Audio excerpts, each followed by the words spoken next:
What up?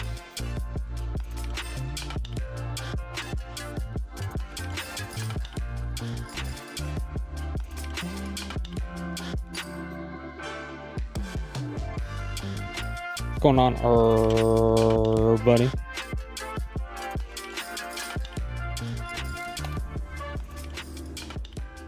Oh, it's fucking hot in here. Why is it always so fucking... I have to do something about this room. There's something about this room that is just like... I don't know. It's the windows. I gotta just like... take the windows out and put wall. Just wall. Forget the windows. We don't need sunlight. We're gamers, right? Gamers don't need sunlight. We don't do that. We don't do that sunlight shit here. We don't need any of that. None of that is required. None of it. Literally zero of it is required. All right. Absolutely none of it. What's going on, everybody? Hello, hello. Hello, hello. Hello, hello.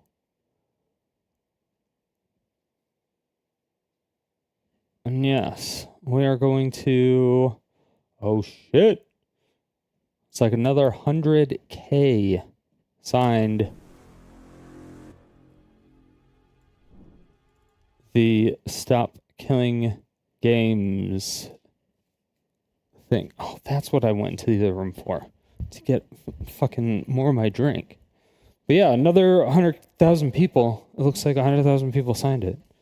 I know I'm like super fucking late to stream today. I was up till like fucking 6 a.m. I think. And I had my alarm set for 9 o'clock, 8 o'clock, 9 o'clock. No, 9. It's usually 8. But I was like, I need to get at least a little bit of sleep. And then I woke up and I was like, oh, I do not feel good. So I had to go back to bed. And so I went back to bed. And then I woke up and then I popped into the Stop Killing Games Discord server to try to see if there were any like devs or reps that I could talk to. Or like haters or something. So I could get some additional information. But it seems like it's almost impossible to get like I feel like there's only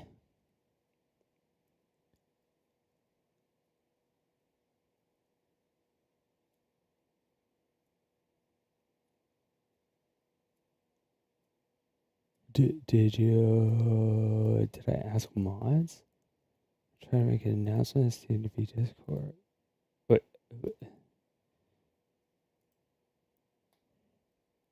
In the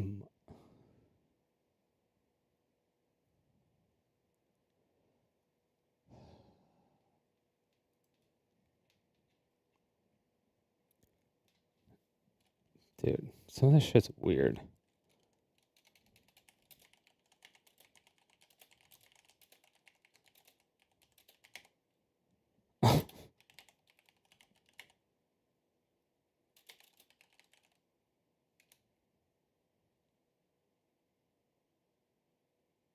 But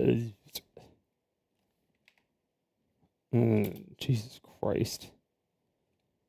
Mod's card servers don't like people randomly messaging mods. Yeah, so it's so weird. Like, did you message mods? I'm just like, I don't know. I'm just like, sure, I'll message a mod.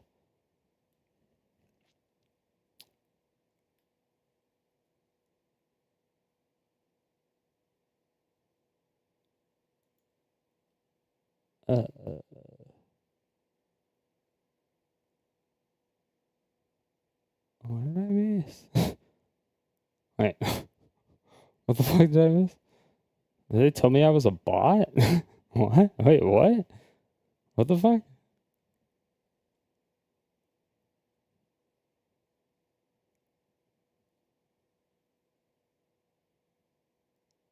You gotta check bots. They could make a featured post. Or make a good deal with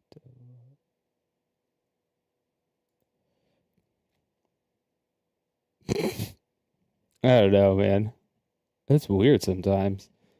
People have I mean every Discord server has has different sets of rules, obviously, because it's their own like little categories or their own little sections. But or their own little thing. It's just hard. Maybe, but it's like better to get in touch with a moderator about an official announcement. I don't want a fucking announcement.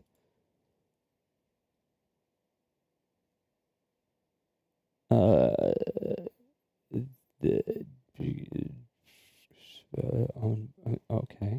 All right.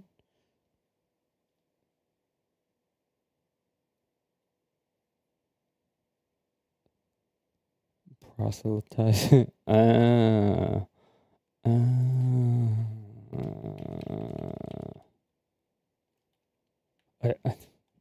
Okay.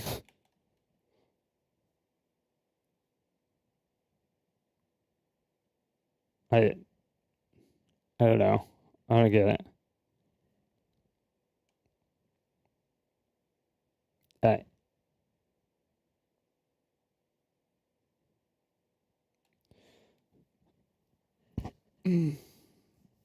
there's a channel called Outreach. And so I posted a message in the Outreach, and now it's like proselytizing out of nowhere.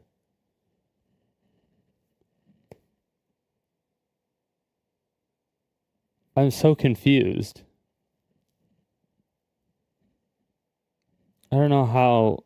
I mean, I get it, but I don't get it. But I get it, but I don't get it. Okay.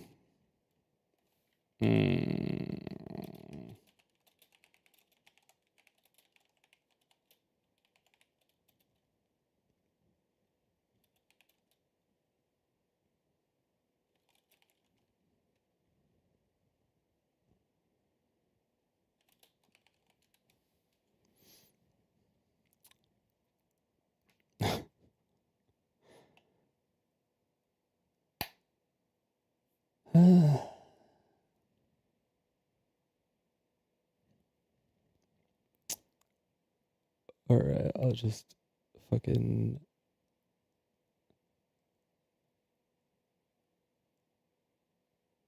delete my messages then. I don't know. I was like, I thought I was trying to help.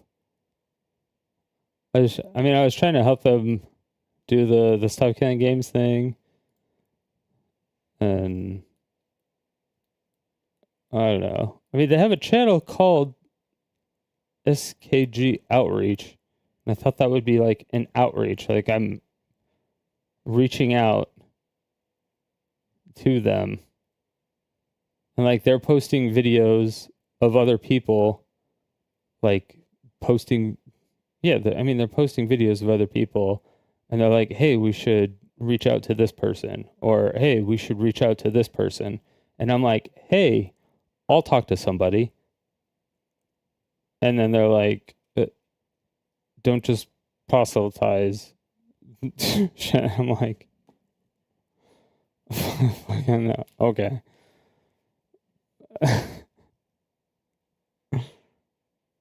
Oh, just, yeah.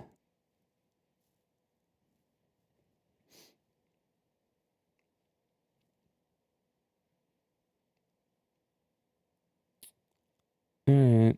Well, uh,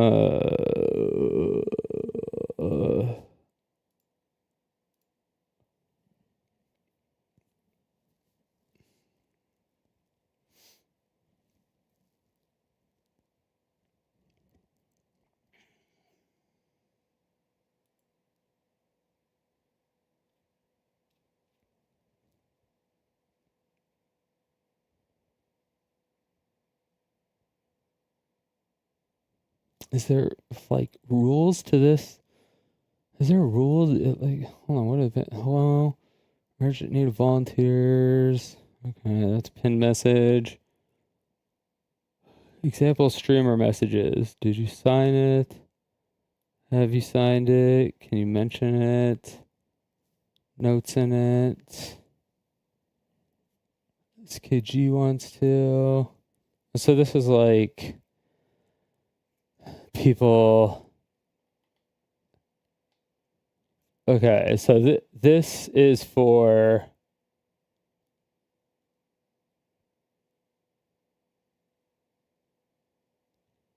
Got it. Okay, so this is a channel for people to outreach to creators and not for creators to outreach.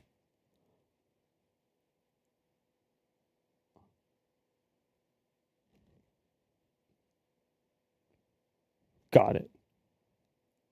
I had to, I got the pinned messages. Sorry about that.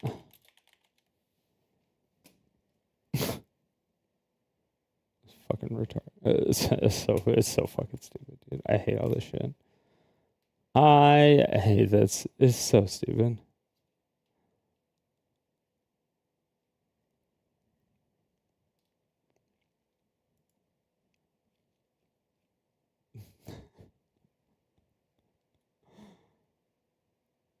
They're like, oh, we should contact this person. We should contact this person.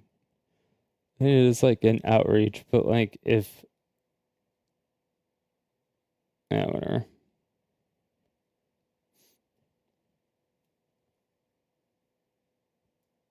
Um,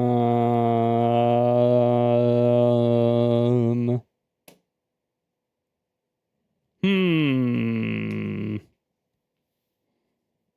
Hmm.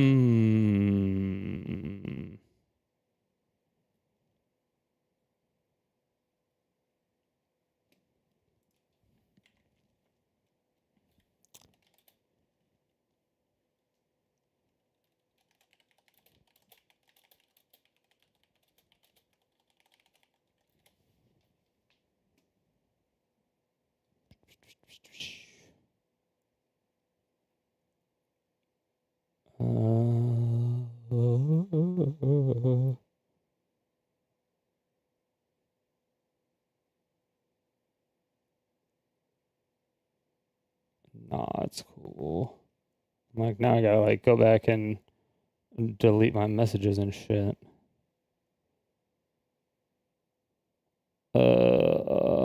So fucking annoying.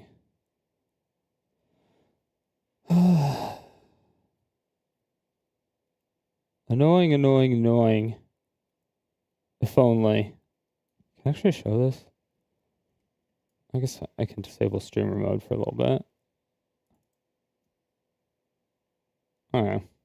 There. Now you aren't all bored.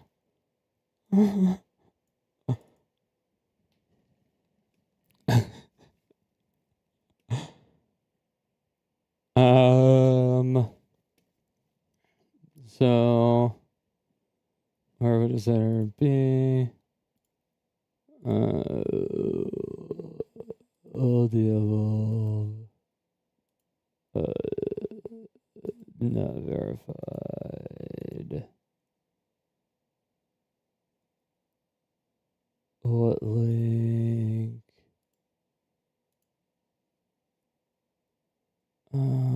He reads his emails. Oh, that's fine. I think that message is fine. I delete that one. It's about content creation.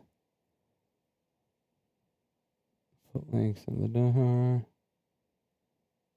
Let me delete that one. How is this editor? No use for that. Delete that one. That one's fine. Hell yeah.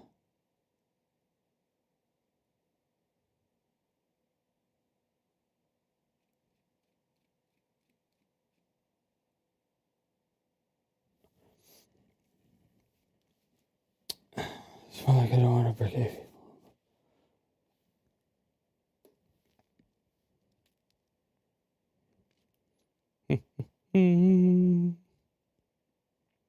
Okay.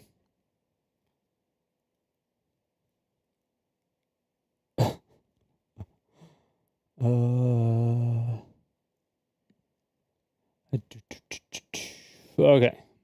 I think that's probably fine. That's probably fine. Alright. Well, fuck it. Whatever. If they don't want to do anything, then whatever, they don't want to do anything. If they don't want to support, or if they don't want to have a discussion, if they don't want to have like an actual technical discussion, they're sitting there like complaining about people like drama farming off of it and stuff. And I was like, hey, I want to talk with like a AAA dev or like a rep. And they were like, message a mod. And I'm like, I thought this was the channel for it because it's the outreach channel.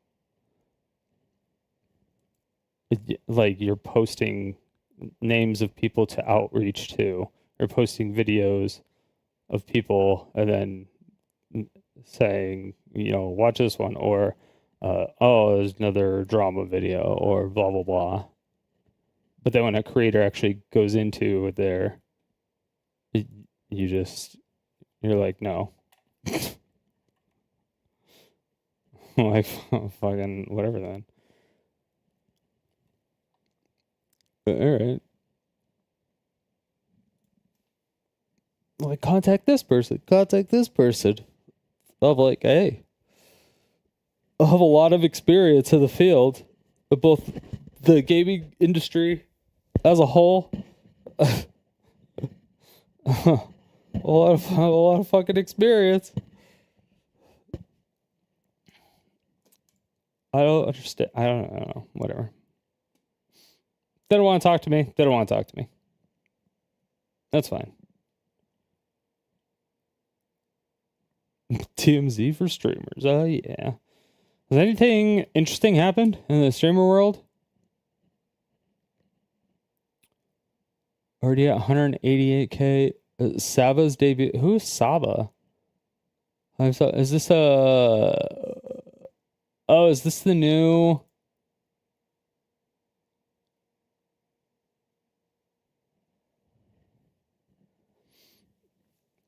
Incredible numbers for a first-time streamer. Yeah, I'm sure. Yeah, this is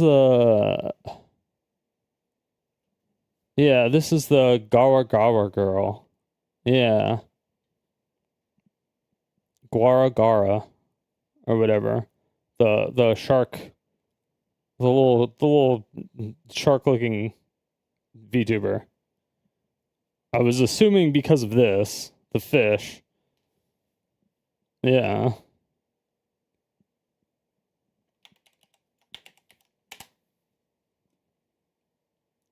Gara, yeah, that's right. I think it was this person before.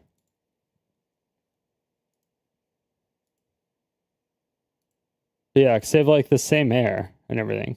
They just don't have the fish costume or the fish outfit. Or is it? Or a shark outfit on.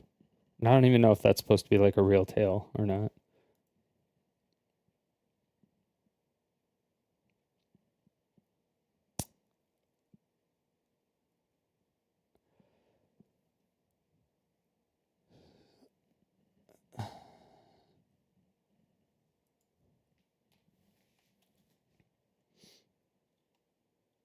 Mm.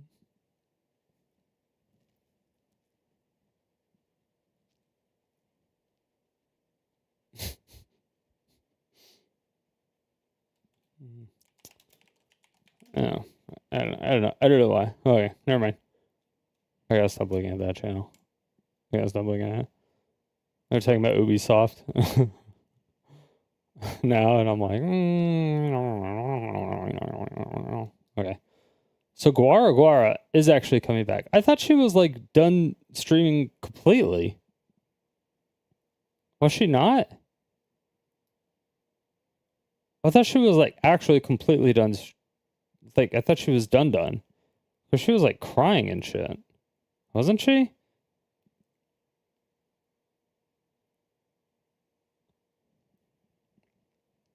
Oh, well, she graduated or whatever. Jesus Christ, 188K viewers on a stream. Holy shit. Dude, VTubers are taking over, man. It's like, dude, VTubers are super taking over. VTubers are, yeah. Well, maybe not taking over, but they're a huge chunk. I think they're taking over YouTube a bit more. I actually don't know. I would have to watch more VTubers to see what they actually do, because I don't know if they're more like just chatting people, or if they're gaming all the time or what. But I know that from what I've seen, very limited. Everything else, VTubers, they all can like sing and or dance very well, like very well, or at least somewhat well. And so when they're also just doing like just chatting, I don't know if they're also just like singing all the time. Like they're all like Lily Pichu, but in VTuber form. So I don't know. It's weird.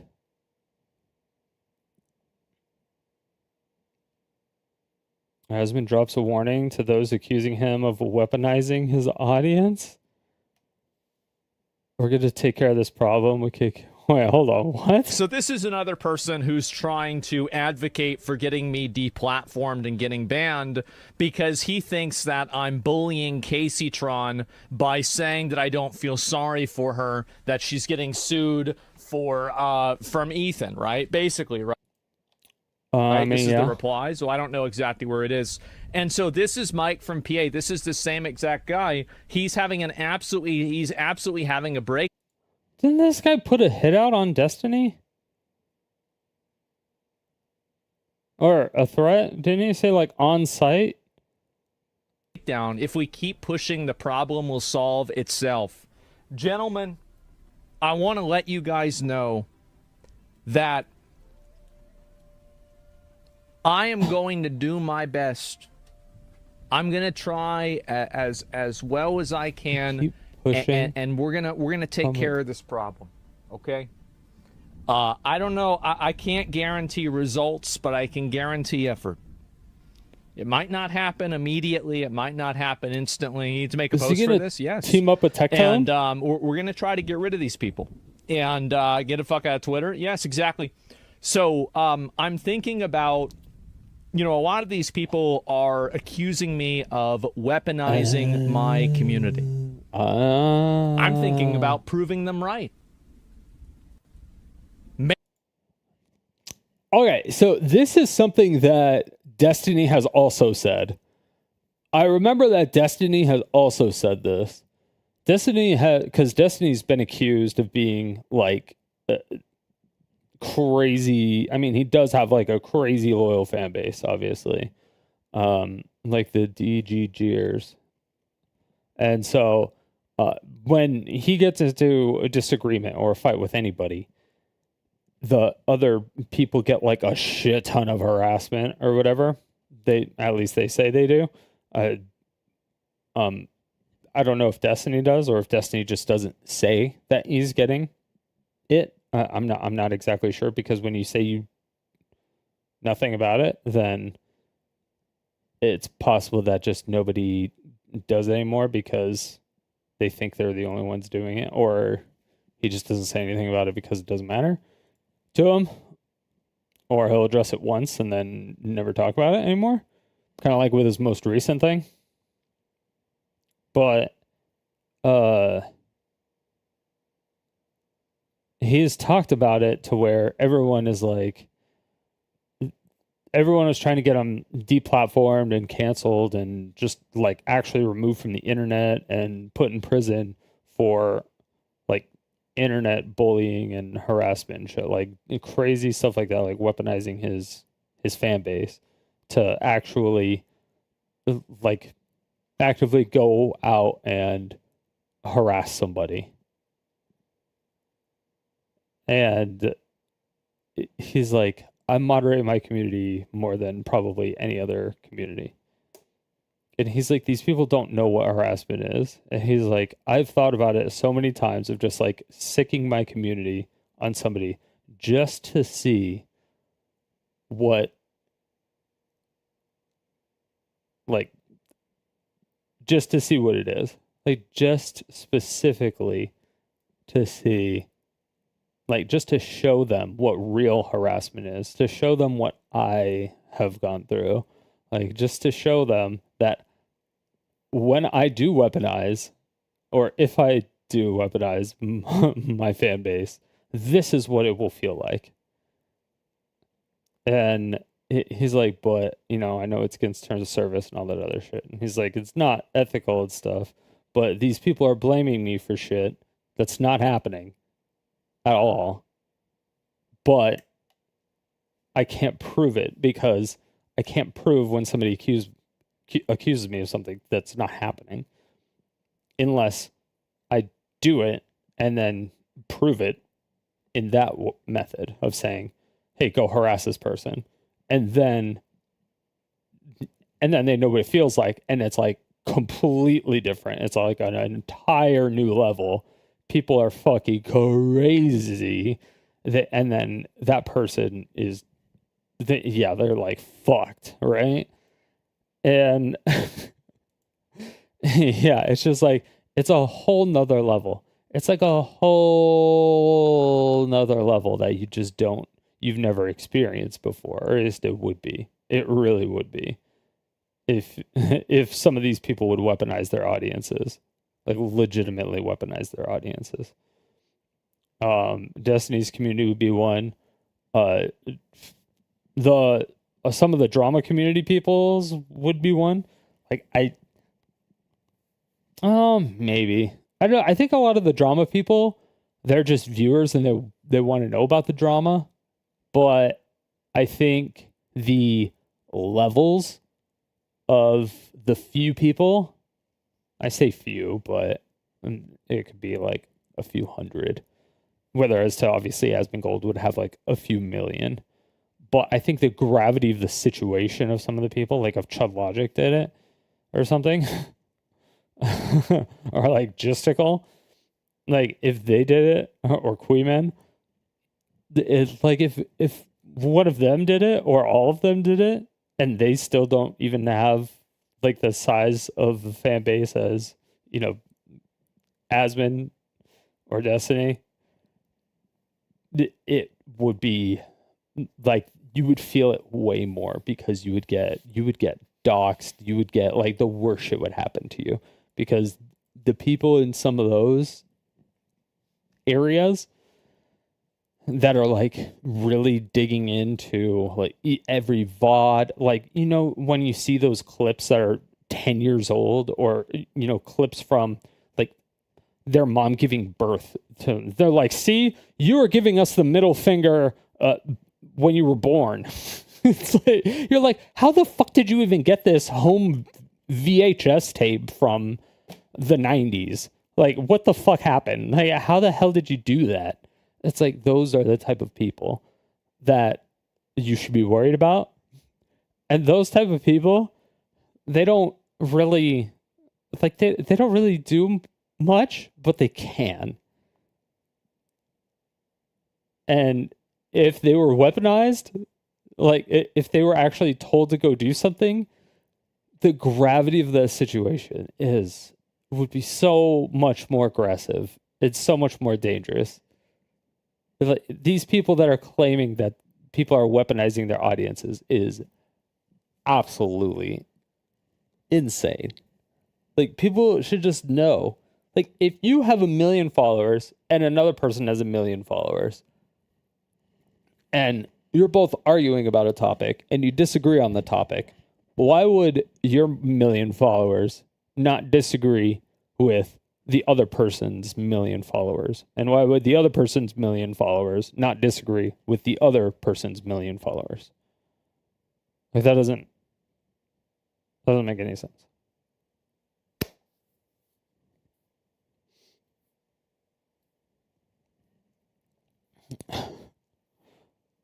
For Twitch, their size is insane. Zach is new partner. Now performs their love child. Did they force him to be partnered? I don't remember now.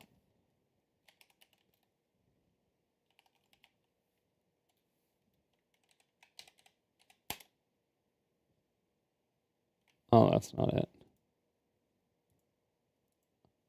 Ah.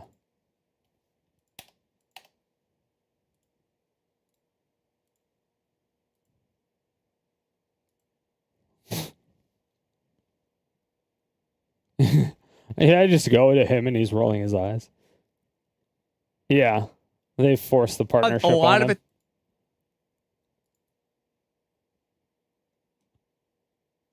it. Yeah.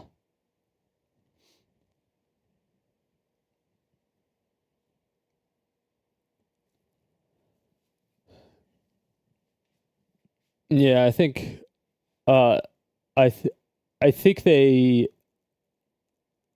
I think it was that.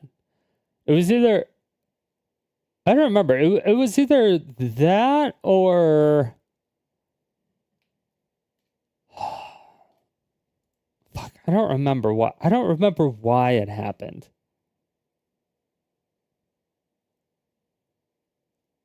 God, there was a reason. There was a reason. Because I know he wasn't even an affiliate. They made changes, because if you're not even an affiliate, you can't get subs or bits. Like, you can't get like any monetary anything from Twitch.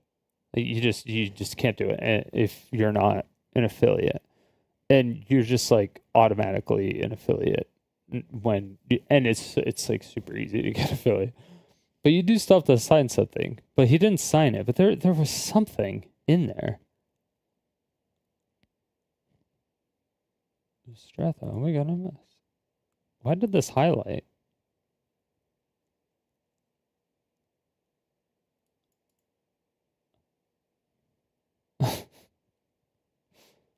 I don't know why that highlighted for me.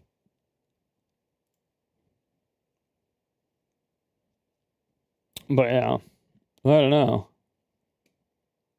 That's wild.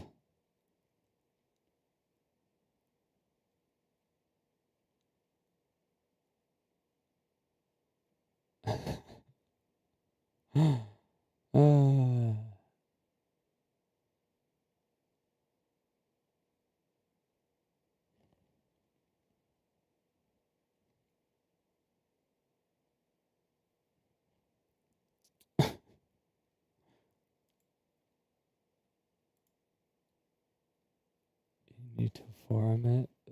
I mean, you can already make threads. I mean, you don't have to force the forum, but you can. Oh God, I need to stop looking at that. But yeah, so you can now subscribe again to them. I don't know if that it might be because of the fact that he step away from OTK as well? I think he did. I think he stepped away from OTK and oh, this person is absolutely ridiculous. But yeah, I think he stepped away from OTK and I know he did Starforge. He stepped away from Starforge. Yeah, he stepped out of OTK. I knew he didn't have a role in OTK. I knew he did that, but I don't know if he like quit, like if he sold all of his shares, or what happened to that. I don't even know if Mizkif is in OTK anymore either. I don't know that stuff, but hold on. Let me change my category because I don't think anyone is going to want to. Or I don't think anybody from the Stop Killing Games thing. Or yeah. For a while, his role was kind of the face of OTK. Oh, Mizkif? Yeah. But now it's like everyone hates Mizkif. All right, like everyone. I don't know. It's like every streamer hates Mizkif. I don't even know if he's.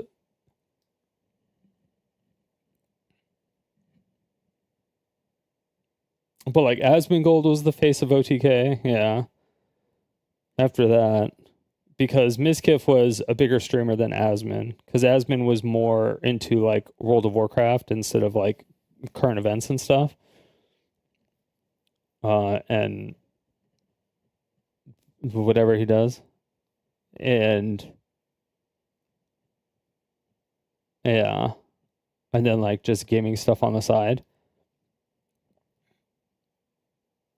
And then he became friends with Tectone, and Tectone is trying to like imitate what Asmon does, or Asmon was like teaching Tectone how to do what he does. I think, which is working out for Tectone really well. It's working out for him really, really well, but I don't exactly know.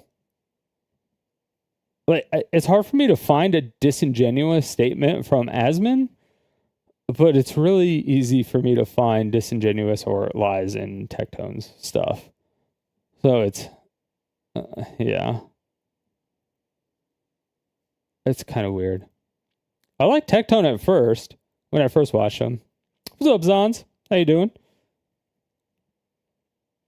Yeah, I saw Tectone at first, and I was like, oh, hey, this guy's interesting. He's kind of entertaining. And then, like, the more and more and more I watch him, I'm like, and then when I saw his, like, appeal to Twitch, when he said he talked with Twitch mods, and then he showed his, like, zip folder that he sent. What is Stop Killing Games? You're a dev? Oh, are you a AAA game dev? By any chance?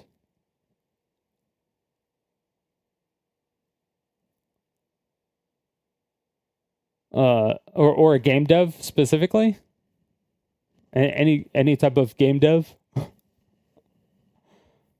Because I have a lot of questions. A startup just getting into games now? Okay. I don't know if you would be able to. Yeah, I mean, you might be able to answer some of the questions. You could. I mean, you might be able to answer some of the questions.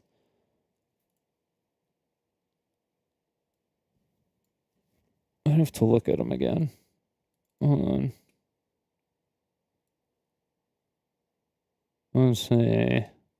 But if you're unaware of what Stop Killing Games is, essentially the bare bones around it is live service games should be in a playable state after it's like no longer supported by the publisher or developer. That's pretty much it. It's an initiative. It's not even a bill. It's not anything like that. It's just like that's really all it is. It's like stop killing games. Consumer movement started to challenge the legality of publishers destroying video games they've sold to consumers. So, one of the big things, or one of the games, the big game that they've actually used for it was, I don't even know if it's I don't even remember the name of the game. That's how insignificant it is. We have a ton of experience with real-time live streaming system, MMO type systems. Oh, okay. So if you have experience with that would actually, that's exactly what I needed assistance on, actually. I think that's probably exactly what I need clarification on. Because I don't know if you know who Pirate Software is. He's another Twitch streamer and content creator. But he thinks that the Stop Killing Games initiative thing is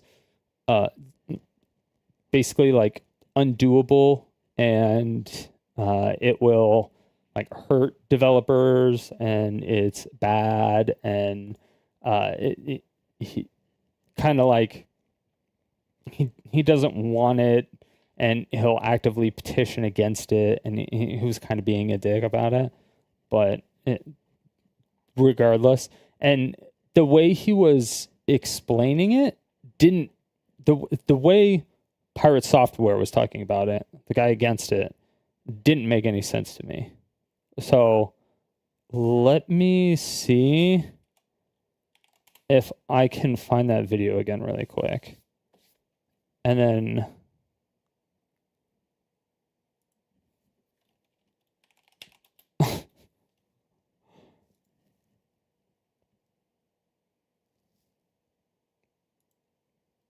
and that, as you could see, like everybody's made videos about it. It's just like everybody like is it a government bill?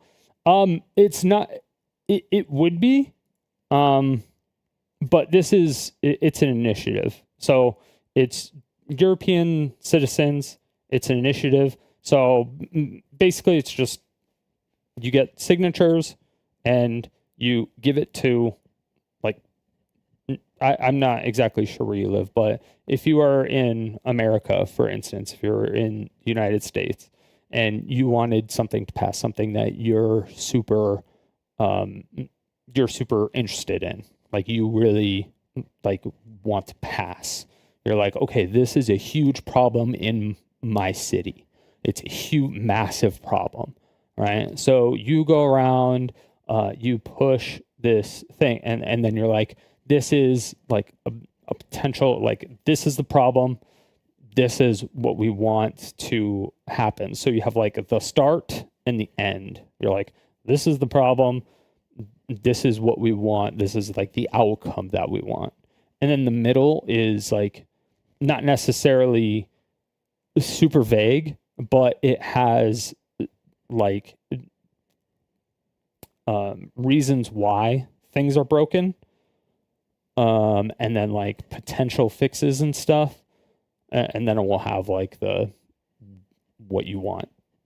But again, it's just like an initiative. So when you're trying to get signatures, you're going around, you're going online, you're trying to get signatures, you have to get a certain percentage of the population of either that zip code or the city or the state, depending on how you're trying to pass it or whatever, who you're trying to get it in front of, right? And so you have to get a certain amount of people to do it. I think it's like 20%. And that's even just to get it on like the ballot, like just to get it voted on. You have to get like 20% of the population's signatures. It's like 20 or 30%. So it's pretty big. And then, but after that, because again, this is just an initiative, then you get it in front of some representative. And that's basically, it kind of goes from there. Pirate Software was kind of read through this, and he was like, oh, this part's vague, this part's vague, this part's vague. He went around a lot of like the FAQ. He went through the FAQ and did a lot of this stuff, and he misrepresented it a lot and like lied about a lot of things, but that's kind of neither here nor there. But once you do that, you don't want to be like hyper specific, because like, you know, the person that's making the initiative just recognizes the problem and has this, you know, wants a solution. You get it, you give it to the actual person, the lawmakers, and then they would draft up a bill. And then they would get the experts, or you would provide them with the experts. But really, you're not giving it to the lawmaker. You're giving it to their assistant. But you don't want to give the assistant like 300 pages to look through. You don't want to write a bill or something, right? That's not something that you're going to do. It's just not something that you're going to do. Because people aren't smart enough for that, typically. And also, if you do it for them, it's not really all that great. So if you get a whole bunch of people that sign for it, you give it to them, and they have their assistants read through it. If it's like a broad, general, like straightforward to the point, and then it shows like a ton of people that have signed for it and supported it, and it has like the general outline of everything, then what the assistant will do is they'll read through everything. They'll be like, okay, yeah, this looks like something that, you know, this person would support. So they would take a summary of it, because, you know, that's why the assistants are reading it and not the person, because the assistants get a shit ton of, like, there's no way that the actual, like a senator or something could read every single fucking bill. It is just not possible. It's literally impossible. So they just get summaries from their assistants. That's just what happens. And then they would like kind of like draft up a bill, or they would work with experts and stuff that's either provided by you or provided by other people, or maybe they have in-house experts. Not exactly sure how it works in the EU. But then at that point, then it starts to go into, you know, the Senate, and it gets voted if it's, you know, ethical or not. And then they start negotiating with, or use, after you draft the bill with the experts, that's where like the negotiations happen, because they're also not experts. Hey, thank you, Zons. Welcome to Sodium City. welcome, welcome, welcome. But obviously, lawmakers are also not experts in game development and online shit, so they have to get experts. So they're going to go to these gaming companies. The gaming companies are probably not going to like it, but some gaming companies might. Like a lot of indie companies are for it and stuff, so a lot of times they'll go to them. But they will also have to go to the larger ones and show them the like a proposed bill type of thing and say, hey, would this work for, something in the future? Does this work? Is this feasible?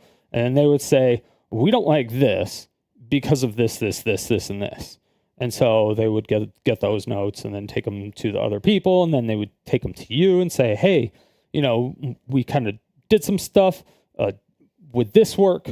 And then you kind of say, hey, that wouldn't actually resolve the issue because of these reasons, blah, blah, blah.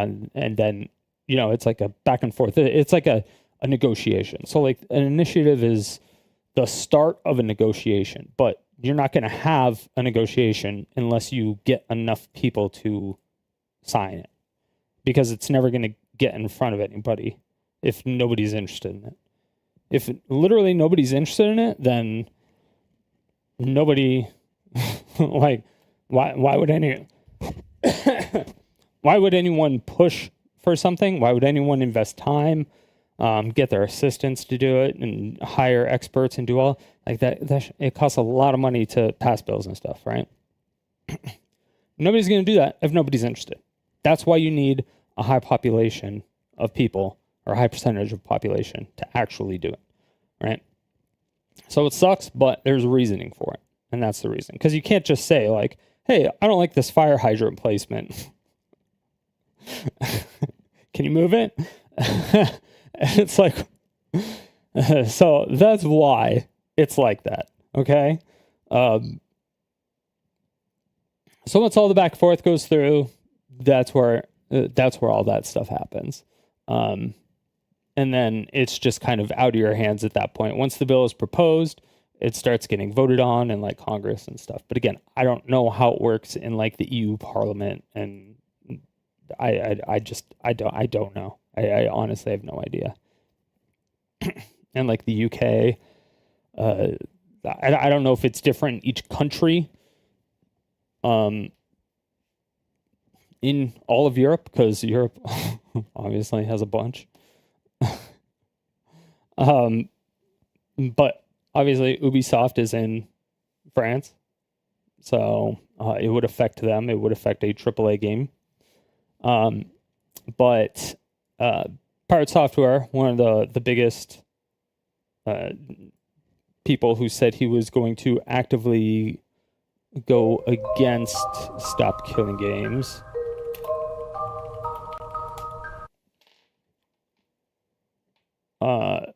Stated that... Hi, my name is Jason Thor Hall, also known as Pirate Software Online. I've been in the gaming industry for about 20 years. I used to work at Blizzard Entertainment, then Amazon Game Studios, and now I own my own studio, Pirate Software, by the same name, which is an indie studio, and I've been here for about 8 years now. I also run a massive community. Hold on, let me actually read your messages first. But that's basically how the flow of a change would happen. So right now we're just trying to get signatures, and I think there's 1 month left, but you have to be in the EU to actually sign it. So it's kind of shitty for us in the US. But basically it's like, if you play there's multiple examples of it, but it's kind of like if you play a single player game, but it requires you to connect to an online server to play it for like DRM, so they can ensure that it's not like a hacked copy, or like, you know what I mean, like fake. It's all DRM based shit. But once the server goes down, it's like, okay, well now I can't connect to your server to play my single player game. So now this single player game is no longer playable ever at all. Like it's poof. It's gone. It's gone forever. It no longer exists. You know? yeah, people could probably, it would be, people could rip it and extract files. And like, there's ways that people get source code and shit like that. I'm sure there's a lot of companies that would have, secret insiders that are like, hey, we're going out of business. Here's the source code or something like that. And they would like leak it and stuff, but you wouldn't be able to guarantee that. And obviously that's illegal. And then if you spun up a private server, the company or the company they still own that intellectual property. And so the person who owns that IP can sue whoever made that like private server, spun up a private server, or they can sue whoever is like playing the game if it's a single player game. So if they're connecting to just a remote server, like a fake remote server to check for DRM, it would be something like that. They could just sue those people for infinity. And that kind of just sucks, because that means when games are just sunset or end of life, you can't play those games anymore. And that would suck. Like, imagine if Tetris or Mario Brothers 1 or GoldenEye or Mario 64 or Smash Brothers Melee or Street Fighter, Street Fighter 2 Turbo.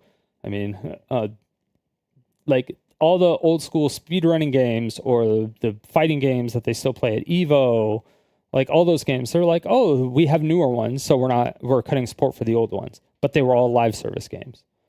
The companies are still around, the IP still exists, but you wouldn't be able to play the game online against other people.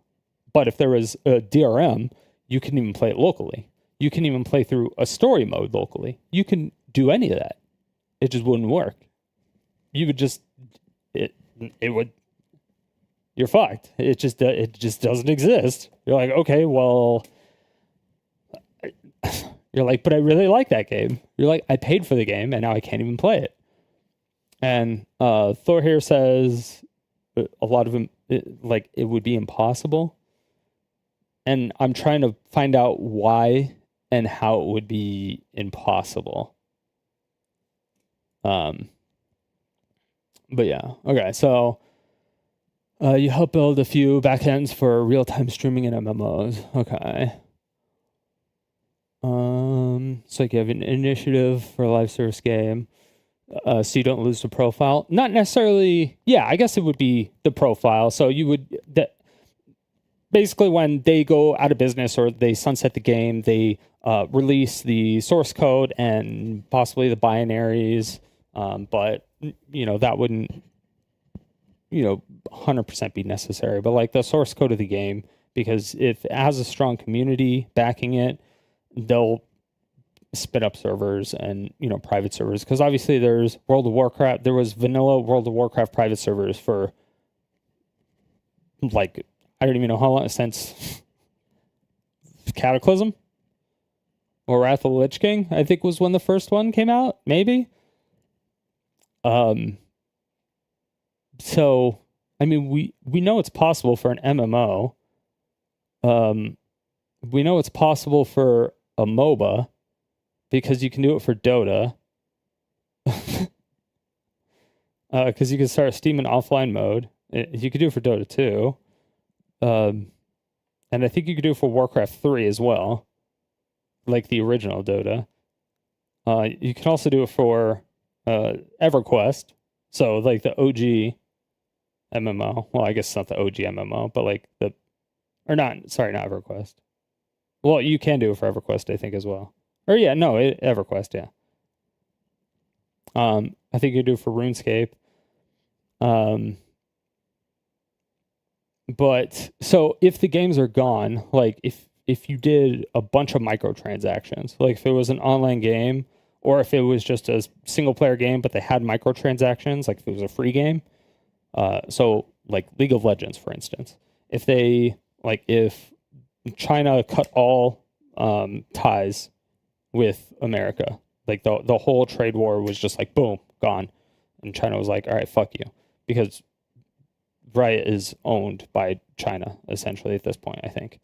So China could just be like, okay, fuck you, and then they would just like kind of cut it off completely, almost at that point. You wouldn't like all your microtransactions are gone at that point, right? And so you're like, okay, I spent all this money on a free game, and now I'm screwed. Like, especially if it was like a gacha game, you'd be screwed because you couldn't do like they wouldn't release the database of, you know, who had what items and blah blah blah and all that other stuff. But like the actual Stop Killing Games is not asking the developers to maintain the game, update the game, manage the servers, do like support, like have a support email or anything. Like none of that. Like it's not asking for any of that. It's literally just, if you have a live service game, when it's sunset and when you're taking it down, just leave it in a functioning state, like a playable state, so that people can play it if they own it. That's it. You think it'd be also hard to force a company to continue ops after failing? No, that's exactly what it's not doing. It specifies that it's not doing that. Because a World of Warcraft server costs what, like almost $1 million a month to run, or however much. Like WoW servers are expensive. Like servers are expensive to maintain and run, and then you have to, especially if you're doing it in a data center, you have a whole data center, and then you have the generators that you have to maintain, and then you have to like, you know, you have to cycle the gas, because if the power's not going out, there's no power outages for a while. The gas goes bad because you have to use diesel. And so you have to cycle through that because it doesn't last forever. It's not just like, oh, it's gas, it works forever. You do have to cycle through it. You know, you have to have like perfect temperature, so the power bill is crazy for a data center. So it's unreasonable to have any company that is even still in existence to say, you should keep these servers up so we can play it. That's just fucking stupid.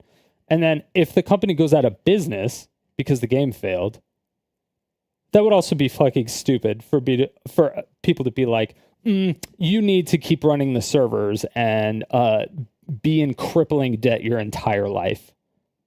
It's like, that's fucking stupid and completely unreasonable.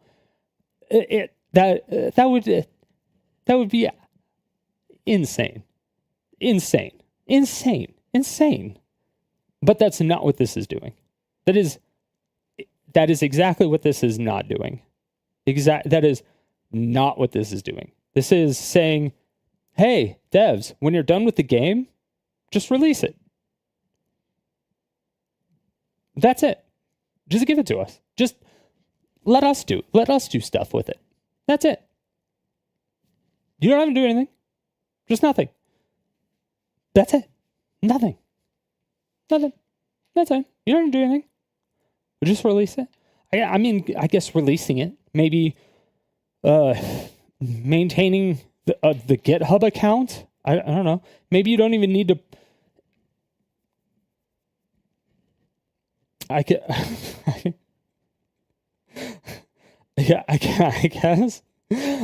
the GitHub account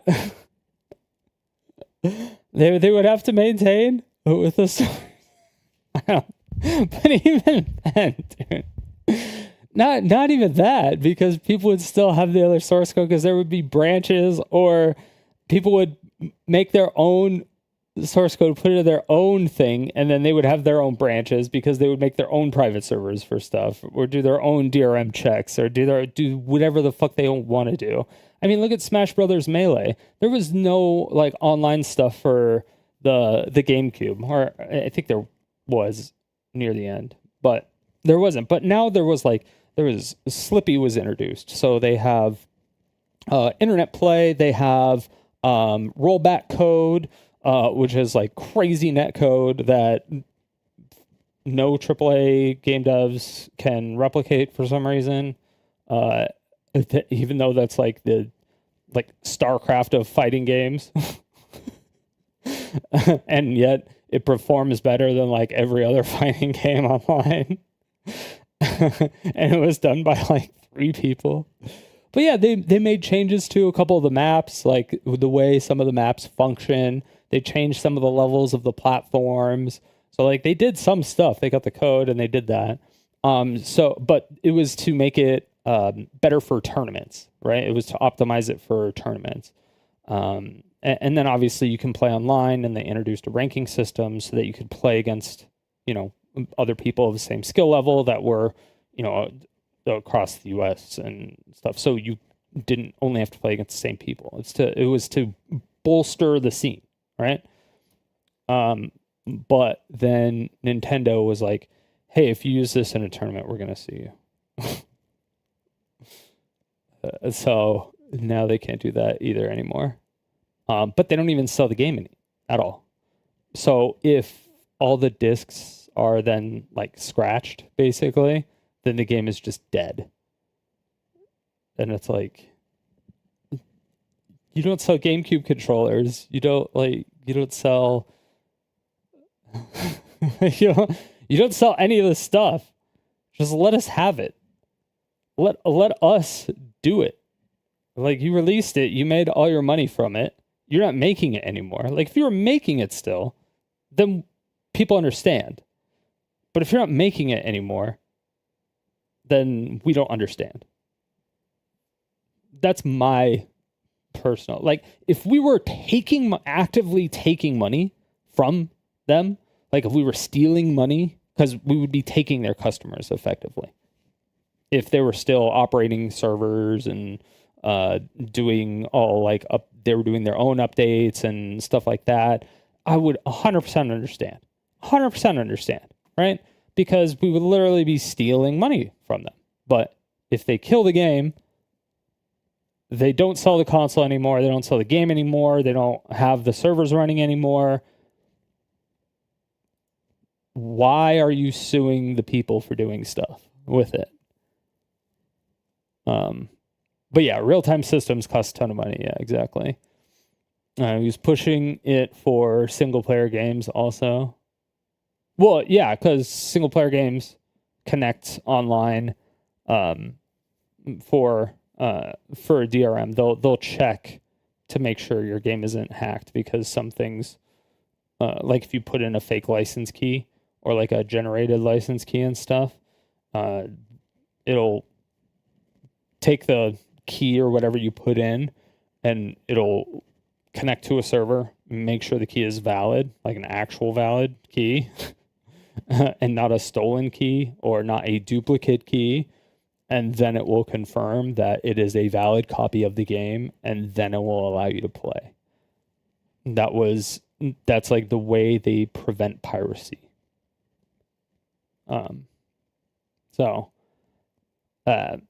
But yeah, they do it for single player offline games. Like games that you don't need any online functionality for. It's literally just anti-piracy type stuff, which is fine. Like, I understand that. But once the game is sunset and dead and you're not selling it anymore, it shouldn't have that type of like DRM check or that. But that would be like breaking something. And I don't know how that DRM check would work, like code wise. And we obviously we don't want the developer to do anything that takes time. We don't want them to like code stuff. We don't want them to really do anything because his main concern was microservices in one of these videos. Where the fuck was it though? Hey, 6 months is probably... Shit. Was it in... It might have been in this one. This is probably the final update to the Stop Killing Games campaign. Though I'm coming at you a little bit like a time traveler would. It'll make sense in a minute. As a refresher, Stop Killing Games is a consumer movement to stop publishers from effectively destroying video games they have already sold to... Okay, I really don't want to do this next part, but it's become a liability for the campaign for me not to. Our biggest critic by far is YouTuber and streamer Stu, and kind of already have. Killing Games is. Here it is in his words. So for those who don't understand, the Stop Killing Games initiatives is basically we don't... Hold on, let me get caught up with chat before I actually go into this. So if Cloud Imperium fails, the bill would make Star Citizen private servers legal and allowable. If that's the name of the company, then yes. Well, the game isn't fully released, so I don't know how that would work, and that would be more once you get into the direct bill. But that's like because Star Citizen is still in like what? So you have like beta, alpha, and then SOX. So like what? Star Citizen is in SOX right now. It's not in alpha yet. So like if it's actually released, I think maybe it has to be released, but that would actually be in the drafted bill part of it. It would be like, oh, it has to be released, or it would be like you had to have paid for the game, or it would have to have, or the game would have to have paid like microtransactions or something in there. I don't know, but that would be actually drafted within the bill and not necessarily drafted in the initiative itself. That would be something that would be more of a negotiation as far as, okay, how exactly are we going to implement this? But that was one of the things that I was trying to find out, like what would actually be possible, because Pirate Software is saying it is actually impossible or like cripples developers. And I'm trying to find out how it would cripple a developer. But I think the worry is also that there will be less incentive to build live service games from studios because of regulations. Why? But why? That's my question. How? Or how would it deter it? How would it deter them from doing that?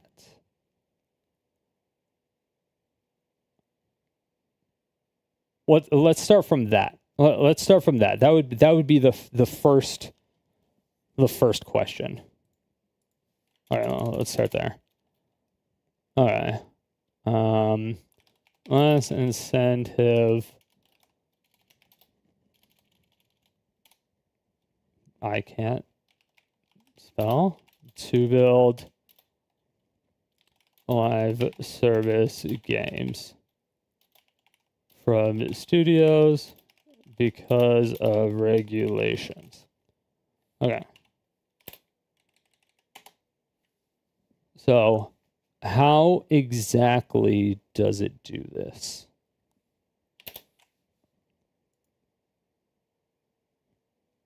You just watched Destiny's take on this? I actually didn't watch Destiny's take on that. Interesting. Find it funny Thor is showing up on political streamer channels. Destiny covers pretty much everything. But I mean, since this is this is a political, it's a political thing. this is it's like they're trying to push it through politic type, like it's like a bill thing. What's up, Butter Knives? How you doing? I think the most important thing as a whole idea is vague for a reason, to adjust it to not harm gaming, but also to protect against consumers being screwed over. Okay, hold on. That'll be the second line. So, this whole idea is vague, and vague for a reason. To not harm gaming, but also protect against consumers being screwed over.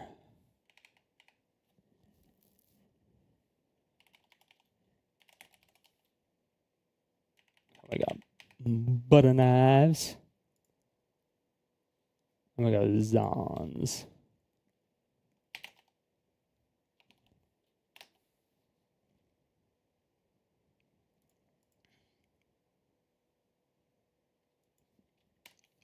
Okay, so the whole idea is vague for a reason. Okay.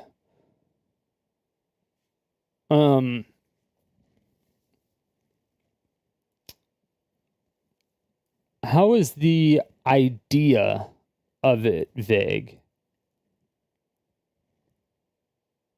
The idea, in my opinion, is very clear cut.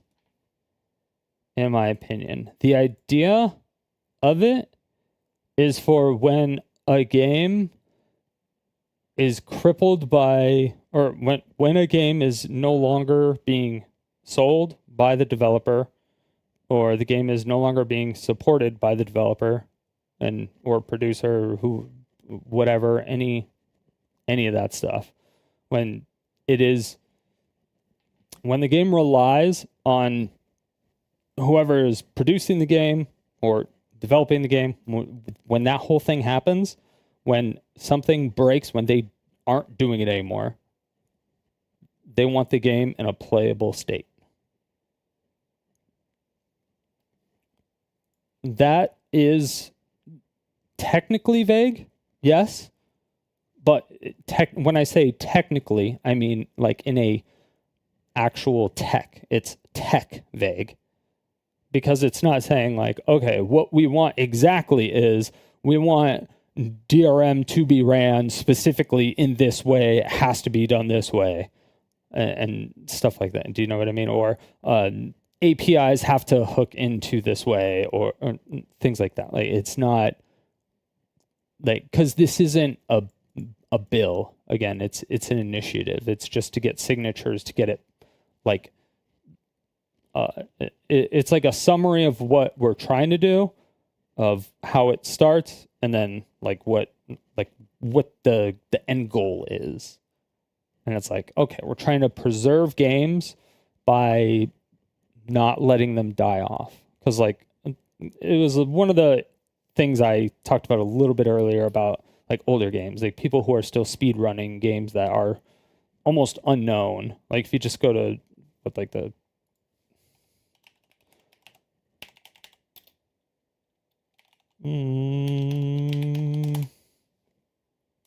yeah, just speedrun.com. Like there's like so many shows. Like I don't even know what this is.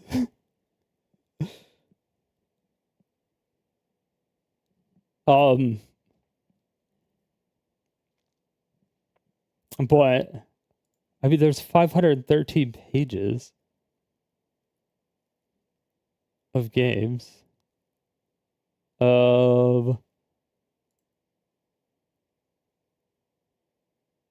like no active players on those ones. It does say active players, so it could be different. Oh no, there's just nothing in there. Let's go to like 308 instead of 508. One active player. Okay, street legal racing red line. So like 7 years ago, 2 years ago, 1 year ago. So if this just like stopped being like, if this was a live service game, I mean, this came out in 2003, but if this was a live service game and just cut off, like all these people that were speedrunning, if they were all competing against each other, they can no longer compete. And this person has the world record forever. And there's absolutely nothing that anybody could do to take away from that. Like this would effectively,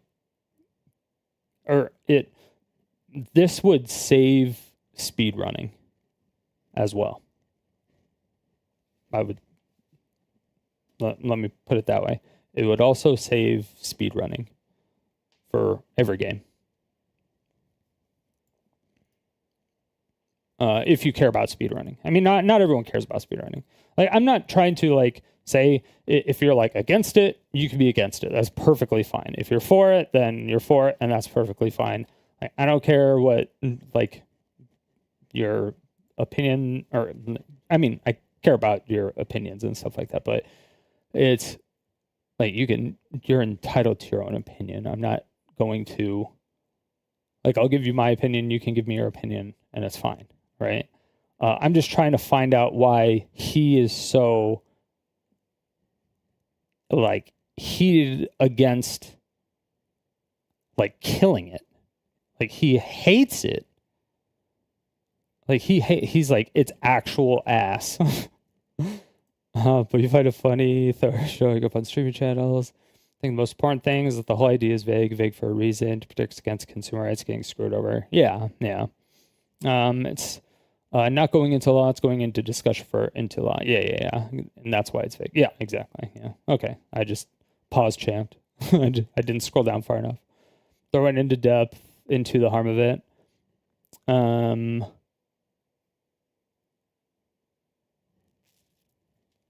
Was that in his videos?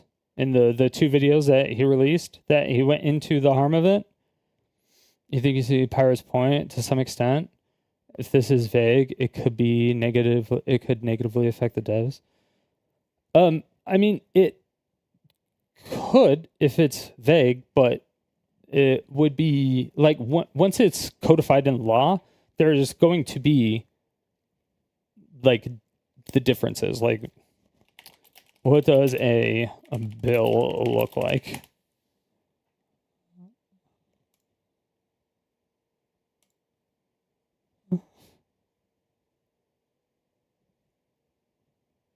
All right, fucking get it. Just give me like a bill. So as like the bill number, the title, the sections, the last section, Fuck. And if I could, God. Congressional bills. Here we go. Browse A to Z. This one, sure.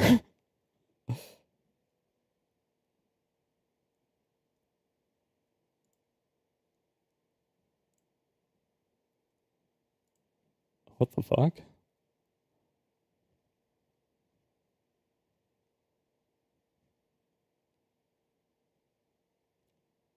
All right, so table of contents, index, and all those proposed rules, notices, agency for toxic substances, disease registry, rules, has specific commodities, active rule practice, and then references other things. Almonds grown in California, and then it lists other specific things, and it has like references to other things. Avocados grown in Florida. Like these are specifics. These aren't vague things. Like pork promotion, research and other consumer information order, blah. Potatoes, Irish. So specifically Irish potatoes grown in California and Oregon. Like this, like these like bills are not vague. You know what I mean? Like that this, if you think stuff like this is vague, then I wouldn't know what not vague is. I guess I would have to understand what vague or like what somebody would say like a vague bill is in order to in order to understand their thought process. I think in my opinion, because I don't believe personally, and that's why bills take so long to pass, because they have to do like they have to go back and forth, and they say, okay, it's like these are the specifics. It's going very like they need to be very specific, and they have to do point by point by point by point by point by point, and they have to do all that stuff.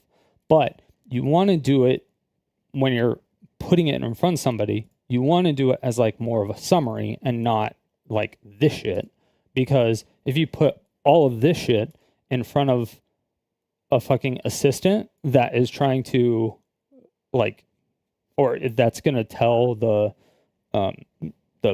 whoever they're working for about the bill and try to convince them essentially to actually like look at it or consider it or be excited about it, they're not going to be excited about a 168 page read that looks like this. They're just not. I'm sorry. Which is why literally nobody does it this way. This is like what this is not what people do, right? This is what they do in Congress. And that's why not everybody reads every initiative. That's what they have the assistants for. Because this is what the actual people in like Congress are doing. They're actually writing this stuff up. They're going to the companies. They're finding out, there's notices, there's meetings, like everything is very, very, very, very, very, very, very, very, very specific. And it is for a reason, because they have to enforce a law. Because if somebody's breaking a law, somebody can just pull up this thing and be like, oh, look, it doesn't specifically mention Irish potatoes in I don't know, Wickenburg. I don't know. So you could just do it there. And it's like, no, actually, it does say Wickenburg. You're like, oh, okay. And so it's just like, it actually is, they are pretty exact, but it's just proposed stuff, and then they work out the specifics, and they do it with the companies, and they do it with the experts. But yes, if it's left in this state, then yeah, everybody could you could abuse the shit out of this. Like there's probably ways that like just normal people could abuse it to the point to where if somebody develops a game, they could just rip the source code and like constantly DDoS the server, and they would pay to DDoS the server, the live service server, and then then you could argue that, hey, the game is blown up because you can't even connect to the server. It's always offline 100% of the time, so it can't check for DRM. So now we need the source code for this game. or so, because it doesn't say that, hey, if the server's constantly getting, if the server's always down 100%, if it has like 100% downtime because it's getting DDoSed, you have to release the source code. It doesn't say that in here, but it would say something like that in the bill, because developers would, especially indie devs that don't have like a ton of money to help like anti-DDoS stuff, even though Amazon has like, or AWS has a lot of like the service, the anti-DDoS service, it's still very expensive to have that. Like the anti-DDoS service is very expensive. And you can still get through that with enough brute force, and it will save a shit ton of money for people, and people will just like send you PayPal dollars to get around it. It's just like, okay, yeah.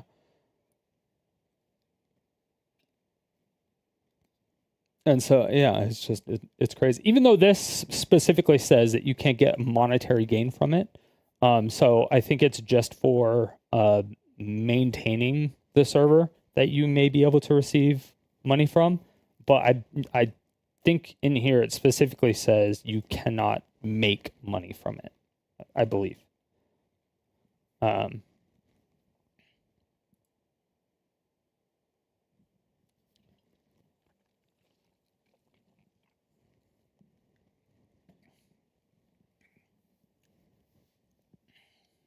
Throw in depth of the harm event. Yeah, I'll take a look at that.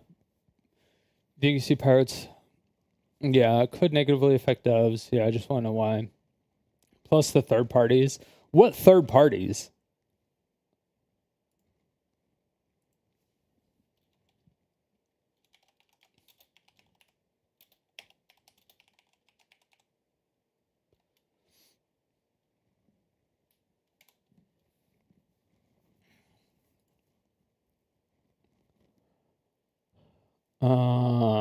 Bankruptcy. Yeah, you can see why that's a problem. Most companies invest in their IP, tech, etc. Yeah, one of my concerns that I had was like, okay, what if someone takes like Mario 1? Like, again, this is super hyperbolic, but it could have been like, what if this happened from the very, very, very start almost? Or let's say Mario 1. Mario 1 came out, it was a live service game, and then they ended up releasing the code because they were no longer supporting it, right? So they released the code, and then people start making like all these different skins for it, like the microtransactions and stuff, just to help maintain servers. But the skins, some of them were like, Peach being naked, or something like stuff that would potentially actively impact their current intellectual property that they have. Then I can see that being a problem. But the thing is that they're like this isn't asking to own their IP. Like the companies will still own the IP. So you can't like fuck up their IP or else they could just sue you over that particular part of the IP,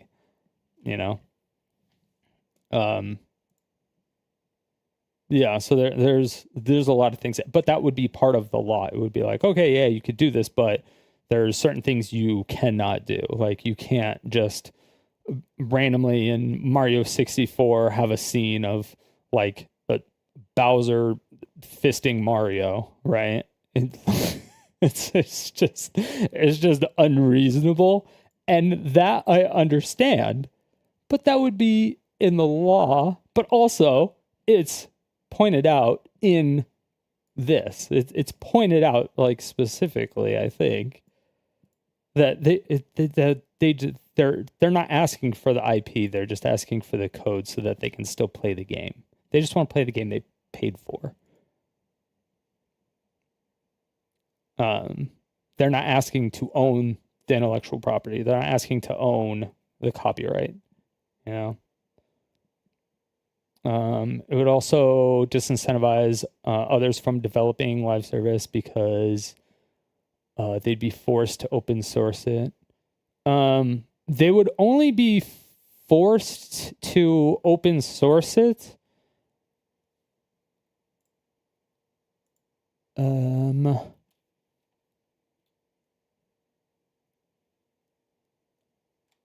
regulations as well as being forced to open source it. It should be two different things.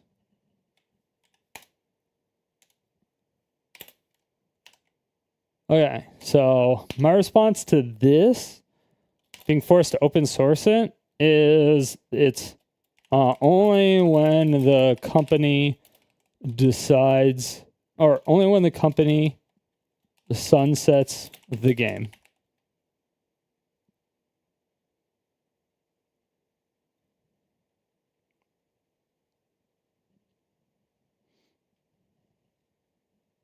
So if the company is no longer like selling the game,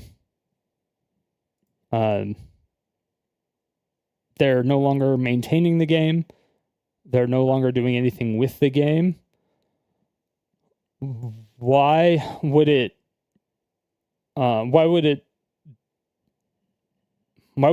they be less incentivized to open source it at the end?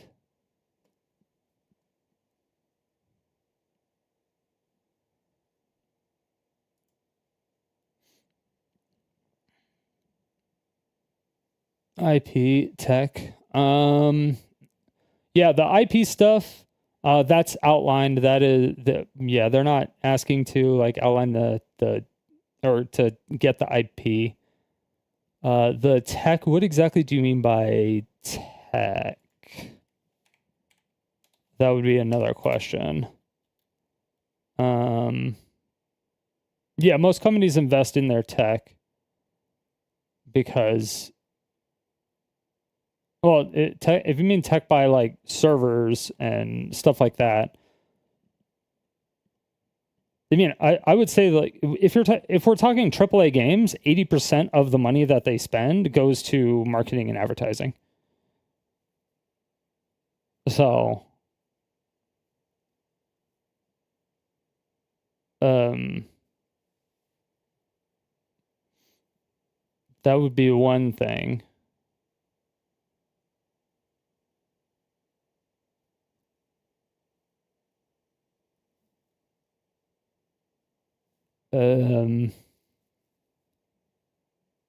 But yeah, their intellectual property is definitely a valuable asset.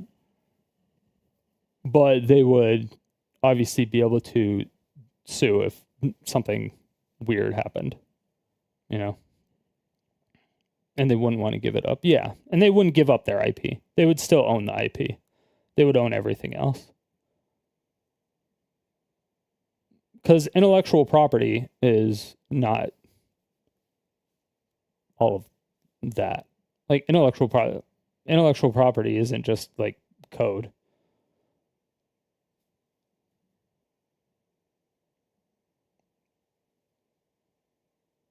As far as I know, anyway. I could be wrong though. Nintendo can fuck themselves. If you bought the game, you should be able to do just like you did with the GOG games. Not that hard to do. So you're rating this campaign failed? No. It's not done. It has... No, I think it has one more month. I thought it ends on the 31st of next month. Right? Or is it at the end of this month?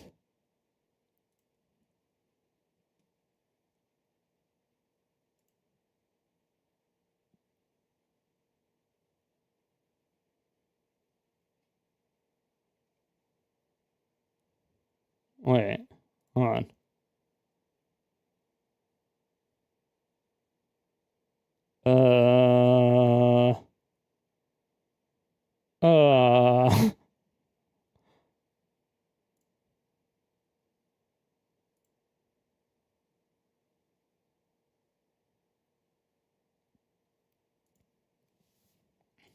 Hold on.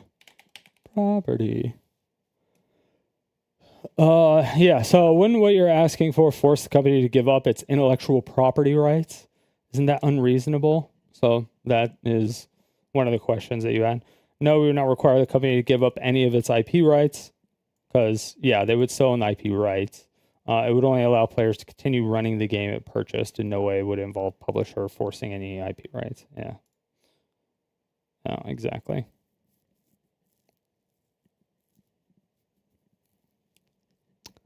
Yeah.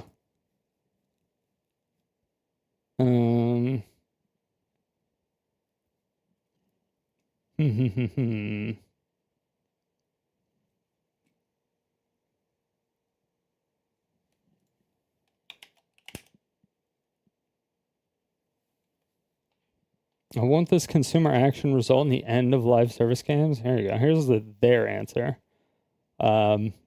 No, the market demand profitability of these games means the video game industry has an ongoing interest in selling these, which I still agree with. Since our proposals do not interfere with the existing business models, these type of games can remain profitable or just as profitable. Yeah. Ensuring their survival. Yeah. The only difference is future ones will need to be designed with an end-of-life build once it finally ends. So you just code the game with an like that has an end-of-life. Like it can be EOL'd. It's not difficult. Apparently, but I'm trying to that's kind of like the part that I'm trying to find out is why does Pirate Software say that is like impossible?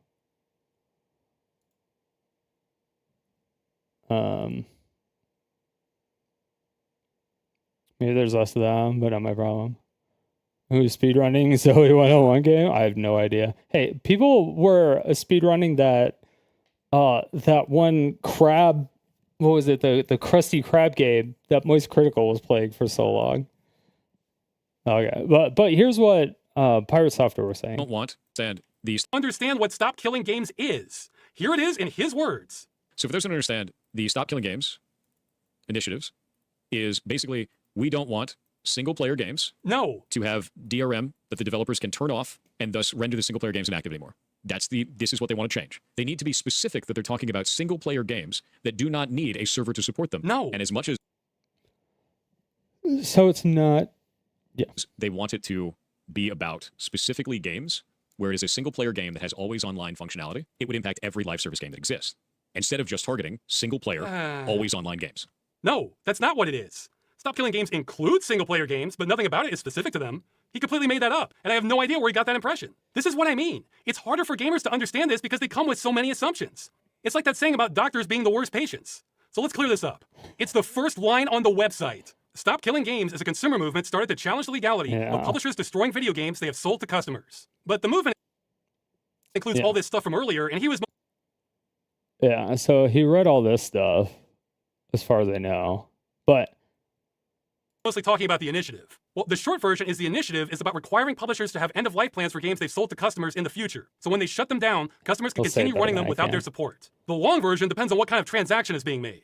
As you can see, it's not easy to explain in a soundbite. But if you notice, we don't make a distinction between single-player and multiplayer games. That's because the law doesn't either. So why make this even harder? Both the movement and the law are making distinctions on how games are sold. Also, that part he said about it affecting all live service games? Yes and no. It would affect most live service games in the future, but the initiative is not retroactive. So that's one thing Thor doesn't understand, but he also seems to think this is about converting multiplayer games to single player. Once again, he made that up, and I have no idea why he thought that. Transitioning an entire multiplayer server-side game into a single-player video game, which means rebalancing the entire experience around single player, rebuilding everything in the entire game. How are you going to do that with Final Fantasy XIV? You're just going to make all the raids soloable? That statement still triggers me so much. That statement still triggers me so much. It's like, number one, yes, you can do that, but the players will do that. Imagine the day that World of Warcraft. But you have to actually be good at games in order to do that.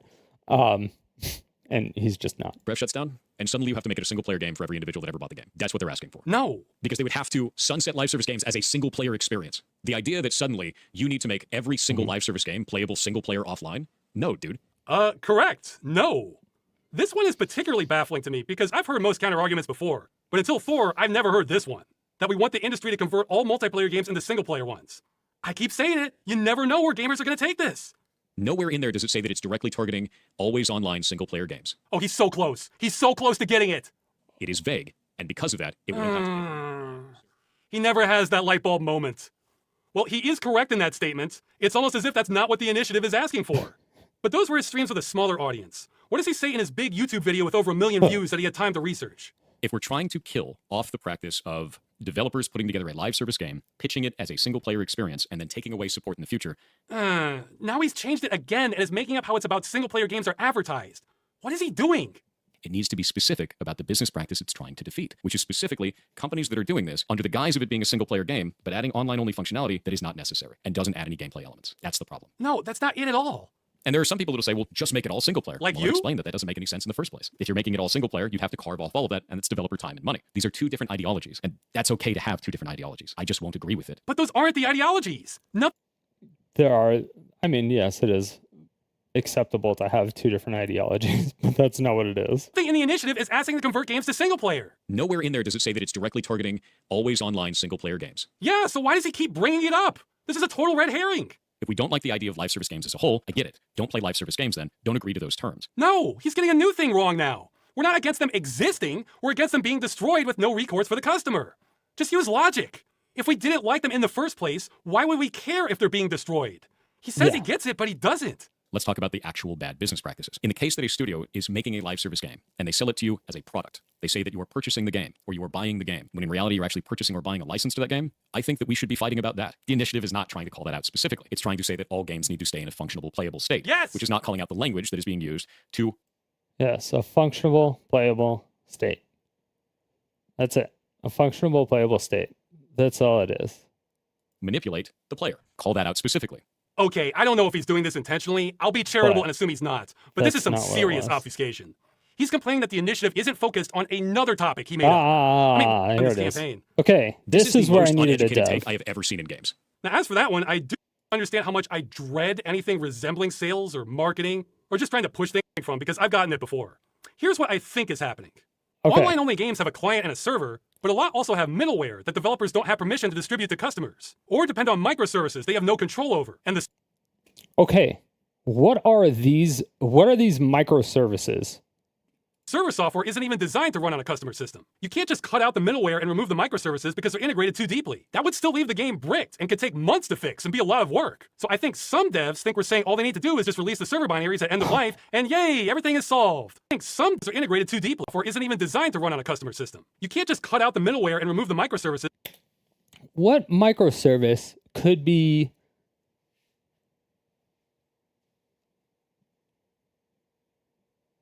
What microservice?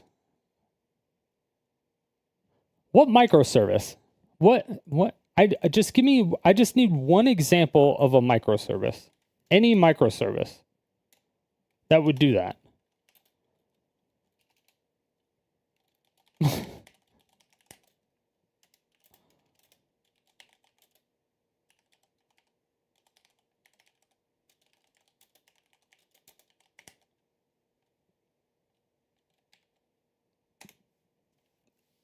That's my question.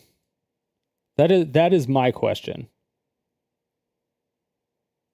I think that's one of my biggest questions that I need to talk with a dev about, because when I've dealt with microservices, they're all done through APIs.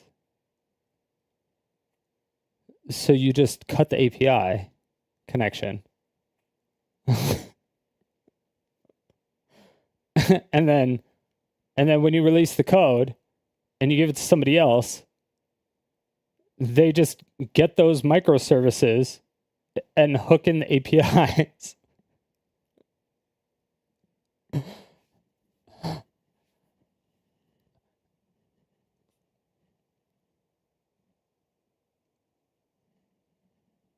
So I'm trying to find this part. I don't understand.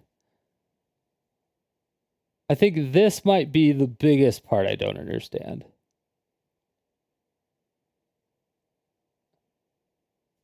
How does it break? Is because they're integrated too deeply. That would still leave the game bricked and could take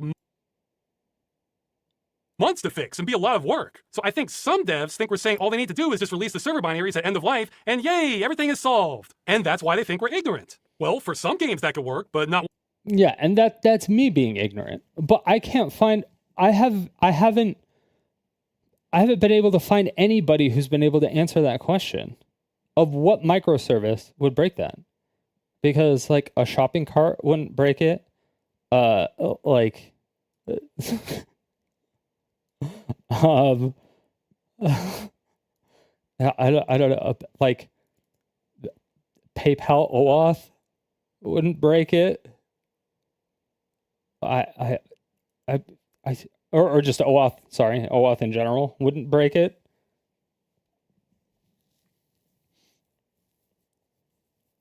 I'm trying to wrap my head around what microservice would legitimately break the game. And I can't, I've never experienced one with that, because like, this is what I research and do microservice. Like, this is my job. Like, I do microservices. But I only do it on like the back end and stuff. So I never deal directly with the actual application itself. My stuff is all done for like network security and like internal security and doing like making sure we're PCI compliant and SOC compliant and stuff like that.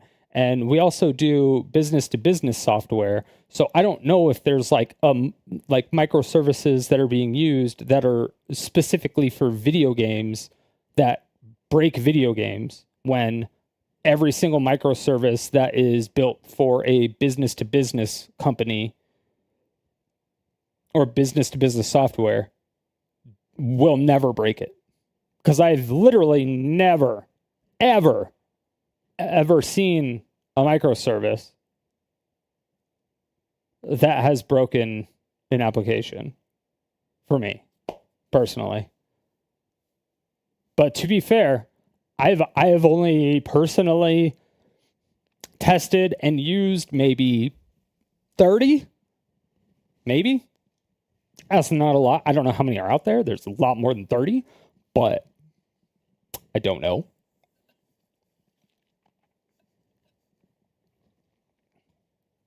I don't know if they're classifying microservices as like AWS, but that would just be something that it's like a microservice within AWS. So it's just like you pay for that service and it turns on and then it just starts working. So so that's what I'm just that's the question I have more than anything else. But what's up, Sean? How you doing?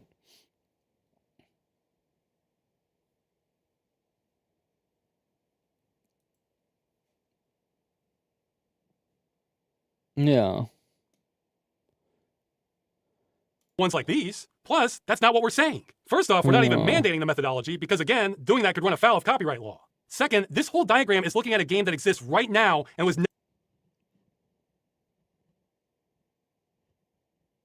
never designed to have an end of life point. Those might not be salvageable. So what we're saying is let's take a game in the future. No code has been written yet. It's still just a design document.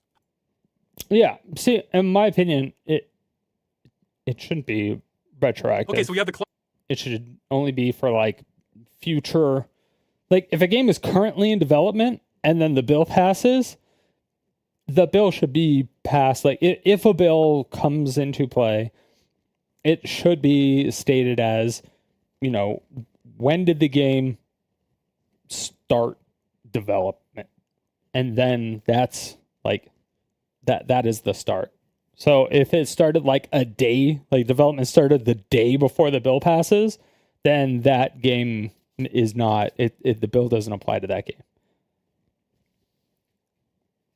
client portion as usual. Then we have the server logic. Now we'll bring in our usual middleware and microservice vendors. Nope, stop. Now, the EU says we can't just brick customer purchases like we've been doing if we want to sell our games there. So that means we can't keep making all these same deals the way we have been. Now we need to renegotiate with the vendors to allow for an end-of-life build with their software, or redesign things to make the microservices easier to sever at end of life. And vendors probably will renegotiate. Yeah, and see this severance, they're just like, they're API hooks.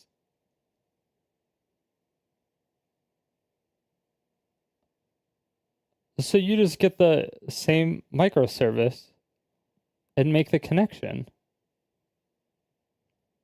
That's what confuses me. I don't understand how removing microservices are going to do anything.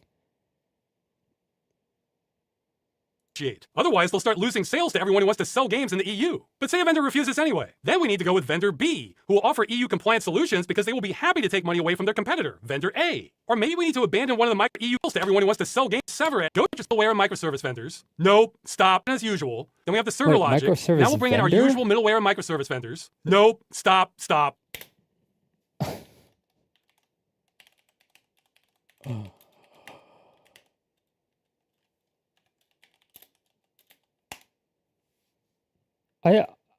I have to be stupid.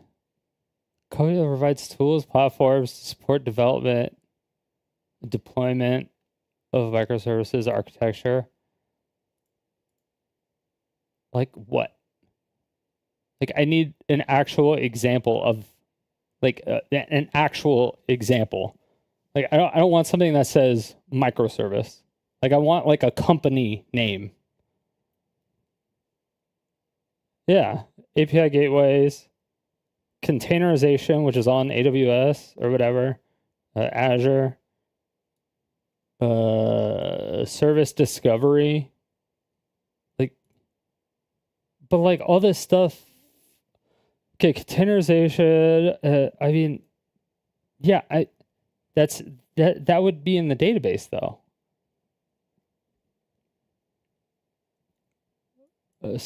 Same with the service directory, and they would be releasing that as well, because people would still need their accounts, right?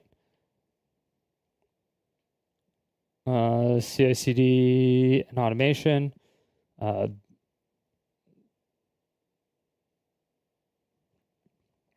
platforms that automate the build, testing and deployment pipelines for microservices, enable to. Pipelines. Oh, I can see that. Maybe. It's see, that shit's so hard because everything that I know is not the game development. So all this shit is not a problem.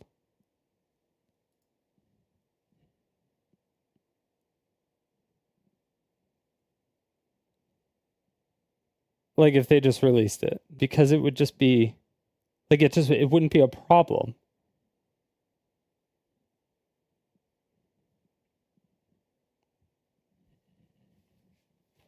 So I don't know. Service mesh, technologies that handle communication and security aspects of microservices, providing features like traffic management, fault injection, and encryption. I mean, that's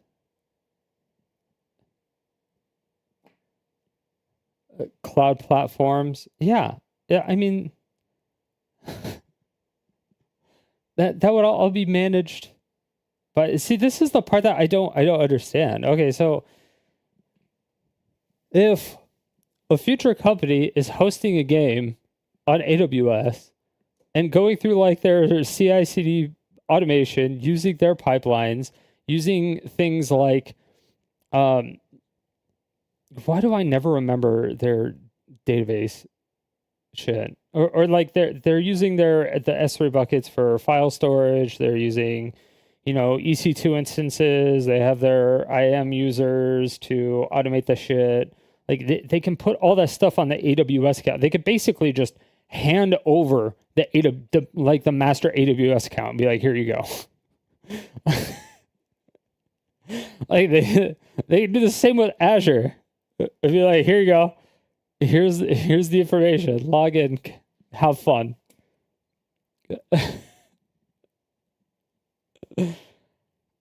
Like if they could almost just do that, but obviously they have the pipeline service. So I mean,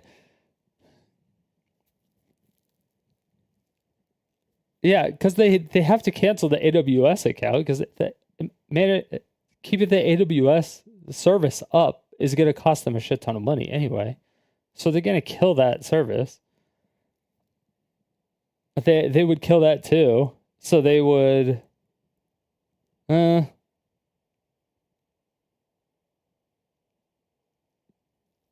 Is there a way to like export the infrastructure that you created before you kill the account?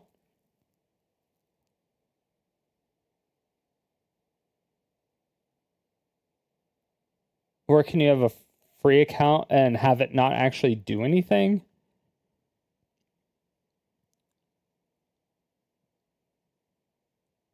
Because if there's just like an export and then import, or like a copy to free account or something, then there wouldn't be an issue. But then you run into a problem to where you could get into a monopoly type situation where everybody has to run AWS, or everyone has to be running Azure.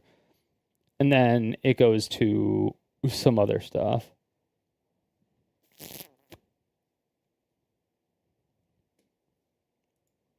That could be a problem. Potentially.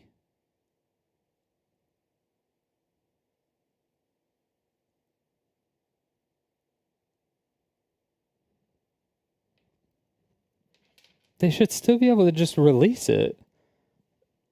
They'd be like, hey, we're releasing it. Does anyone want to take it over? And people could just take over the account or whatever.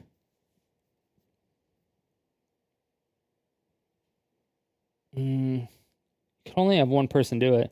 Yeah, there would have to be like some type of export or something. And that would be only if you make it in like a cloud-based thing. And that's like specific to like one of the like a cloud platform. But again, that I don't even know. Like API gateway providers, yeah, there's a bunch of those. Docker, there you go. So containerization, so yeah, we're doing Docker, Datadog, yeah, there's observability, and yeah, but this is all API based.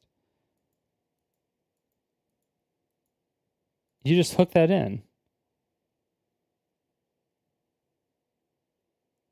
The only issue I see, literally the only issue I see, is if 100% of it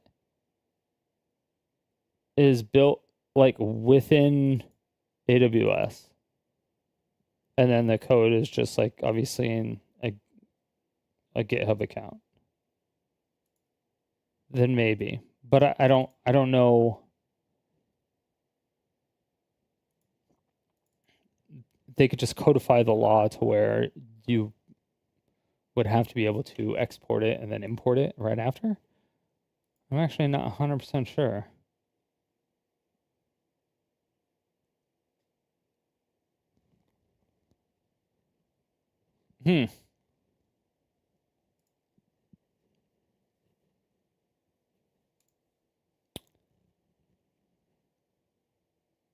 Smaller independent parts are in their own realm of responsibility. Yeah.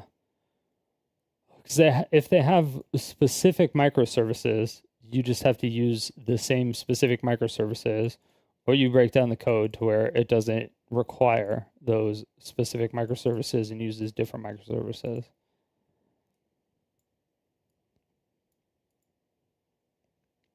Because the company has a contract where they're purchasing those specific things, and almost always you're doing it for a year or longer. So if the company goes out of business or whatever, and then they do the whole open source thing, does the new onus of that bill or the remainder, you actually pay it up front, so it doesn't matter. But do you have to? No, you don't even have to continue it, because you can choose to renew it or not, and then you just don't renew it.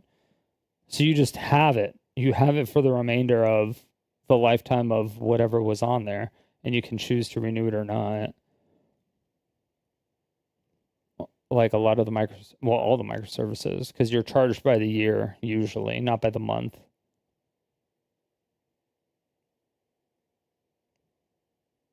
Oh, you can be charged by the month, but you essentially always pay for the year. You never pay for the month.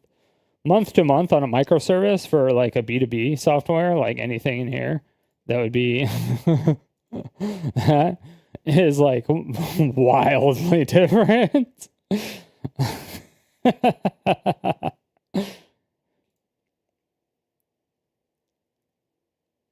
But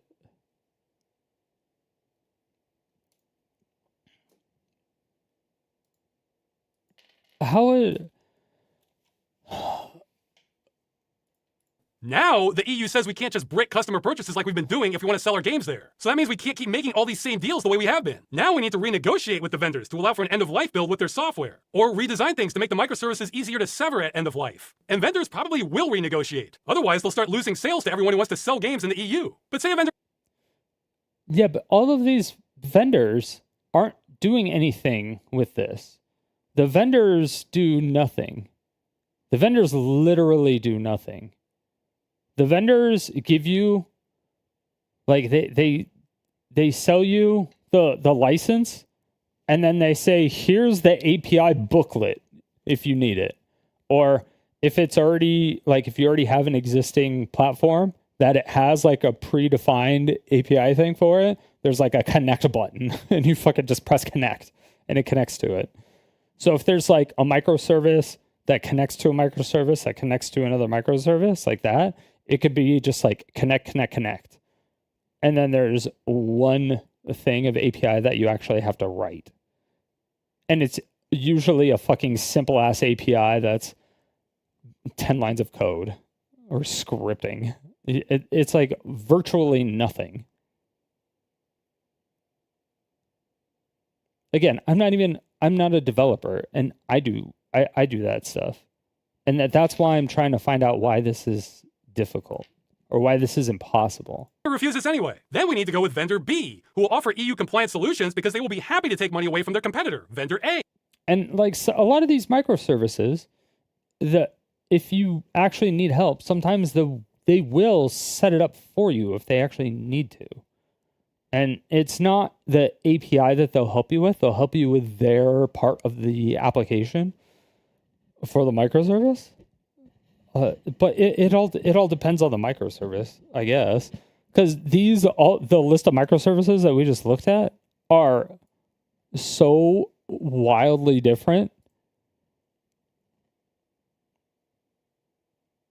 But none of them that are listed, if the game is removed, would break the game without it easily being resolved by like a passionate fan base just going to something else. Because again, I mean, there's classic WoW servers, there's or like the custom like private WoW servers, there's the private RuneScape servers, there's private Diablo 2 servers, there's like, I mean, there's all this stuff. Like literally every Korean MMO that no longer exists or is promoted, or it's like not even supported. Like some of them are just random like publishers that are just trying to get money at this point, but they get money from it because the Korean developer doesn't do anything. They don't give a fuck because they don't play the game anymore or whatever. But yeah, it's just the publisher will publish it into the ground. So it's like, okay, cool. And then they just have a really passionate fan base that keeps it going with either development or something. They do their own bands. They do their own maintenance on the servers. They do all that stuff. I mean, it's proven to be done in like every genre and on like every console. And like including computers. Except for the Switch 2. The Switch 2 I'm worried about as well. I'm actually very worried about the Switch 2. Because I think even if you did something, I think the Switch 2 is kind of just fucked. I think Nintendo was...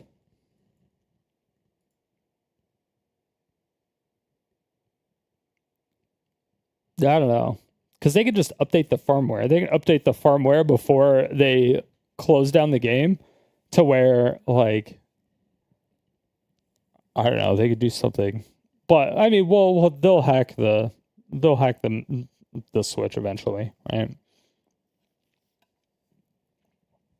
They'll figure out a way to bootstrap it.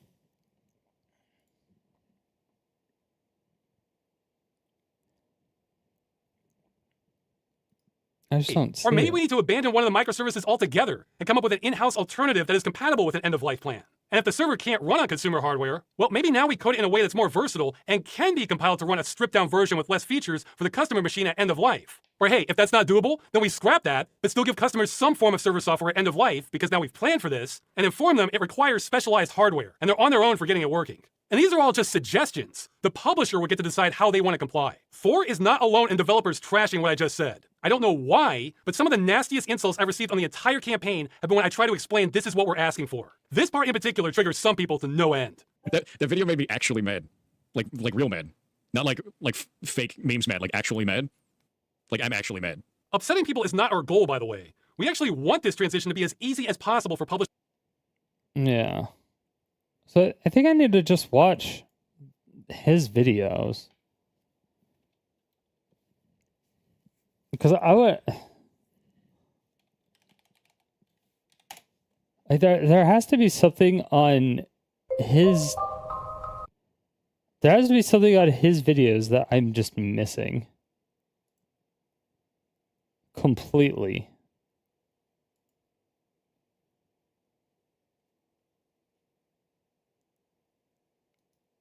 Probably a better deal, but if they're going to do...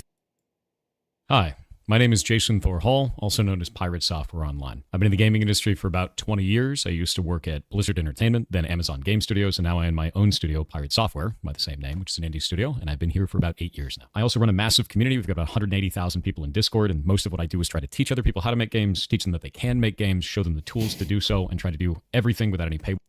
I'm going to try my hardest to not say anything about what he does. We're gonna stay on topic. We're staying on topic this time. Walls are bullshit in a way. It's incredibly important to me that we keep making games and that the next generation has the tools to do so their medium doesn't die out. And it never will. And that's the whole intention of all of this. So with that in mind, that community brought me this and tried to get me to sign it. And I don't want to. Number one, I can't because I don't live in Europe. But number two, I wouldn't sign it even if I could. And I'm going to kind of go through this and try to explain the reasoning as to why that would be the case without all of the internet hate machine that's grown up.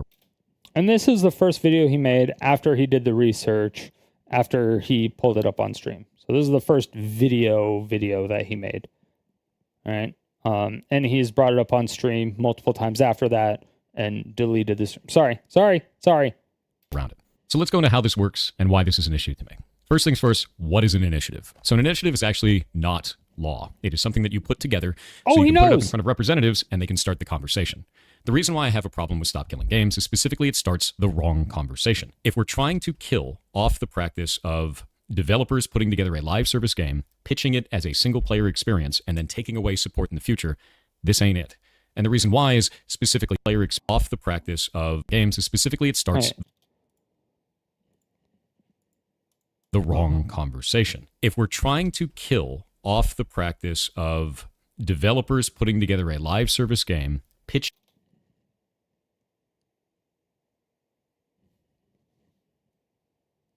conversation. If we're so you can put it up in front of representatives, wrong conversation. If we're trying to kill off the practice of developers putting together a live service game,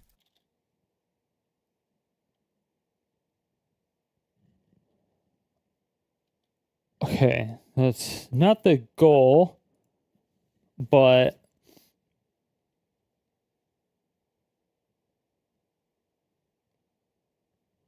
so there was less incentive to build live service games, which I still don't know why. pitching it as a single player experience, and then Wait, what? conversation. If we're trying to kill off the practice of developers putting together a live service game, pitching it as a single Okay, why are you pitching player it? experience and then taking away support in the future, this ain't it.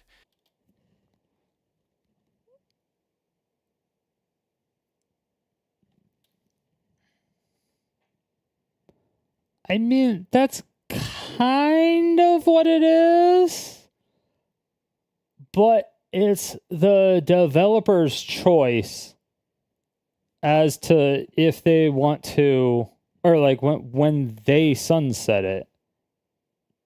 So they won't be doing it anymore. Right? And the real player I feel like he's of framing this in a developers really... putting together a live service game, pitching it as a single player experience, and then taking away support in the future, this ain't it. Taking away support. I mean, if they're not, like, if the company doesn't exist anymore, then yeah, there wouldn't be any support. I feel like he's being really disingenuous with that statement. And the reason why is specifically on this initiative. Under its own description, it says, this initiative calls to require publishers that sell or license video games to consumers in the European Union or related features and assets sold for video games they operate to leave said video games in a functional, playable state. Functional, and then in quotes, playable. So functional. So it just needs to be functional. Specifically, the initiative seeks to prevent the remote disabling of video games by the publishers before providing reasonable means to continue functioning of said video games without the involvement from the side of the publisher. Yes.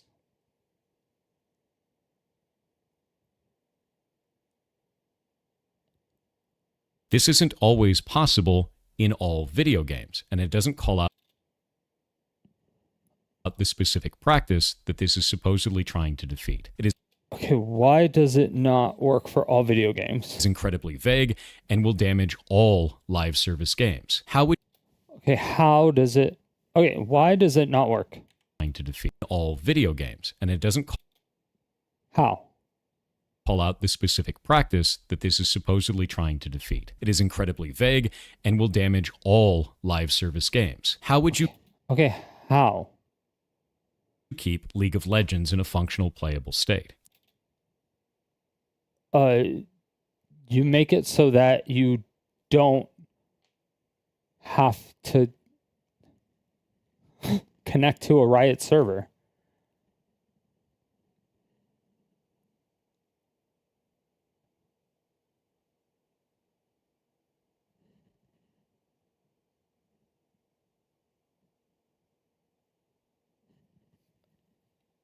Wait, I don't get it. But Dota 2 is in a functional, playable state offline. Dota 1 is in a functional play. So if RuneScape and World of Warcraft are in functional, playable states, World of Warcraft is still, around. So maybe I don't know if EverQuest is. But either way, there's private servers, so they're in playable functional states. Dota 1 and Dota 2. So Diablo 1, surprisingly, and Diablo 2 Street Fighter 2 Turbo. Well, they have remakes for it. But you can still play the OG one. But there's no reason to, because nobody's gonna play those.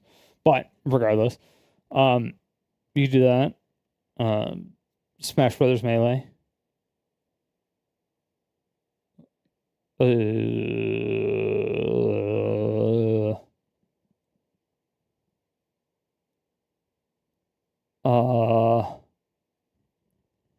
Okay, so we covered MMOs, MOBAs.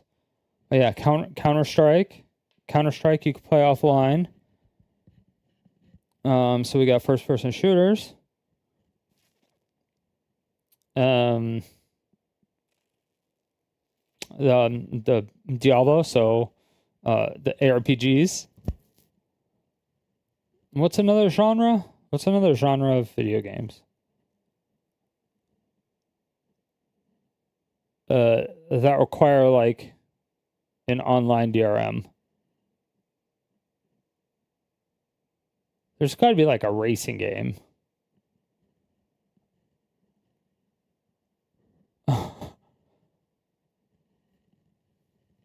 So I haven't looked into racing games, so I don't know. Maybe it's impossible for racing games. That's possible.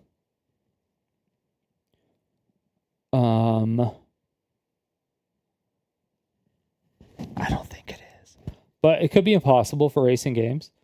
Hold on, let's see. Types of video games.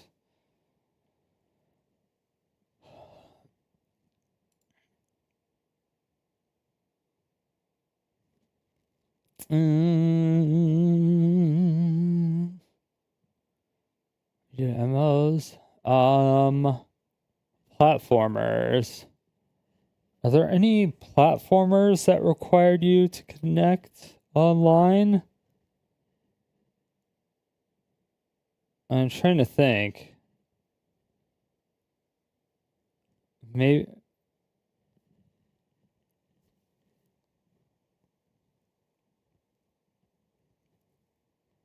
So maybe platformers. Interactive fiction. I don't and visual novels. I don't play any of those. Oh no. Well, no. Because you can still play like Leisure Suit Larry, whatever. But are there any like newer ones? They're like. I don't think that those were ever like live service games or something. I don't know which. Yeah, so maybe visual. Maybe these ones are impossible. So racing games and interactive fiction and visual novels. MMOs you could do. ARPGs you could do. Sandbox games you can do. What was a sandbox game that was online? What,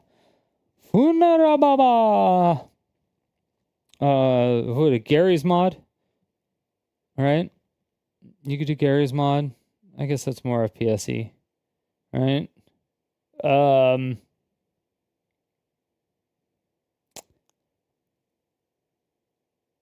I'm not sure about sports games either. So maybe sports games. I have no idea what puzzle games would be there. For horror games, you can play, I think, Dead by Daylight offline.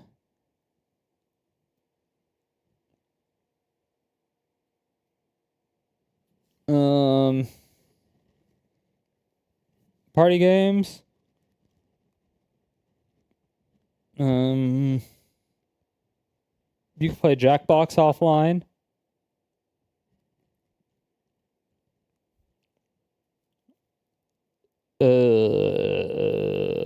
You can play Mario Party offline.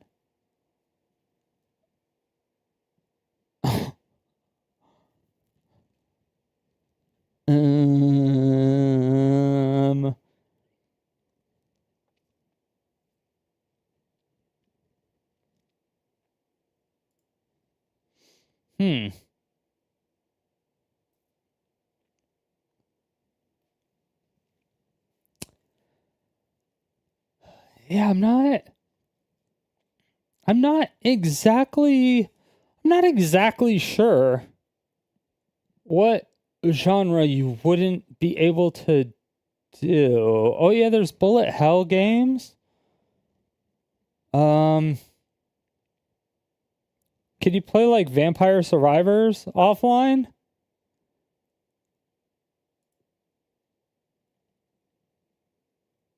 Or what, Conquest Dark? Right? That was like the same type thing. How do you go to offline mode in Steam? Go offline. Play. Okay. All right. So you can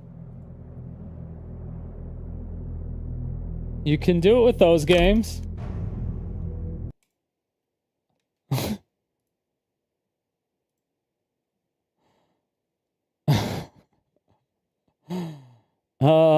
You can do it with tower defense games.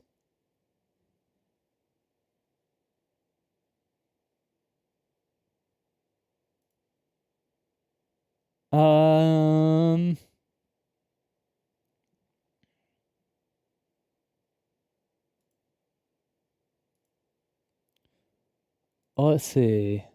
Yeah, Peggle. So there are some puzzle games, like the addictive ones. You can play like Peggle. I don't know if you could do the whale game one.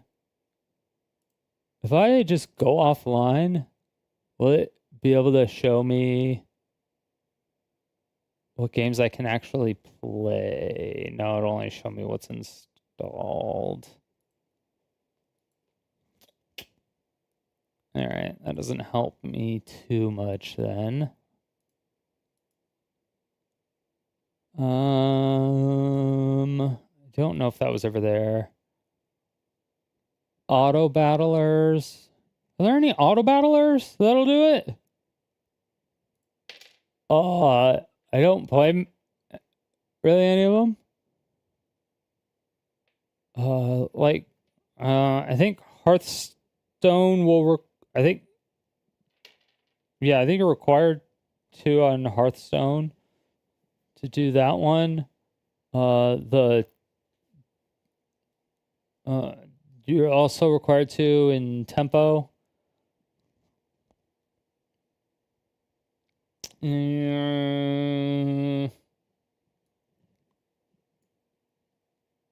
Let's see. Dungeon crawlers. You can play Hades offline. Fighting games work. FPSs work. Hack and slashes work. Horror games will work. Idle games will work.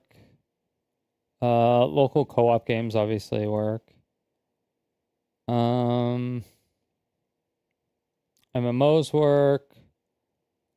Okay, I have a multiplayer only. Dead by Daylight is not multiplayer only. Oh, I have these on multiplayer only just because I put them in because I would only play them if I was doing it multiplayer.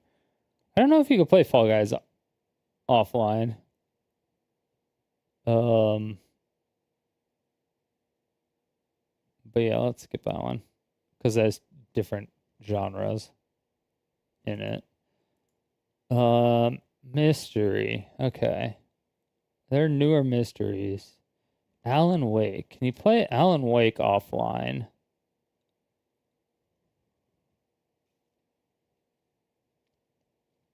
Not sure. Platformers. Now you could play Alice offline. Okay. So that's doable. Puzzle. Yeah, you can play 11th Hour and 7th Guest. Those are super old though. Oh, you can do Portal and Portal. Wait, can you do Portal 2 offline? Because Portal's old as well. But there were still live service games around that time, obviously.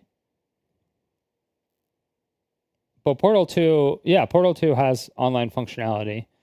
Because you can, let's see.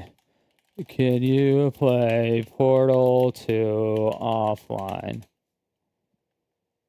Yes. Okay. Racing.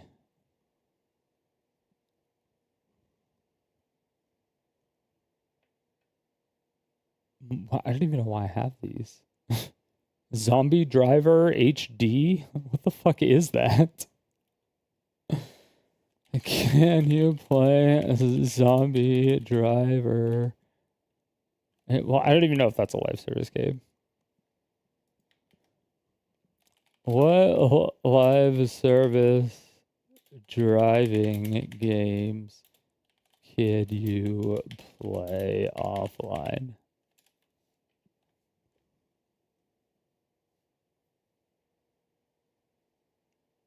Several live service games offer offline functionality. These include Forza Horizon 5. Okay. So, okay, it works with racing games.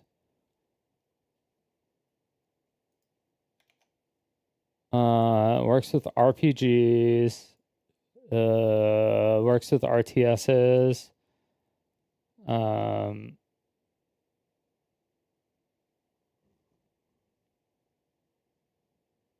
don't know if any of the simulators, like truck driving simulator.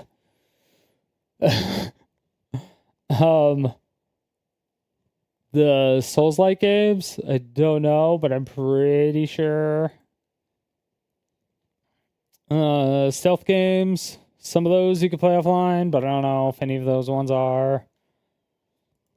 Strategy, some of those you can, yeah.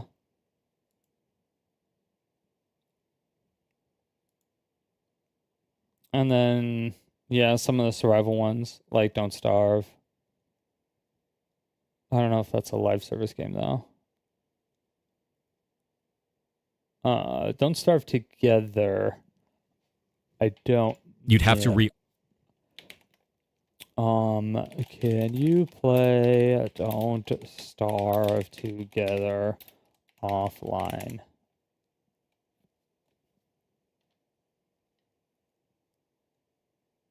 Yes, Don't Starve Together can be played offline. Okay.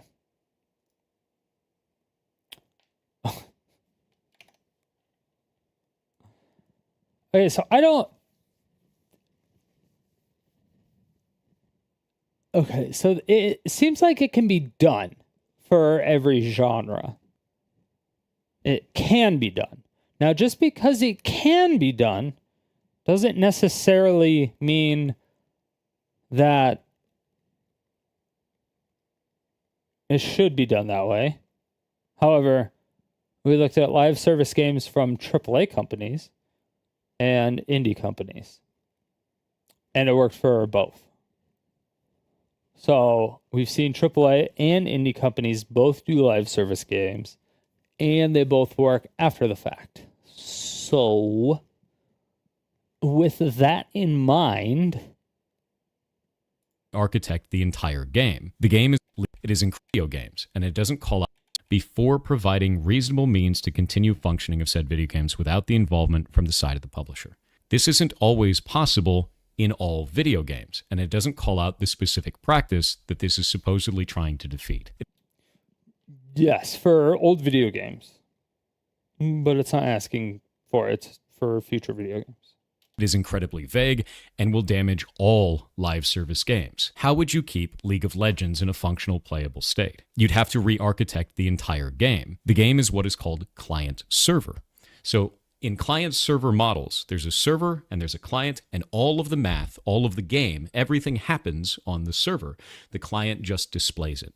And the reason we want to do it that way is so that you can't teleport around and do 1 billion damage. You don't trust the client.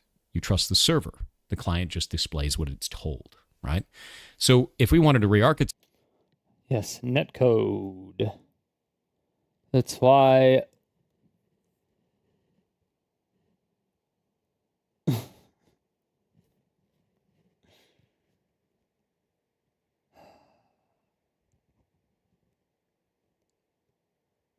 That's why they're called private servers. Right? It's like you have a private WoW server.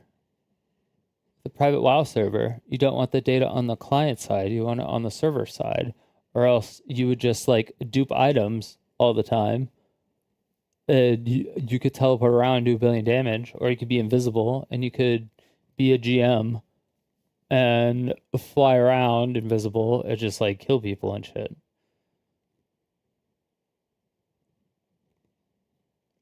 So they made netcode. Take this, we'd have to take all of that server logic, push it back out into the client, and somehow make that playable in a multiplayer-only video game. It's not, first of all, it's not even multiplayer only. And also there's a friends list. So you can...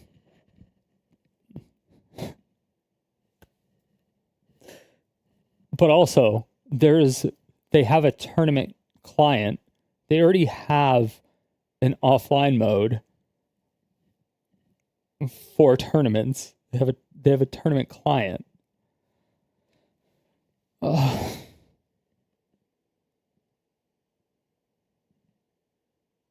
Sorry. I know. It's so hard. I'm trying really hard not to hate Pirate Software, but his example doesn't like. I know what he's like getting at, but his example is just 100% incorrect. Like, just incorrect. There already is an offline mode. There already is a tournament. Like, there's already a tournament client that they have that is offline, that they use for tournaments. So people can't just like DDoS that shit. It still has to go to a server. There is still server logic. Yes. All of that stuff is still the same. But it doesn't require like online functionality technically. It doesn't require to go out to an ISP and come in through an ISP. I mean, but that's different. I guess that's not necessarily what he's saying. I think maybe I'm misinterpreting what he's saying there.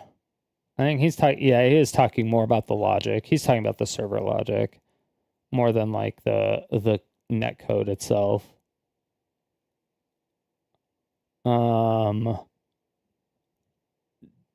But the thing that makes it different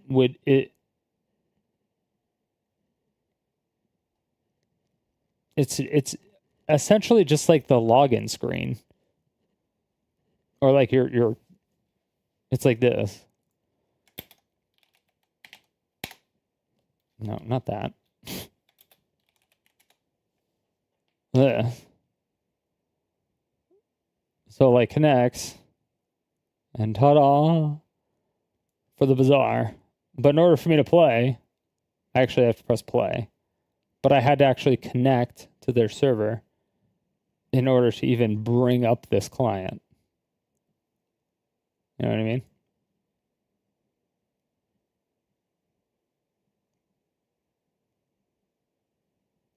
Doesn't make sense to me. So this isn't going to work for all games. Why is it calling out all games? And it's really easy to say like, oh, you know, if we wanted to re-architect this, we'd have to take all of that server logic, push it back out into the client, and somehow make that playable in a multiplayer-only video game. That doesn't make sense.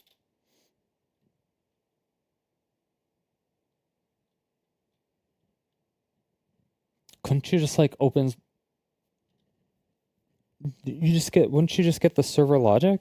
Wouldn't you just get? I mean, that's part of the code. That you would just get that, right? And you would just release that with it, and then they would do that. I don't understand.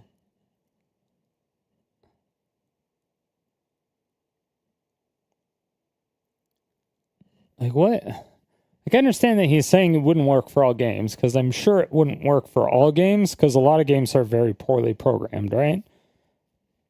And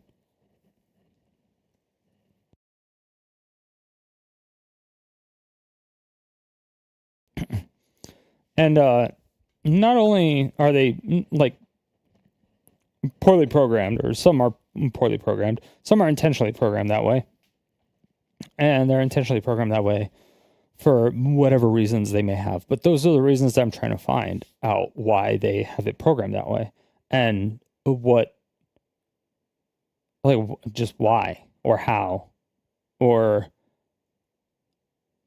that doesn't make sense to me. And that's why I have all these questions that I just don't get answers to.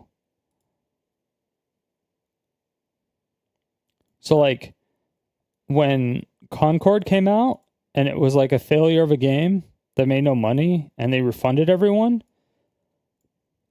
like, this is a weird edge case as well that would be in the law.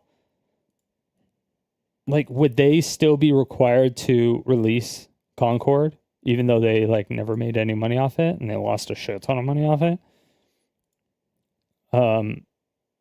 But it did release.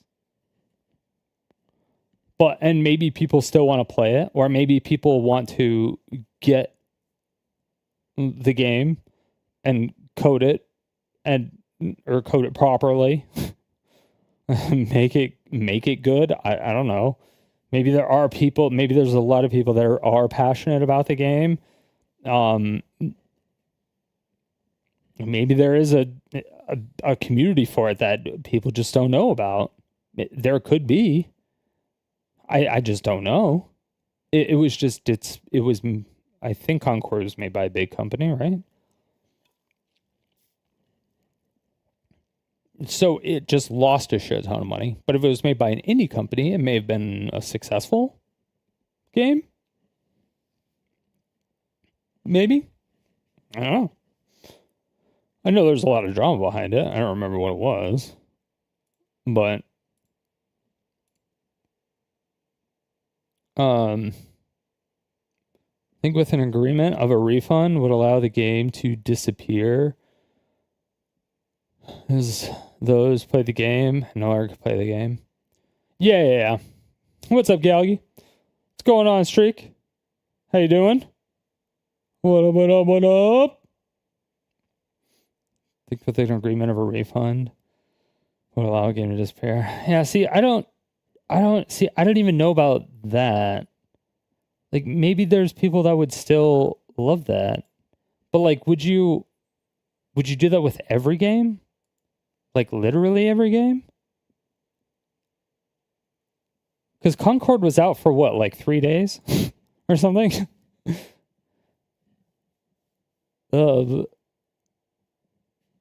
But then you also run into the every game is now released as ass. Every game is released ass. Every game is released as beta. So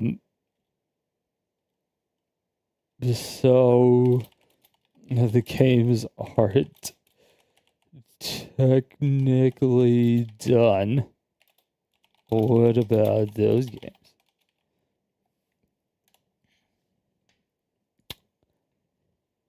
So if there's like an open beta, but there ends up being like zero interest around it, and so the game company decides to just cut their losses and just literally cut their losses and be like, okay, we're not going to spend any more money or time or effort on this, and we're going to just make a different game. Like, what happens with that? Even when the game is essentially done. Or, like, then every game that ever comes out will always be released under beta. And then when they decide to sunset the game, since it's still classified as a beta game, they wouldn't have to release the source code. that type of thing. But again, that would come down to the law, or the actual bill or whatever it's trying to pass and stuff like that. It's kind of weird.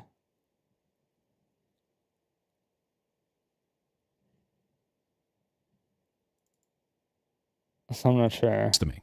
So this isn't going to work for all games. Why is it calling out all games? And it's really easy to say like, oh, that'll get worked out down the line. Which is what it would do, because usually, almost always, when laws are passed, they are not retroactive. They're proactive unless it's starting to set like a case precedent, right? So if there's case precedent, then when you're going to court and you're actually like doing stuff like a lawsuit, you're suing somebody, you're like, oh, in the state of this versus this person, this was the result, and this case is very similar, blah blah blah, this is how we did it, so we're gonna like codify it in bill, blah, and that type of stuff. So if it's like if there's enough case precedent, then you can end up drafting a bill that's really easy to pass, so that there's not as much deliberation in court and stuff like that. But yeah, because most actual like laws and stuff are passed through case precedent. But we're dealing with government here. If we're going to be putting up these types of ideas specifically in front of government, we need to be calling out the right issues, especially if you don't have precedent set. Because now you're going to be setting precedent on something that doesn't make any sense. We're not setting precedent until it goes to court first. With people that may not understand the nuance of our industry, all in the name of saving games. I can't agree with that. Yeah. So let's go into why this is happening, right? Wait. Makes sense. With people that may not understand we need to be calling out the right issues, especially if you don't have precedent set. Because now you're going to be which there is no precedent for this. Yeah. There's no precedent. Setting precedent on something that doesn't make any sense. What doesn't make sense about it, though? I want details. Like I'm not getting details from anybody. The only thing I'm getting are like really vague terms from people, and then drama, and that's like it. I'm not getting any like real answers from people.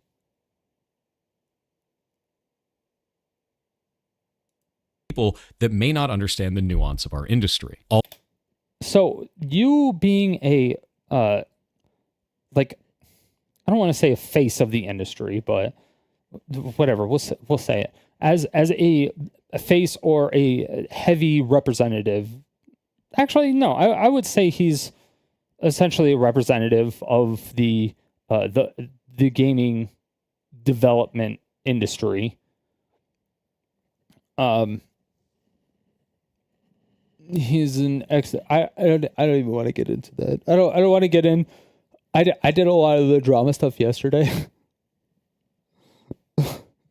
And the day before that. And like everybody here already knows, I have a really, really, really large bias against Pirate Software. I really don't like this person, so I'm trying to stick specifically with like what's being said and not like him. But I'm like trying to like get real information, Yeah, I'm just trying to get like real information, because nobody's giving real information. Not even like the Stop Killing Games people are giving me real information. Like I can't get real information. And they have a Discord channel for outreach to where they're like, oh, we should contact this creator. Oh, we should contact this creator. Oh, we should contact this creator. And then they're like, oh, this person doesn't have the link in the description in their video. How do we contact them? And it was Destiny. And I was like, oh, I had DMs with their editor. And I was like, I can get you the contact information. And so I gave them his Twitter. And they're like, oh, does anyone even have Twitter in here? And I was like, all right, I'll DM him. But he's verified on Twitter and I'm not. And he only accepts messages from people who are verified on Twitter. So I'm like, well, fuck me. I'm not going to pay to be verified on Twitter. So I was like, well, never mind. No, I was like, but like, I was actively trying to help. And and that's why my stream was so late, right? Because I was trying to help with a lot of stuff, and I was like, hey, I'm already like, I was like, I want to talk with a developer, like a game dev that really knows the ins and outs of this stuff, because a lot of it just doesn't make sense to me in a technological way. Because when the stuff that I know personally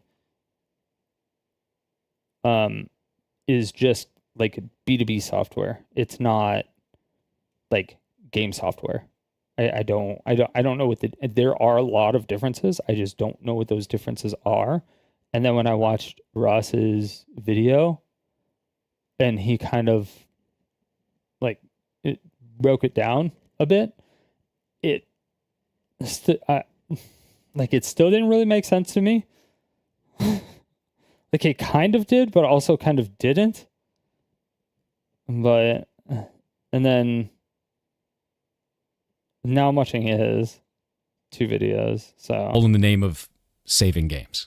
I can't agree with that. So let's go into why this is happening, right? So, but even this makes sense with people precedents. It's from like government, we need to be calling out the right issues, especially if you don't have precedent set. Because now you're calling out the right issue, especially if you don't have no, you just need to call out the right issue.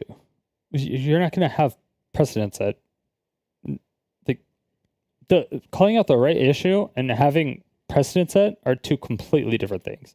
If you already have precedent set, then this isn't an issue. There's nothing like that. Like it's.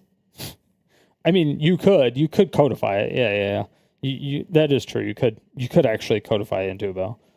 If everybody is just doing it purely off of like case law precedents, like if it's happened 100,000 times or something, but they never like made it into a bill or made it into a law, then it's like, okay, sure, yeah, whatever. But that wouldn't make any sense. They wouldn't do that. They just wouldn't do that. It would be a waste of fucking time, and it would be there would be so much time wasted. So of course there's no precedent set. You're going to be setting precedent on something that doesn't make any sense. No, because nobody's going to court with people that may not understand the nuance of our industry. Yes, exactly. So if there's when you get the initiative signed and you put it in front of somebody, they're not just going to take the papers and be like, oh, cool, you got a lot of signatures and it's called Stop Killing Games. That's really catchy. And then you just say, yeah, it's because we want to keep playing games that we paid for, because developers are making it to where after they go out of business, we can no longer play their games because the way they coded it, and we don't think that's fair for the consumer. And the person's like, yeah, that's fucked up. And so they just take this stack of papers and then they just bring it in, and then they do a briefing to everybody, and everyone's like, yeah, I agree. And then they all vote on it, and then they don't look at the 300-page stack of papers that says, but you can also kill your grandmother whenever you want by kicking her in the forehead specifically. It's like, That's not how the process works. Like they have to read it, and then they have to talk with experts like within the industry. Like he just doesn't know how lawmaking works. All in the name of saving games. I can't agree with that. So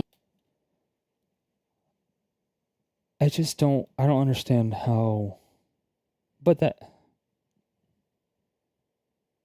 it's right here. Like it says it right here. let's go into why this is happening, right? So why did this start in the first place? What is the specific cases they've called out that are egregious? And they have one. It's The Crew. So action on The Crew. The video game The Crew, published by Ubisoft, was recently destroyed. Which I have still never heard of the game or the series. For all players and had a player base of at least 12 million people. Due to the game's size and France's strong consumer protection laws, this represents one of the best opportunities to hold a publisher accountable for this action. If we're successful in charges being pressed against Ubisoft, this can have a ripple effect on the video games industry to prevent publishers from destroying more games. First off, I don't like the idea in this that it has a player base of 12 million people. That is not how long-running games work. There is a large number of people that buy the game, and that player base slowly dwindles off until nobody is playing it anymore. If there's any costs associated with keeping the game online, which this was an online video game, then eventually it costs more to keep it online than it does. It's not only online. It has an online feature, but it also has a single-player mode, has a single-player story mode. And that's what they're asking. They're asking for a functioning, playable game after its end of life. So if I bought the game when it came out, right? There is a large number of people that buy the game. Large number of people that buy the game because they bought it, and then they played it online, but then a lot of people stopped playing it online. So a lot of people stopped, playing it online, and people that like it will play the single player stuff because I believe you can get like different features on your car. You can get like different skins and stuff. You can get different cars, just all that stuff. But it's in single player. Maybe you just really like the game, you like the maps, or you're doing speedrunning, which he never seems to consider the entire speedrunning community. Which this completely destroys.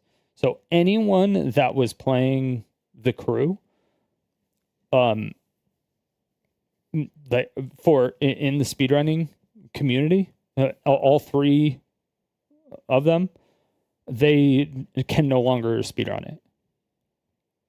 He just doesn't care.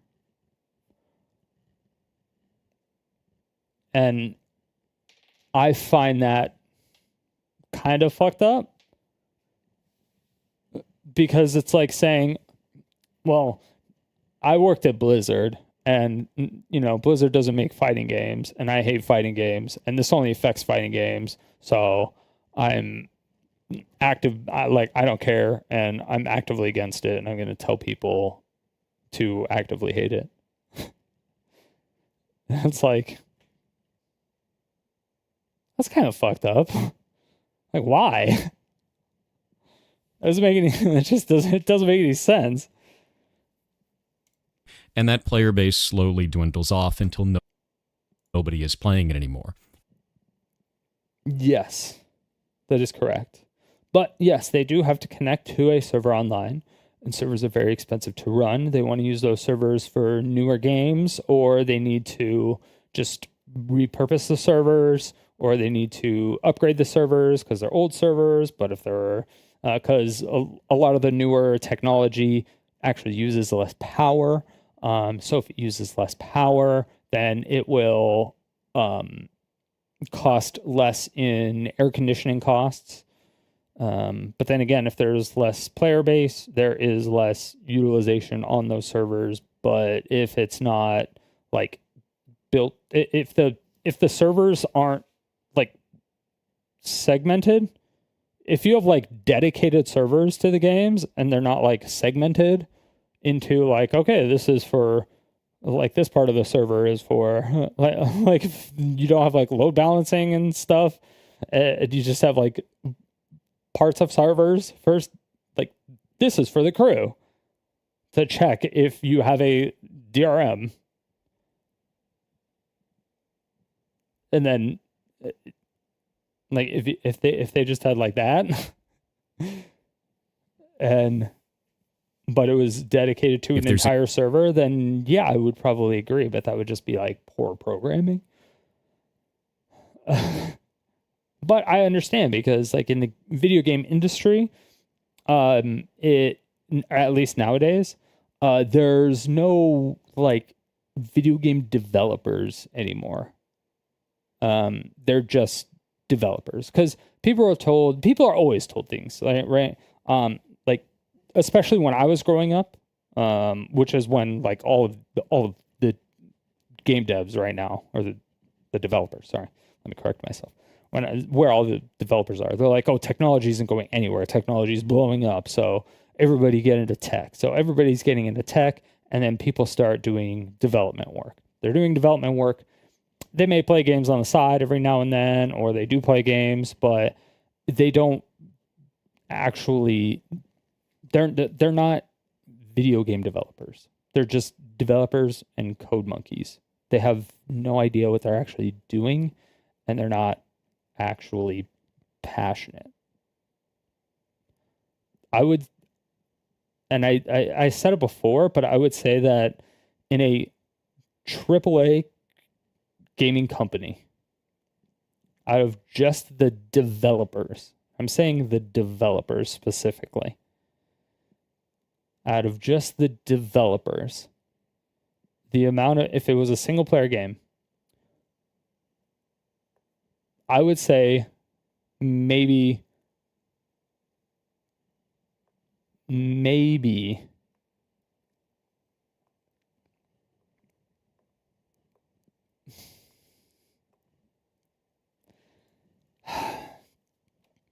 I mean they probably all get free copies. If they get free copies, then maybe 100% of the people will play it. I mean, outside being forced to play it while you're working on it at times, to like do testing on something. But after the game is fully released, if they don't get a free copy, they purchase it. Okay, no, they're getting a free copy. Okay, so the developers get a free copy, and man, I still think that if it's a single player game that would take longer than 10 hours to beat, if it's a AAA game, I would say maybe 50% of those people even beat the game. I would say 75% of the people play more than like 2 or 3 hours of the game. Yeah, I don't know. I still think that if the game is like an RPG, like a Final Fantasy or something, that's going to take like 50 hours to beat or something, I would say maybe 2% of the developers actually beat the game. Yeah, and if it's like an online game, I would say maybe I would say 1% of the developers that made the game play it after 1 year. Like 1%. No, maybe 10. Maybe 10%. But that's because they're not gamers. This is quality control and playtester side of developing. I said after that. I said they're like forced to. I said unless they're like, of course you're going to be forced to when you're working on it and stuff like that. Pizza time. Pizza time.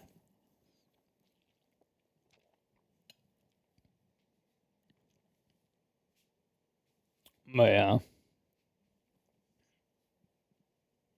I just don't see it happening. And quality control, like QA QA is done by developers now. They're not done by people who are just scripting. They're developers. They develop it, because what was happening before, and what seems like it's happening again, we're getting stuck in like QA hell, I think. Well, no, it's the fact that the developers are developers. They're not game developers. They just don't know what they're doing. They're just coding. They're just coding for infinity. Stuffed crust pepperoni pizza. Oh, Papa John's? Gross. Throw it away. Any costs associated with keeping the game online, which this was an online video game, then eventually it costs more to keep it online than it does to keep running it, right? So the cost outweighs the amount of income for it. There are bad business practices that can occur in. That is very true. 100% true. 100%. Because if you have one person playing a game, but you have to maintain a server, that's server energy, and then it's going to cost way more than keeping that one person playing your game. It's going to cost so much. But nobody's asking them to keep the server running. That's the problem. And so EOLing it is fine. Nobody's against EOLing the game. They just want to be able to play it after they purchase it.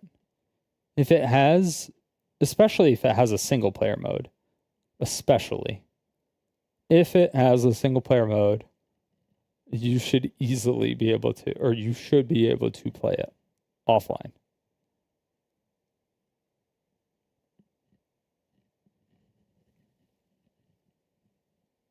And even most online games should be able to be played offline, because most of them can be.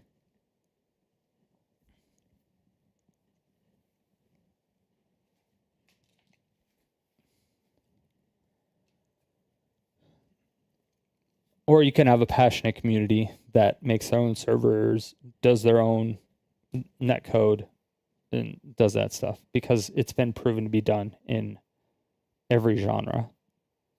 We just went through it. There are companies that will sell a online-only game as a single-player experience and kind of just put it into the TOS and hide it. But not all companies do that. When they do, we should be calling out that specific company, not all companies. So let's take a look at this and find out more about the Crew itself. If we pull up their Wikipedia, we can see that the Crew was actually created in 2014, which, much to the hatred of all of us oldies on the internet, was 10 years ago. Oh. So this was an online-only racing video game developed by Ubisoft Ivory Tower and Ubisoft Reflections and published by Ubisoft. So all Ubisoft, right? With that in mind, it said it was a scaled-down recreation of the contiguous United States and included both role-playing and large-scale multiplayer elements. So it had a massive multiplayer component to it. It is an online-only service-based game, and they shut it down 10 years later. On March 31st, 2024, Ubisoft shut down the game's servers, rendering the game unplayable, which is normal for live service games. The only thing that I can see in here that could be a problem is if they posted as not an online-only experience. But everything that I found online shows that the game was always marketed as online only. If you're going to be buying an online-only game, that means it can only run when it's online. Okay, so if something can only be ran online, but then the community has the code and they maintain the service, they maintain the servers, they maintain the updates, they maintain the updates, they maintain the complaints.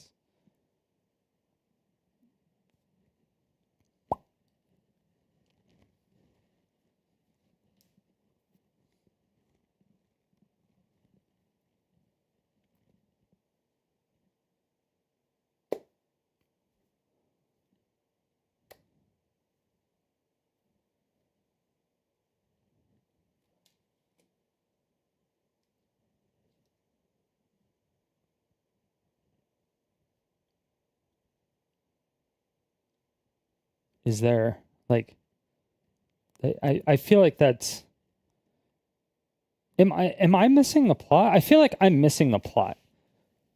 Am I missing the plot here? Does that make sense? Am I the dumb one? Am I misunderstanding this? I feel like I'm misunderstanding this.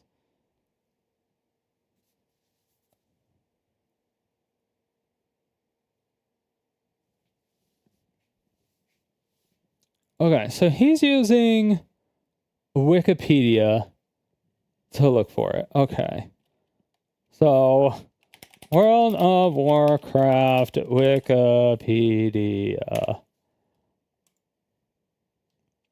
Massive multiplayer online role-playing game. So, MMORPG video game. Is it online only? It wasn't marketed as online only. Oh.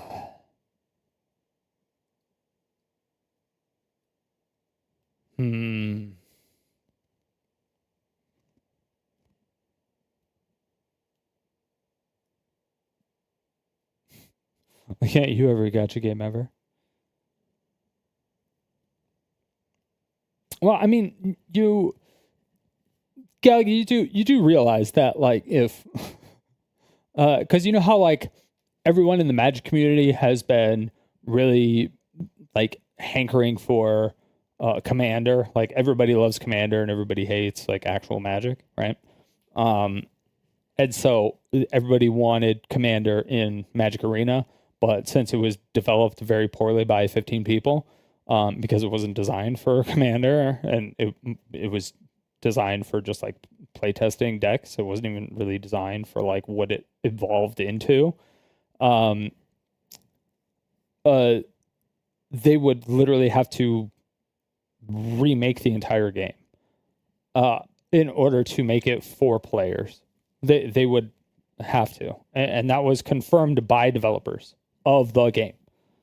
The original developers of the game confirmed that.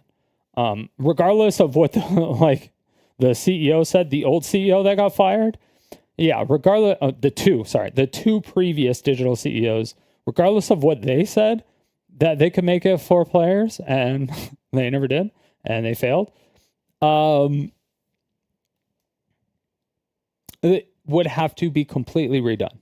So, what they could do is they can make a new client that does support 4 players, and they could shut down all the servers for Magic Arena, because running Magic Arena and another client that is essentially Magic Arena and Commander, because it's just like the same thing, they could just like shut down the servers for Magic Arena and say, fuck you. And so you have none of the sleeves you purchased, none of the cards you purchased, like with real money. If you weren't a free-to-play player, obviously, you would have none of that. You'd have nothing. You'd be starting from ground zero. They could do that legally right now.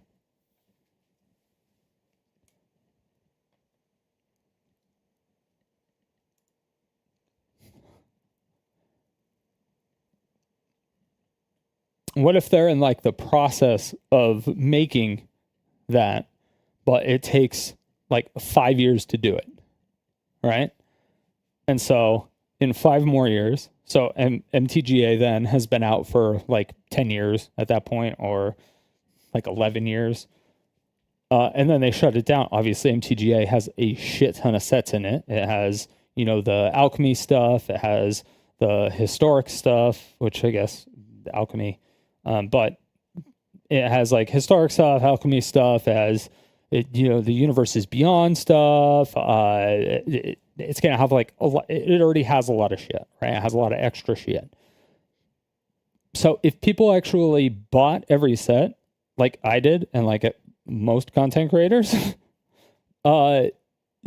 you just lost like thousands and thousands and thousands of dollars.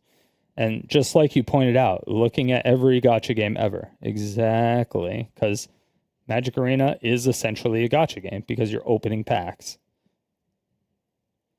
You can do free to play in Magic Arena, just like you can do free to play in gacha games. But when you're a content creator, you have to get like all the cards at the start so you can make decks and start making videos and stuff, right? It's just, you can't. Or if you're a really passionate player, you want to get like, you just want to buy the cards so you can play, right?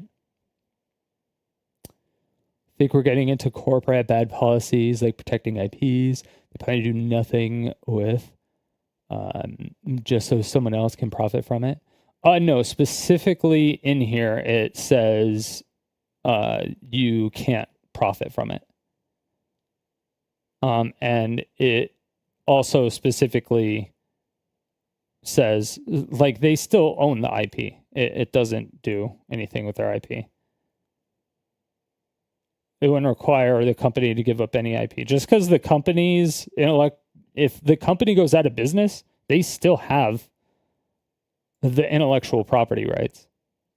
So the person who had it, I mean, unless the person who owned the intellectual property, so like if the company went out of business and every single person that worked in that company and every single member of their family died, and so that IP is just like in the ether somewhere,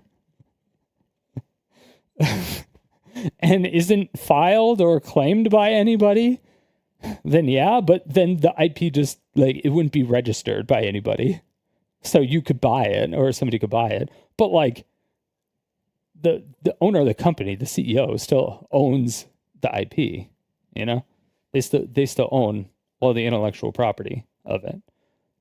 But they wouldn't be forfeiting any rights.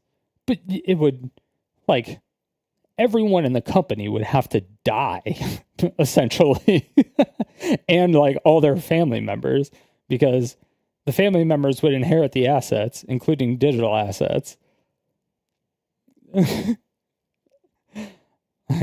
Unless the estate tax was all their intellectual properties. Or you could go to their family and be like, hey, we'll buy this IP from you. And then you could buy the rights to the IP. You can do that too.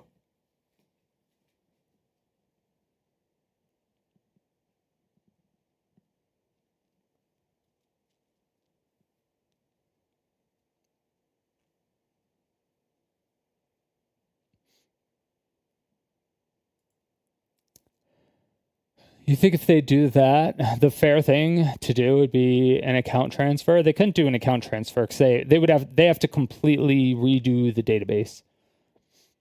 So it wouldn't be as simple as doing an account transfer. The way their database is set up right now, they can't even do codes. Because you know how in most games, especially ones that are like trying to make money from microtransactions and stuff, they have like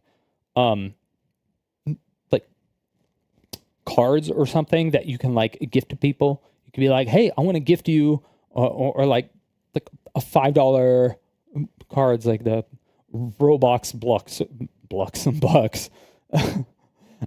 that you could like buy and they give to somebody for Christmas or something, or like digital versions of it or something like that, you know.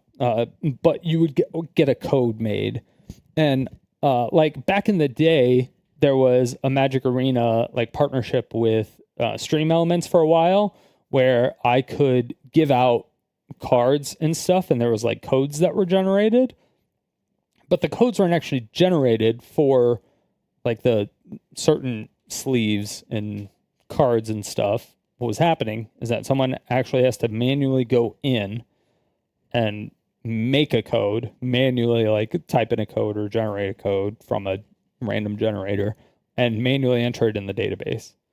They don't have like a, hey, I want to buy a code. So if I want to like host a Magic Arena tournament and the winner gets like 1,000 gems, and then the tournament happens, the winner wins, I can't just be like, cool, here's your boom purchase, here's your 1,000 gems. Like I can't do that. There's just no way of doing that. It just doesn't exist.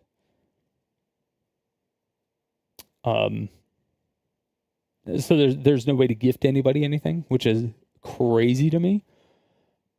But yeah, they have to anytime they want to generate a code, they have to do it manually in the database. It's actually crazy. What's up, Brack? How's it going, baby?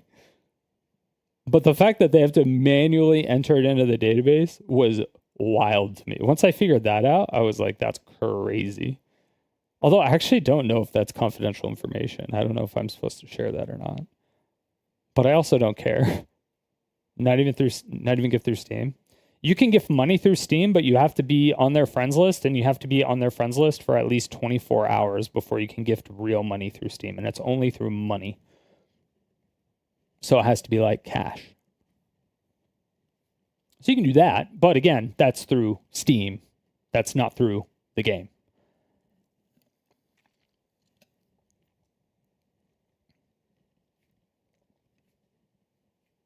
And by friends list, I mean the Steam's friends list, not Magic Arena's friends list.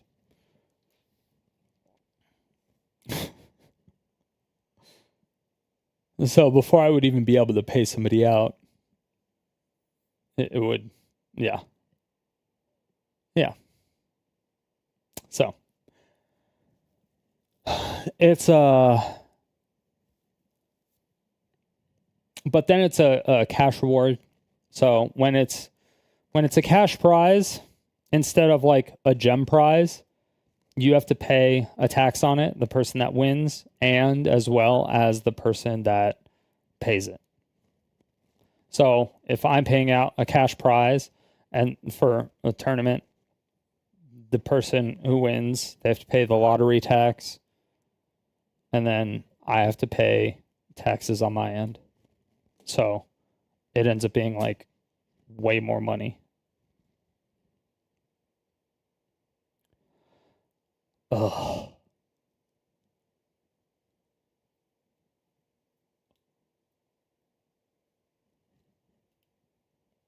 But yeah. So they didn't structure their database very well. Or they didn't make a tool to generate. I still I don't understand. Double taxation, infinite tax or gift tax.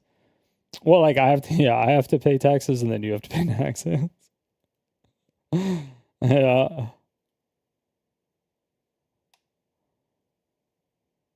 The gift tax, yeah. To be fair, it was implemented to help prevent money laundering, I believe. Don't hold me to that, but I believe it was implemented to help prevent money laundering.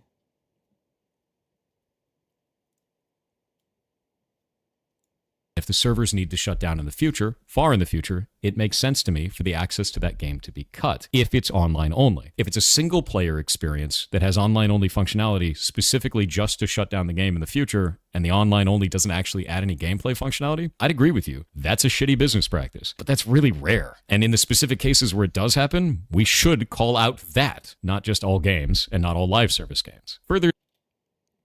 Okay, so for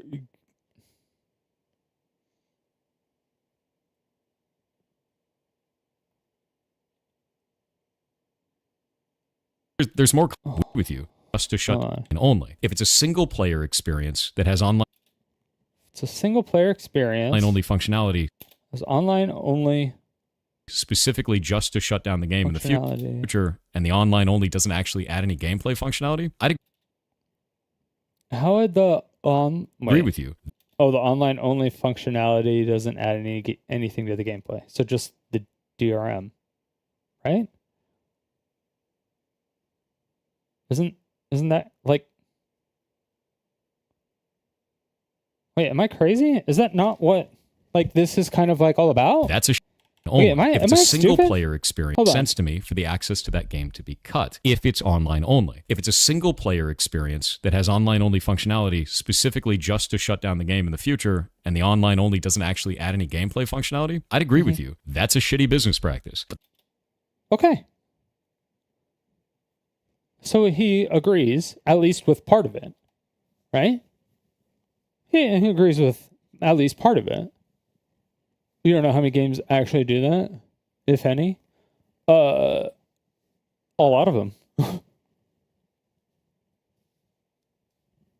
That's really rare. And in the specific cases where it does happen, we should call out that, not just all games and not all live service games. Further, Well, there's more content. Should call out that, not you shouldn't call out that.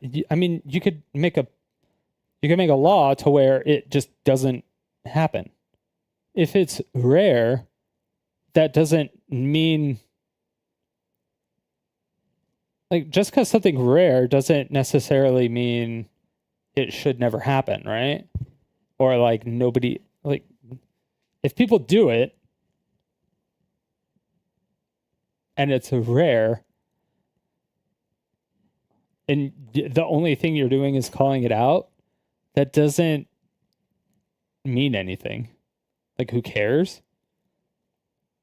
But if you make it illegal to do that, then they can't do that.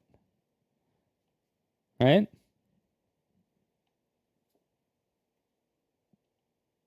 not just all games and not all live service games. Further, there's more context to this too. The Crew itself came out in 2014, but it actually had a sequel that came out in 2018. And then it had another sequel that came out in 2023. And if we go to the Crew's SteamDB, which again is not going to be all of the player base for this, it's only going to...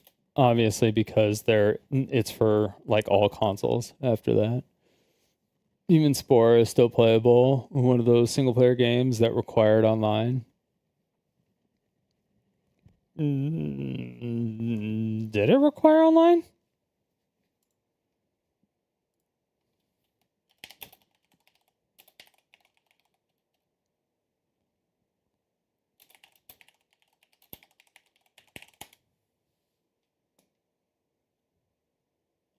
Spore initially required an online connection for activation and to access online features like sharing creations and downloading content from other players. While core gameplay can be enjoyed offline, the full Spore experience, including its social and content sharing aspects, relies on an internet connection. That's just an internet connection, though. Sports community aspect where players can share and discover content is a major draw for many players. And one person playing... Oh, Woody did that video.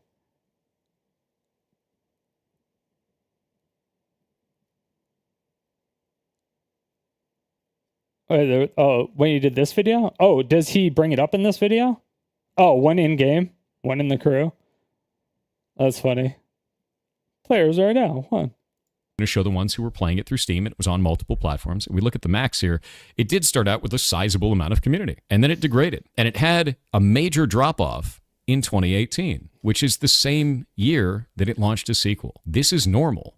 When a sequel comes out, a lot of the player base, if the sequel doesn't suck, will move over to it. And then the servers effectively die. You can't run a live service game on this few players. You can't most of the time, especially not if there's anything else that goes into it. And if we go into that anything else, and we could see that there was license. It's an Ubisoft game, right?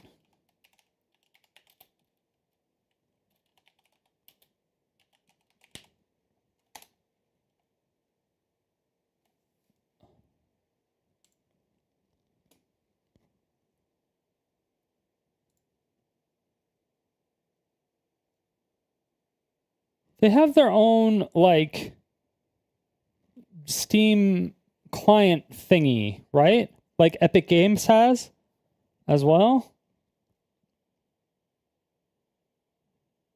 Is that what this Ubisoft Connect is?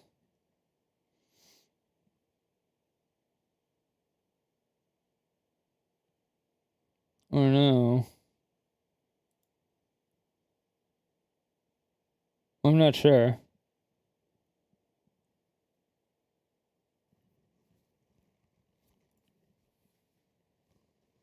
Yeah, I don't know.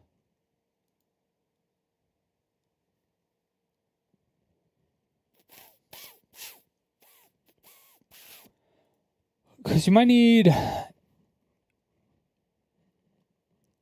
Because the thing is, like, the more platforms that you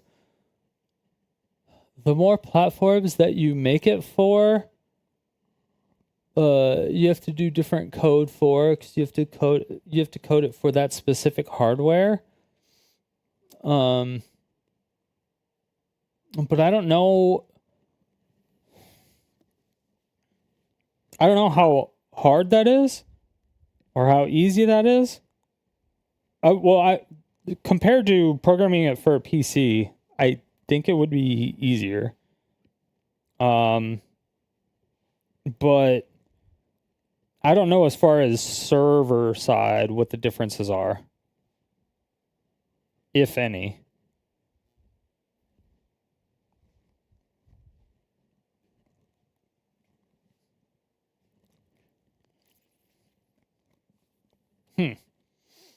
Interesting. Interesting. But yeah, WoW was not advertised as online only, so yeah, I can't use that argument against it.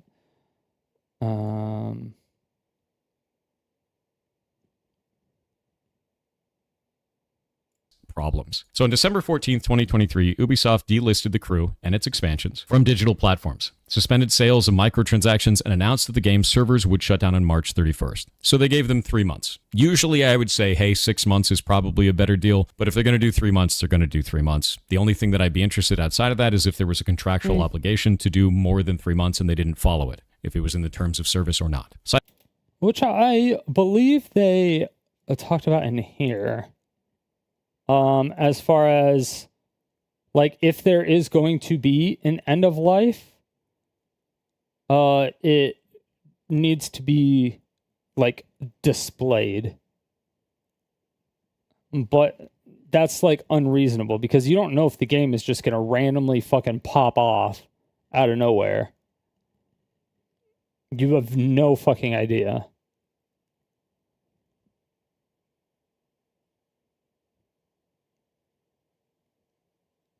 Like, what if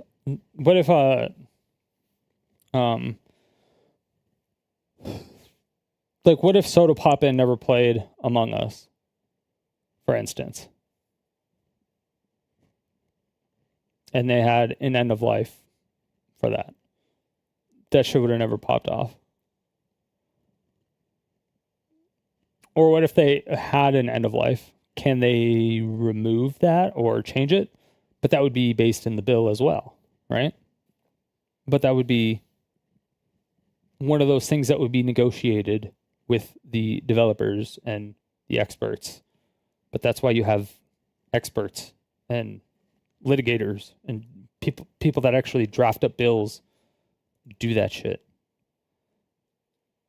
Like, there's always going to be edge cases, and you have to account for those edge cases, but we need to know what those edge cases are, so you can codify that in the bill. If there's holes in, if he thinks that some of it is good, but some of it is bad, the best thing he could do would be to say, hey, I think this is bad because XXXXXXX, and this is good because of this, and this. Like, specifically. Setting upcoming server infrastructure and licensing constraints. What were those licensing constraints? Well, it turns out that all of the cars in the game were licensed from the car companies. And a 10-year running game likely means that they had license to them for 10 years. And that means that it would likely reopen for negotiation. Now, understand that's speculation, but I've seen this type of a deal many times in the industry while I've been working in it. So it's not unlikely. If you're going to have... yeah, third-party licensing, that is true. Okay, so that is one third-party licensing thing. Okay, so that would be a problem.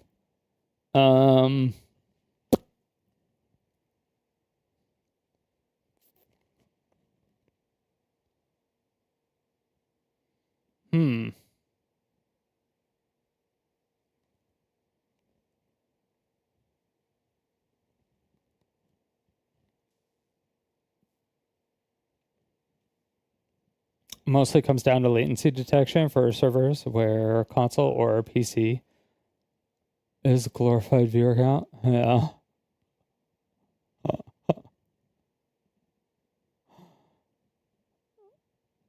Well, PC helps it with frames, and there's like a lot less, like, you have better technology built into PCs, and PCs can just simply perform better, except for the fact that there's like auto aim built into the console stuff. So there is extra features built into the console version of like FPSs that are not in existence in the PC versions, or they are in the PC versions. They just hide it, like they just segment that part of the code out.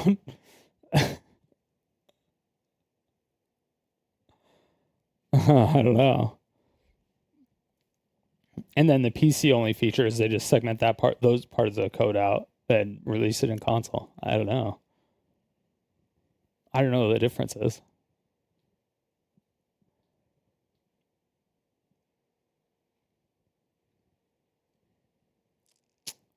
You think licensing for video games should be per game, not time frame? Imagine if movies had a time frame licensing.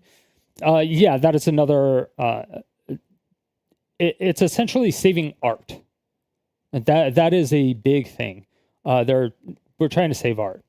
Like if licensing was with like Michelangelo's statue. Or paintings, or like whatever. You could do like the Thinking Man. You could do like fucking whatever. There's so many things that you could do with it, and you could just like destroy it after a certain amount of time, and there would be no recourse because it wouldn't matter, or whatever. If they decide they don't want to support it anymore, they just wouldn't matter anymore. It wouldn't exist. But nobody could buy it because they own it, you know? But there's a lot of things that people can't buy because, like, the museums own it, or the person who did own it donated it to the museum under the veil of the fact that they cannot sell it. A lot of museums will like cycle through paintings and other various exhibits so that there are different things to help attract people to come back to the museum. So they're not seeing the same thing over and over and over and over and over and over and over again. Right? So that happens as well. But yeah, it's the same with movies. Like there's a lot of black and white movies that no longer exist because the media just doesn't exist. The medium, sorry. Like, because the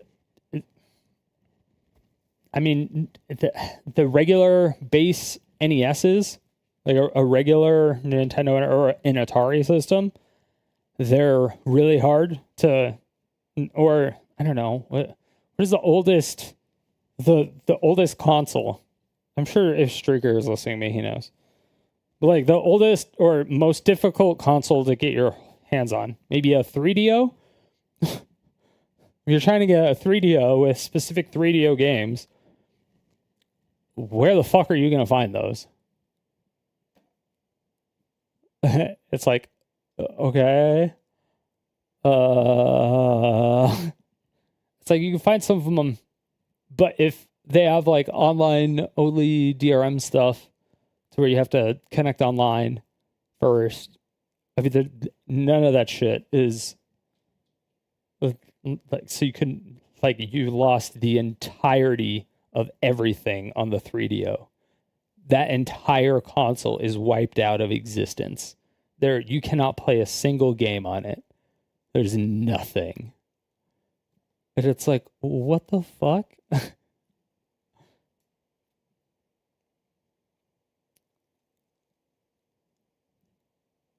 Yeah. So it's it can come down to that.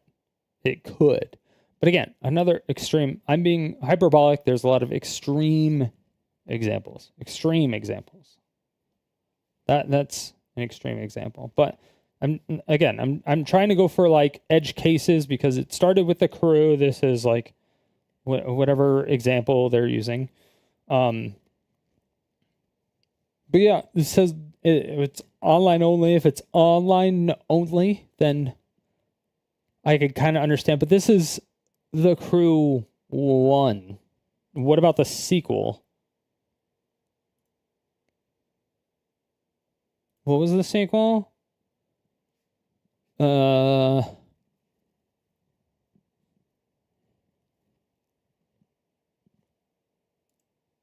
But yes, the whole car thing where you're buying a temporary license to get the cars in the game, that is legitimate. That is actually legitimate.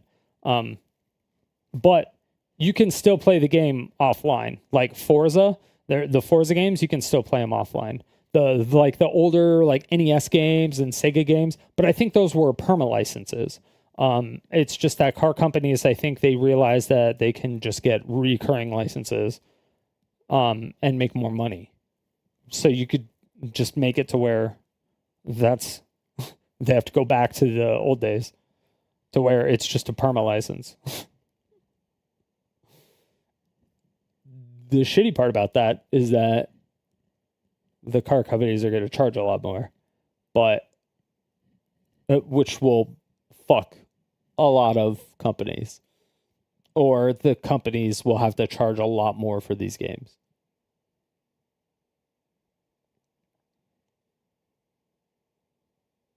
Which is also why a lot of the older games, they didn't have like actual real cars, like real Ferraris and other stuff like that. They had just like weird looking cool cars and stuff like that. Yeah.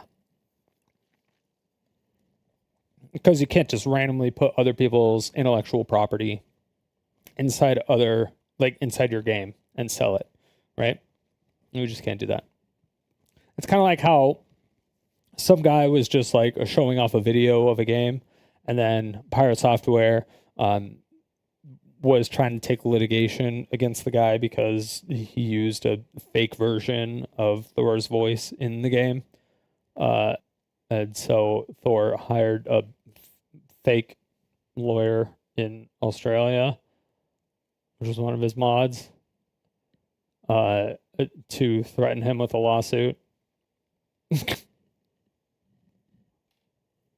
I can't. Sorry, I'm not going into that. Stay on topic. On topic. Guarantee your original copy of Red save. In fact, and no longer have its save state. No, they should be giving you the. Yeah, they should be giving you the save file because they should give you the database with it. Which is what all the like the microtransactions and stuff would have. But yeah, if I mean it's not like China cares about the copyright laws, so most like the gacha games and stuff that have, they've done collabs with. No, but those things are always in the game though. They don't just go away. Because a lot of gacha games, they'll do collabs with other IPs like animes and stuff like that. So if they do like a month-long collab with an anime, and there's some characters that show up in the game and you can get those characters are always in the game. And you can always play them. And sometimes they'll do another month like down the line or something like that. But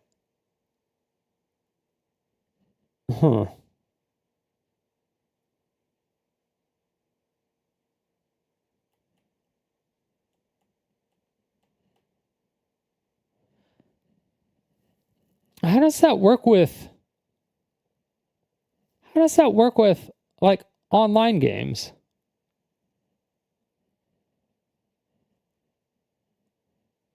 Like,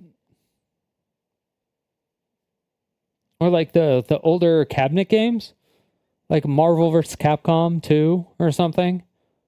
So now that it's owned by Disney, when it wasn't before, if I sold an older arcade cabinet, would I get fucked by Disney? I don't think so.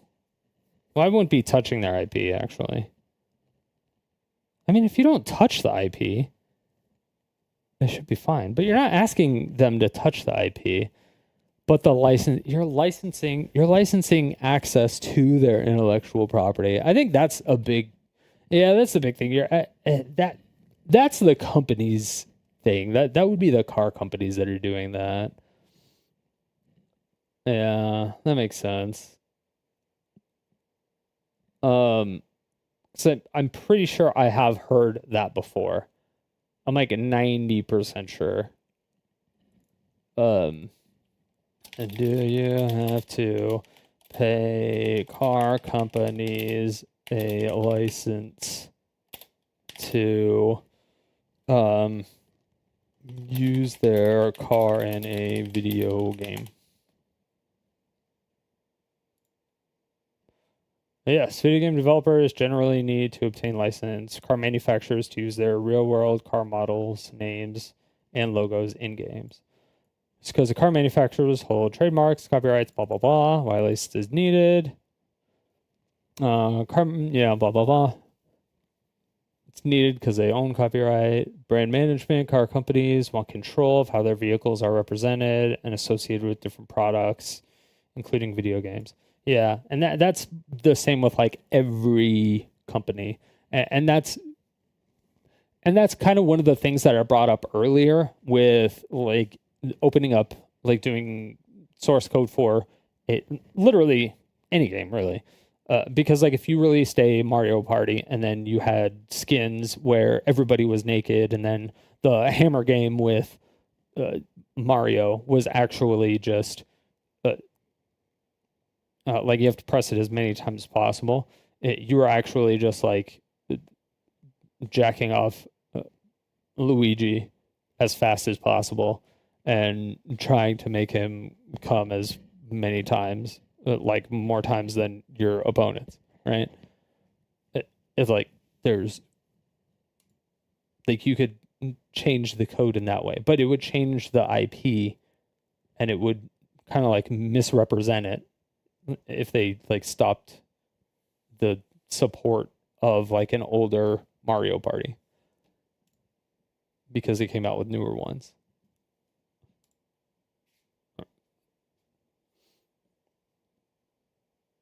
And so it's just like, it is kind of weird.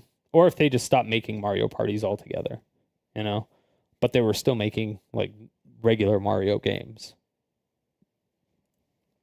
So like they still are actively using the IP, just not in that form.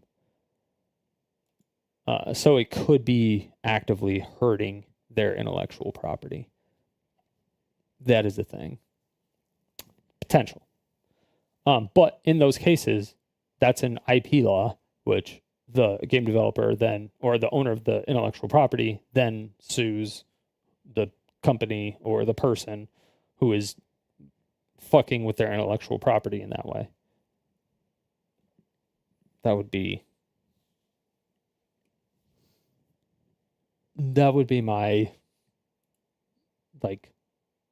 counter argument, but I don't know how that would like look on paper or in a law, you know. But I'm not a law person, so it's hard to say.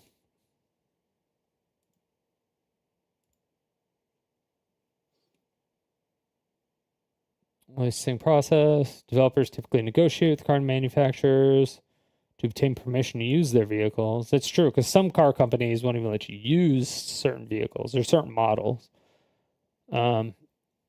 These agreements, because they won't let you use older models, because they want people to get excited about newer models to increase sales. They do that. Yeah. So like all this stuff is confirming what I remember of what I looked up this before, but I had to like confirm some shit. Involve financial compensation, which means it could be a one-time fee, royalties, or a combination of both. Yeah. So I wonder if it is royalties. But I didn't. Yeah, license. I didn't. I just don't. I just didn't. I never thought that it would be like a time-based license. I don't think it would ever be a time-based license. That just wouldn't make any sense. Like logically, it wouldn't make any sense. Maybe nowadays it could, but then that's just like fucked up on a developer side of things.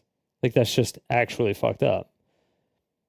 Because what if you had a 1-year license, right? From the car companies, or a 3-year license for the car companies, and then an option to renew the license. And then the game was like hella successful, but you didn't really expect it. But the car company knows that the game is hella fucking successful. And so in order to renew the license to use their cars, they're like, all right, we're going to quadruple the price now. And then they talk to every single car company and they quadruple the price, or fucking 1,000 the price, because they know they can, because it was super successful. And then it's like, well, fuck. What do the companies do at that point? Do they take the cars out of the game? Do they eat the money? Do they stop support for the game entirely? Do they say, oh, sorry, I know this was like the most popular game in the world, but the car companies fucked us over. Sorry, we got to shut everything down. We don't have a license anymore. I mean, that would obviously never happen, because the developers would be like, all right, well, shit's gone, you know?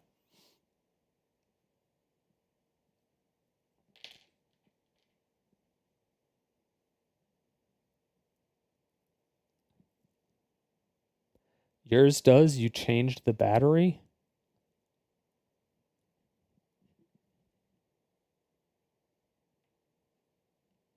What?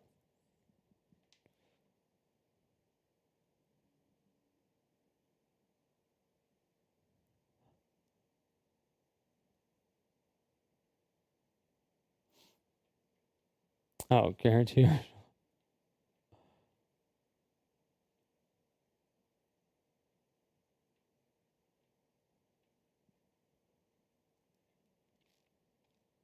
I said your original Pokemon Red doesn't have its original save state. Oh yeah, it's because like if you were doing it, the way we were talking about, that's fine, whatever. It's whatever. Okay. To renegotiate on a game that has so few players and is not turning a profit anymore, you're probably just going to forgo the renegotiation. And if those servers are aging, you're not going to want to recreate that infrastructure. And there are some people that'll say, well, just make it all single player. Well, I've explained that doesn't make any sense in the first place. No, if you're making it, you're not going to put development work in a game that is dead. That is ridiculous. But that's not what they're asking. That's not what this initiative is asking.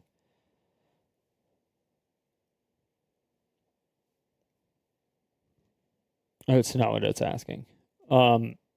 If there is a third party that's cucking it, then and that's what's like actually fucking you,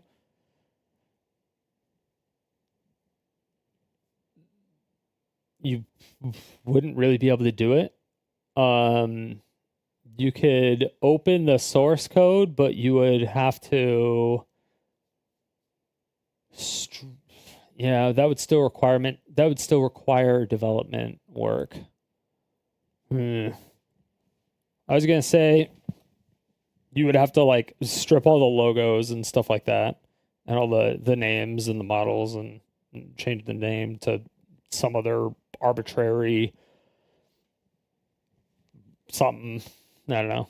all single player, you'd have to carve off all of that, and it's developer time and money. When you already have sequels out and the game has basically no players left anyway, it makes more sense to just move on. I don't find that to be a problem from the developer perspective, and I understand that people find that to be a problem from the player perspective. These are two different ideologies, and that's okay.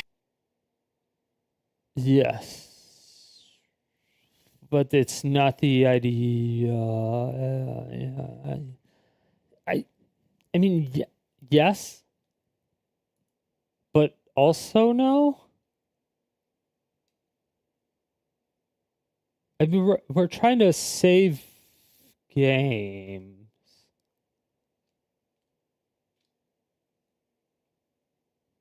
But okay.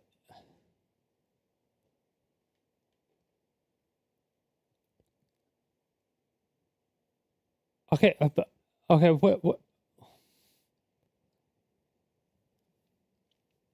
Okay, so what happens when? Wait, you said the Diablo 2 servers were still officially, like the official Diablo 2 servers were still up and running? Are the Diablo 1, were there Diablo 1 servers? I have no idea.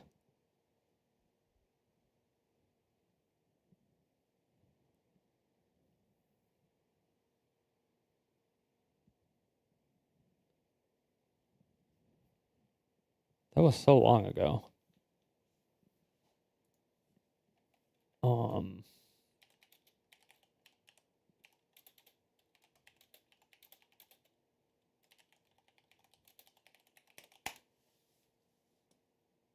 No, Diablo 1 did not primarily run off Blizzard servers in the way modern online games do. Well, it used Battle.net for matchmaking and connecting players, the core gameplay. So it is still,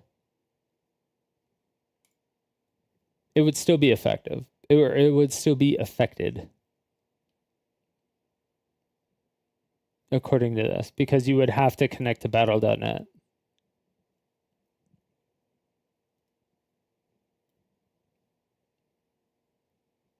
Yeah.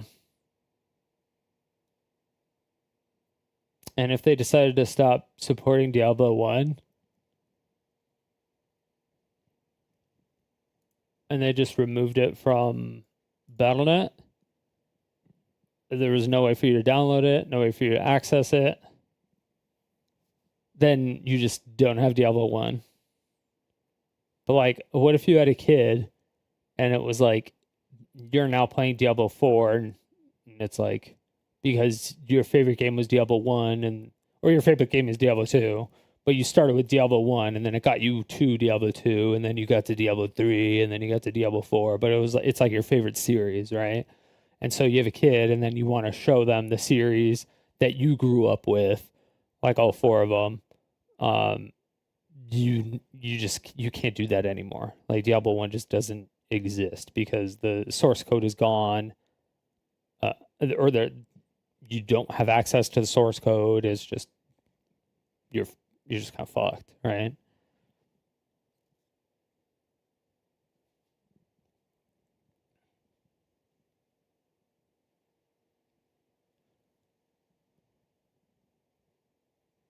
I mean, I think Diablo 1 is old enough to where you could obviously crack it and just make it to where you just do direct peer-to-peer stuff. I'm sure you could get around it. I don't think there's really any limitations to get around it. But the actual, game sessions were not hosted on the Blizzard servers.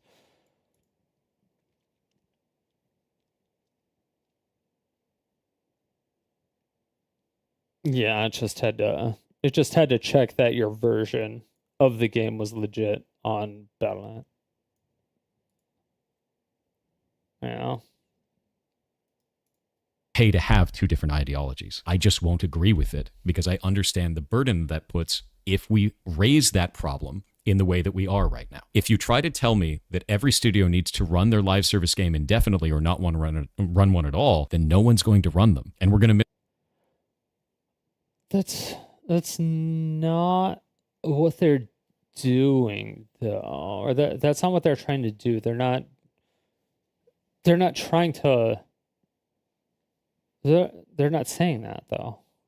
This out it's a problem in the way that we are right now. If you try to tell me that every studio needs to run their live service game indefinitely or not, they're definitely not saying that, because they just want the code so that they can put it on their own servers and then do what they want to do with it. Not want to run one at all, then no one's going to run them. And we're going to miss out on adventures like Final Fantasy XIV. And even though I don't play anymore, League of Legends or any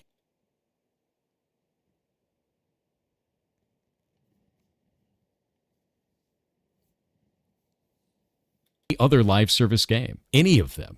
You're talking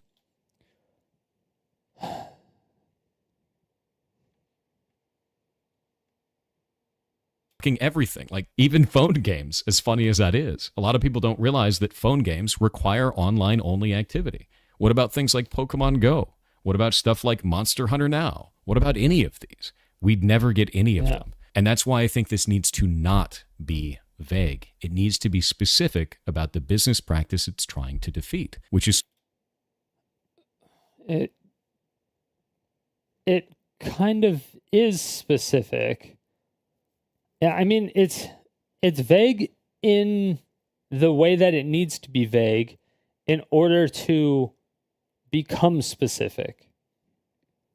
It has to start out vague with the general idea of not killing games and not allowing media to just disappear, to where now, like the crew in like 3 or 4 years, people are going to forget about the crew. Like, nobody's going to know that the crew ever existed. Like, not a single person. The developers that worked on the crew are going to be like, I don't even know what I was developing for like 5 years or whatever.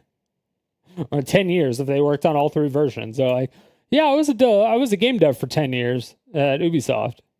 Oh, what games did you make? I don't remember. That's how irrelevant this is. But to players, there may be something that, or there should at least be like a catalog or something, you know? Specifically, companies that are doing this under the guise of it being a single-player game, but adding online-only functionality that is not necessary and doesn't add any gameplay elements. That's just specifically companies that are doing this under the guise of it being a single-player game, but adding online-only functionality that is not necessary. And true, that is part of it. Yeah, you don't want to have a single-player game that adds an online element that is required, that adds 0 functionality to the game. But you do that in your game, and you don't even have a live service game.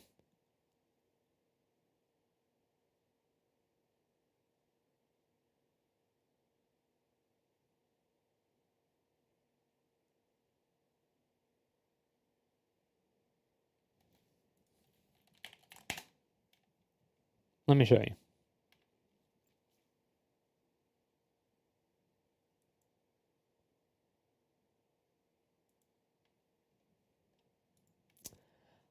Oh,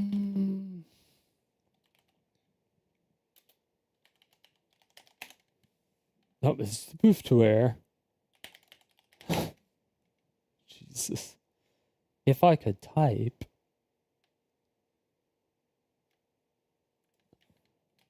Jesus. Piracy. And if you look at this, we have 160 achievements for it, and all of them are very simple. The way that I did this is quite funny. I tried to find a way so that our game wouldn't get pirated, because it'd be easy to pirate it. We knew that you could break Steam DRM very quickly. This is your save file. When you first start the game up, it actually checks what achievements you have, and it unlocks powers based on your achievements. This is actually the save file for the character, so you can't pirate it because you can never use the achievements. It made it unpiratable, which is deeply hilarious to me. And if you look at this, we have 160 achievements for it, and all of them are very simple. The way that I did this is quite funny. I tried to find a way so that our game wouldn't get pirated, because it'd be easy to pirate it. We knew that you could break Steam DRM very quickly. This is your save file. When you first start the game up, it actually checks what achievements you have, and it unlocks powers based on your achievements. This is actually the save file for the character, so you can't pirate it because you can never use the achievements. It made it unpiratable, which is deeply hilarious to me. And if you look at this, we have 160 achievements for it, and all of them are very simple. The way that I did this is quite funny. I tried to find a way so that our game wouldn't get pirated because it'd be easy to pirate it. We knew that you could break Steam DRM very quickly. If you don't know what Steam is a distribution platform, so you can bypass. So you can bypass publishers, which is really good for indie developers. But it has a DRM to check if you actually own the game or not, right? So it's kind of nice that way, right? So it's an online only feature.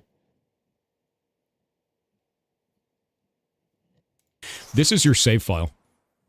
When you first start the game up, it actually checks what achievements you have, and it unlocks powers based on your achievements. This is actually the save file for the character, so you can't pirate it because you can never use the achievements. It made it unpiratable, which is deeply hilarious to me. And Okay, so you're telling me I have to be connected online to Steam to actually play your game that is an offline game.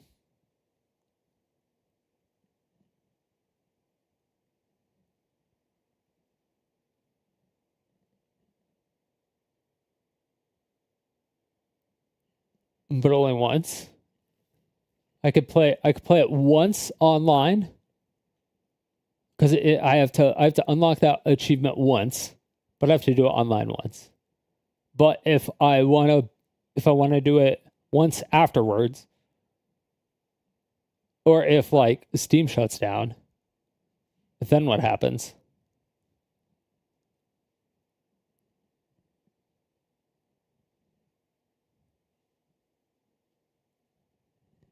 What happens if Steam shuts down?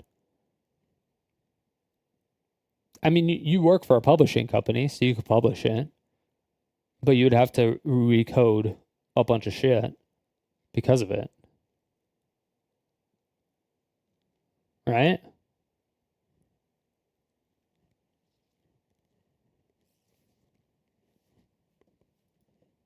doesn't add any games trying to defeat, which is specifically companies that are doing this under the guise of it being a but it does actually add functionality when you connect online.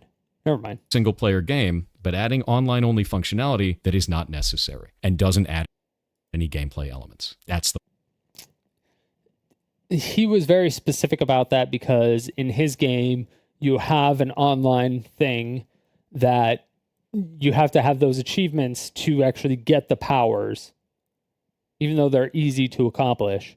But you get powers based on like simple achievements, maybe like walking through a door or something. I don't know. And then you unlock powers. I haven't played his game. The only thing I've seen is people play the first 10 minutes and find a lot of bugs.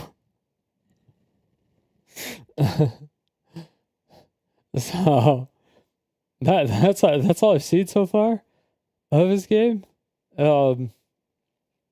And then some of the code. But yeah, so I guess his online stuff does actually add to the single player part of the game. But he would have to find a new publisher if Steam went under. But he would also have to find another. He would have to recode how it's unpiratable. the problem. So now we're going to go to Ross, otherwise known as Accursed Farms, the creator of this initiative, and one of the ones that's pushing it the most online. I'm going to let him say exactly why he thinks that this will go through very easily and why it is important, and then I'm going to tell you why I don't agree with it. Becomes law in the EU? Yeah, it might be. Now, it's not a guarantee, but I think if we get the signatures, this passes. Why do I say that? Well, it's a few factors. Yeah. Politicians like easy wins. True. And this doesn't require them to do much at all. Big and unless true. it involves gambling or protecting children, politicians generally don't care about video games. So this isn't of big consequence to them, or They do care about video games very recently because of the fact that a lot of the gambling and stuff, and especially children, have been, a lot of the gambling laws that they have been implementing, especially recently with the special currencies and shit that they're putting in video games, are because of children and in video games. So they do actually care about video games. most of their constituencies. I'm going to stop it there for a moment. The assertion that politicians just like easy wins, so this legislation will go through, but the politicians don't care about a multi-billion-dollar global industry and that it doesn't matter to their constituencies is incredibly absurd to me. I don't think this is the right direction at all. There for a moment. So this protecting children, politicians generally don't care about video games. So this isn't of big consequence to them or most of their constituencies. They generally don't care about video games. It's true, because the people who play video games either can't vote or they don't vote, because it's 20% of people under the age of 25 don't vote. Constituencies. I'm going to stop. Or sorry. Yeah, only 20% of people under the age of 25 vote. Stop it there for a moment. The assertion that politicians just like easy wins, so this legislation will go through, but the politicians don't care about a multi-billion-dollar global industry and that it doesn't matter to their constituencies is incredibly absurd to me. I don't think this is the right direction at all for a movement like this. I think it's incredibly damaging and it makes our entire industry look bad, both on the player side and the developer side. That is definitely phrased. Yeah. I mean, I kind of agree with Pirate Software on this one. It's kind of phrased in a way. We're going to be putting forward anything that may eventually turn into legislation. It should be passing because it's the right thing to do for consumers and developers. And okay, you're just fucking shut up. And that there's some kind of a middle ground, not just because it's an easy win and politicians don't care. This sets us off on a completely wrong foot. EU law is already unclear on a lot of this practice anyway. And that's dangerous. If we're going to be set... They're actually, they don't seem to be unclear on a lot of it, or they're becoming made more and more and more aware of it over the last couple of years because they've changed a lot of stuff.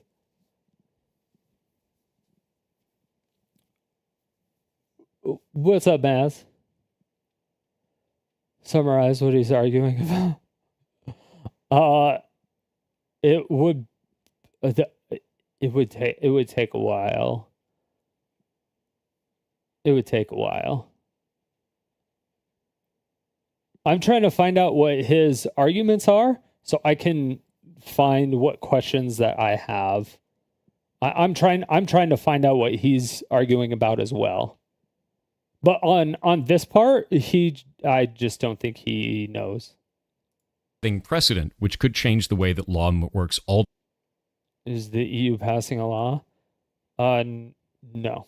They've just already passed a bunch of laws involving video games and predatory stuff against children with video games and stuff in video games in general. Like, instead of having a bunch of different currencies and stuff, you actually have to label how much it's worth with a physical currency. So it's not just this costs 1,000 gems. And so you just pay 1,000 gems because you don't really know how much 1,000 gems is. Like, in your head, it's just 1,000 gems. But in reality, it's like $500 or something like that. But it doesn't register in your head as like $500 in the moment, because you're looking at like a symbol that doesn't register as money. And it's a really predatory system that was developed by a person that is a very, very, very, very, very good marketer and predatory marketer. Kids first played mobile games, racked up thousands of dollars charged on parents' phone. Yeah. So the EU passed a bunch of laws in the past few years and stuff about video games and kids and stuff like that. So they've done a lot of that recently. So I kind of disagree with this. Him saying that politicians like easy wins the way down the road, like, asking because it's isn't of big consequence to them or most of their constituencies. I'm going to stop it there for a moment. The assertion that politicians just like easy wins, so this legislation will go through, but the politicians don't care about a multi-billion-dollar global industry and that it doesn't matter to their constituencies is incredibly absurd to me. I don't think this is the right direction at all for a movement like this. I think it's incredibly damaging and it makes our entire industry look bad. Both on the player for a movement is incredible, a multi-billion-dollar global industry, and that it doesn't matter to their constituencies. I mean, it wouldn't be an easy win if it didn't matter to their constituencies. But yes, they like easy wins because they want to keep their job. If they get enough signatures, then it shows that a lot of people want it to go through. And if politicians see, like, if 100% of people in the country or whatever, we're going extremes here, okay? So stay with me. If 100% of people sign something that say, hey, we want this changed, and you take it to a politician, and a politician is like, nah, that's an easy win. It's like those people are not going to vote for that politician the next time elections go around. Why? Because that politician didn't do what the constituents wanted the politician to do. Like, that's why you vote for politicians, because you want them to do what you want them to do. And that's what politicians do what their voter base wants. So if you vote for a politician for specific things and they don't deliver on it, then you don't vote for that politician anymore. That's how voting works. But if you're already in office and stuff, and then there's 100% of the people in a country that want something passed, and then you're like, nah, it's an easy win, fuck it. I don't care about any of this. I don't care about my constituents. Fuck them all. That just means you don't care about your job. And you don't want your job because nobody's going to vote for you in the next election because you didn't listen to any of your constituents. Like, politicians want to keep their job because they have to support their family. So they're going to do what their constituents want. That's half of their job.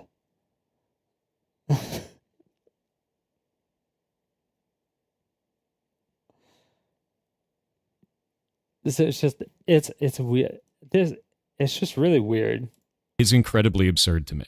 I don't think this is the right direction at all for a movement like this. I think it's incredibly damaging and it makes our entire industry look bad. Yeah, the way Ross phrased this is really bad. Both on the player side and the developer side. If we're going to be putting forward anything that may eventually turn into legislation, it should be passing because it's the right thing to do for consumers and developers, and that there's some kind of a middle ground, not just because it's an easy win and politicians don't care. This sets us off on a completely wrong foot. EU law is already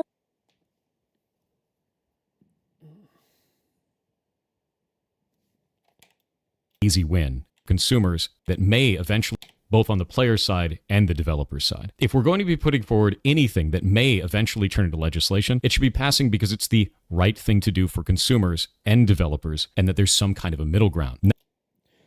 Okay, so when you're drafting a bill, there will always be a middle ground because they have to talk with both sides.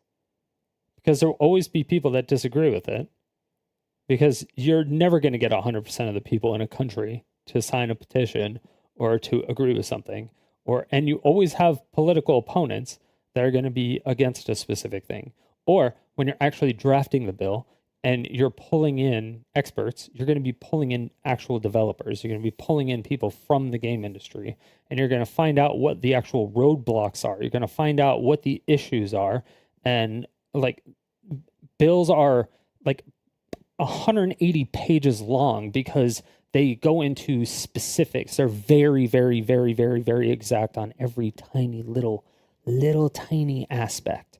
They're very specific, and that's what they do. That because they need to make sure that, at least try to make sure that they don't miss anything, so that if something goes to court, they could be like, oh, according to the law, you're in the wrong, so fuck off. And then next case. You know what I mean? Things like Roblox in-game purchases can leech dumb kids' money is a long time. Do you allow it? How do you change it?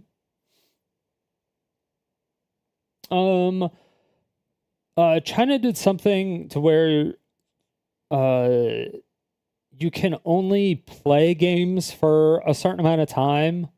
They capped out how much money you could spend, I think, on certain games or on during certain time. I forgot. China did some things that were actually kind of respectable when it came to that. It actually was pretty. They forced game companies to kind of do some of that stuff. Yeah, it was really weird. You know about the spending time limits? Yeah. They did some time spending limits and stuff on it. So yeah, it's interesting. It was interesting. It's an interesting thought experiment. At the very least, it's an interesting thought experiment. You know? Not just because it's an easy win and politicians don't care. This sets us off on a completely wrong foot. EU law is already unclear on a lot of this practice anyway. And that's dangerous. If we're going to be setting... Yes, it is dangerous. That's why we need to help clarify. That's why we need to codify it in law. That's why we need to get a bunch of signatures to present it in front of somebody who can get access to experts to bring it in to help draft a bill, and then they propose it, and then there's back and forth, there's negotiations, and then they have the bill, and then it's boom, put into place. Because then I feel like that's obvious.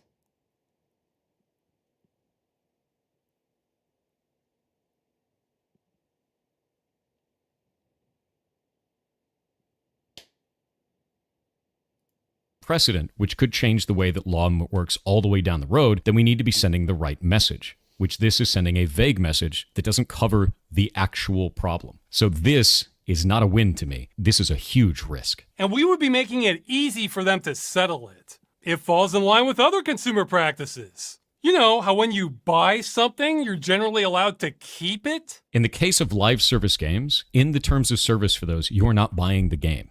You're buying a license to the game. And that's the part that's really different.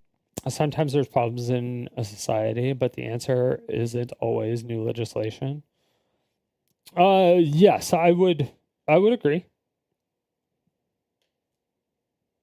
Yeah. Yeah, I mean, there's always going to be problems in a society. You can't do.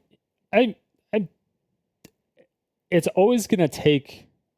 I mean, we have politicians, and we have. In the USA anyway, we have a bunch of politicians. They are always going back and forth. They're always, trying to negotiate on what's going to be best for this, what's going to be best for this. And then, they find a middle ground and they get together and they do all that shit. And then they do that and it takes time. They push it through. You can't legislate utopia. Well, yeah, because everybody has different feelings on everything. It's impossible. It's literally impossible. It's like a utopia doesn't exist. Utopia is a fantasy land. It's literally, it doesn't exist. It can't even, it's a literal imaginary world. There's no such thing as a utopia anywhere.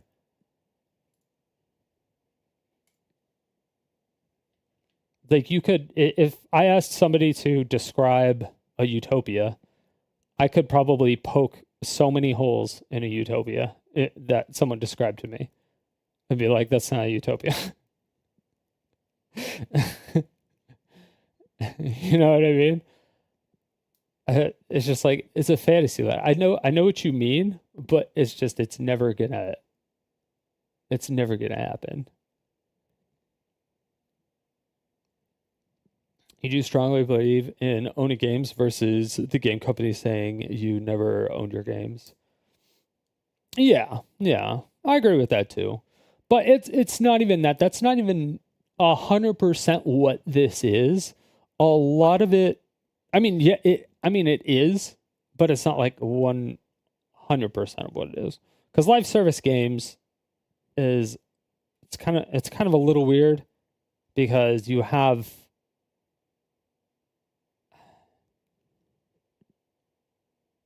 like basically if a game requires a network connection, an internet connection to be played, we want to be able to play it after the company goes under or after they stop supporting the game or when they make a sequel and they don't host servers and you can't play the first game anymore.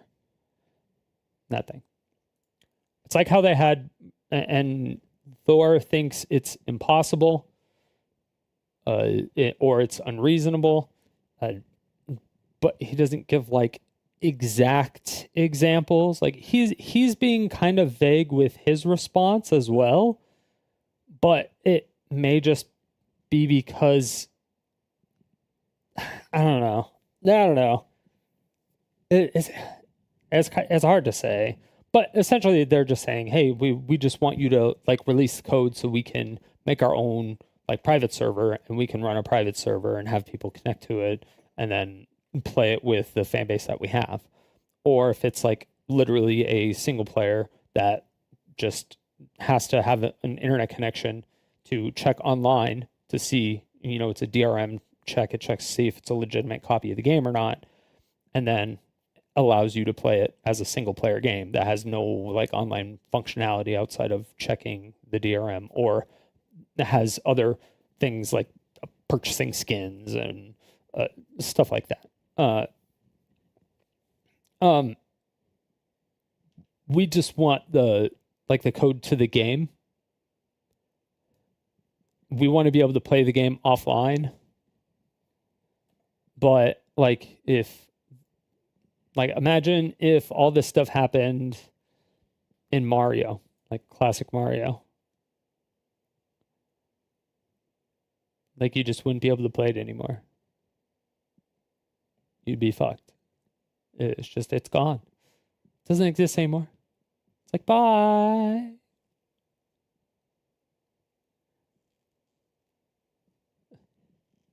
Watching YouTube videos of people playing MMOs from a decade ago that still have one server and a handful of players. Yeah, they're able to like rip code and stuff like that. Like they had vanilla WoW servers for a long time. I mean, there's Diablo 2 private servers. There's EverQuest 2 private servers. I mean, there's private servers for. I mean, they remade Smash Brothers Melee. I went over this already, but we went through like every genre of every game, and we were able to find examples of every single genre and every single thing. So it can be done, but I don't know what the roadblocks are. The only roadblock that he brought up so far right now that actually made sense was that there is a licensing issue with something like in racing games, if you're working with Ferrari or something like that, right? You're working with Ferrari, so you have to go to Ferrari and say, hey, we want to put your car in this game. And they're like, no, we don't want that car in the game because we have a new car coming out around that time. Here's what it looks like, blah, blah, blah. So you can use this car, but we don't want you to use this car because we want to sell more of this car. And if it comes out at the same time, it'll help advertising for us. So they say no to this car, but yes to this car, and they do things like that. But you get licenses to that stuff. So they'll do that. And there can be limited time licenses, is what he was saying. as far as like, you get it for like 10 years and then it all gets shut down, which is what he thinks happened with their main example, which is definitely possible because they didn't want to renew a game that was just kind of dead. They didn't want to renew the license for every single car company that they needed to. So in those cases, you can just like release the source code or whatever, because all those companies that you would have to pay the license for it. The community would have to pay the license for it, and that's doable, but they would have to pay the license for it. It'd be pretty crazy. European Citizens Initiative video games being destroyed. Most video games work indefinitely, but growing number designed to stop working as soon as publishers end support. This effectively robs customers, destroys games. Jesus Christ. Did you just copy paste that from the website?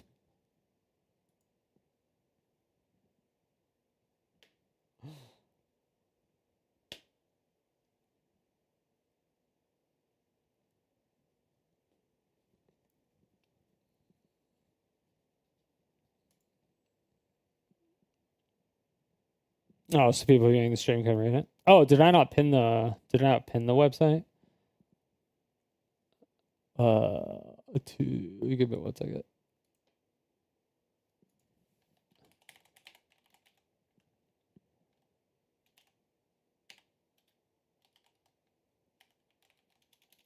Oh my gosh.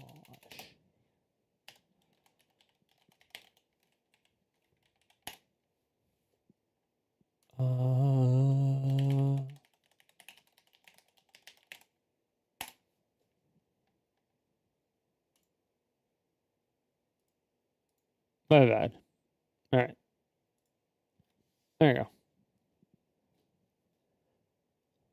Pinned.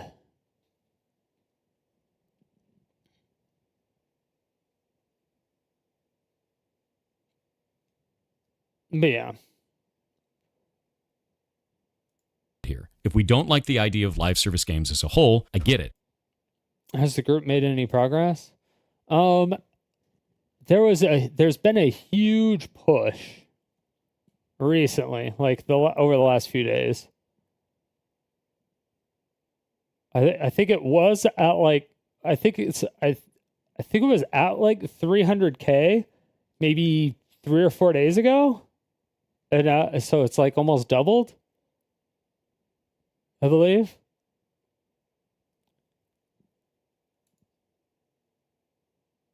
But I'm not in EU, so I don't know. I can't do anything. I can advertise it, but that's about it.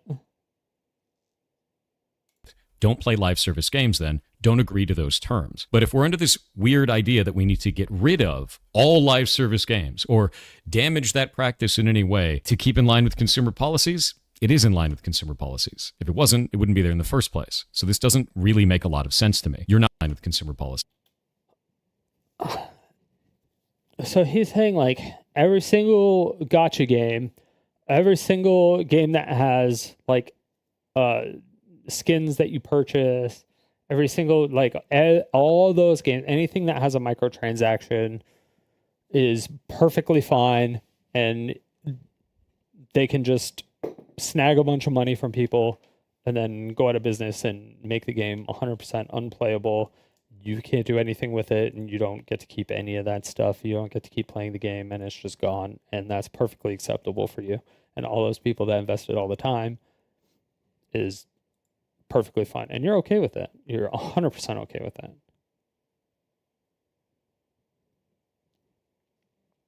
I don't understand. Like, I understand how a developer would be okay with that because they're not a gamer. They don't play games. They don't understand. And they just develop. They're just code monkeys. They don't actually know what they're doing. They're just like, there are people that like went through college and passed with C's, and they just kind of know how to code, and that's it. They don't actually know how to. They don't know what actual game development is. They don't play games. They don't actually do stuff. They're not good at any. They don't actually play games. They're developers. They're not game devs. They're not game developers. They're just developers. So they don't know what they're doing. And I know, like, he has a game that he develops, allegedly. But, I mean, I've seen his code. I'm not even a developer, and I know it's sloppy.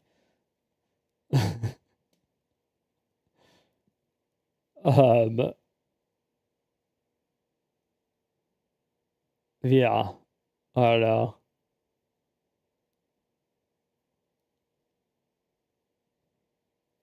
It's just, If it wasn't, it wouldn't be there in the idea that we.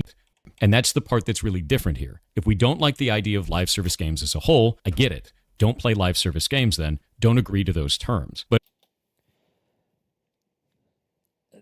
so you would never play online games. So if everyone stopped playing online games, there is zero. If literally everyone stopped playing live service games,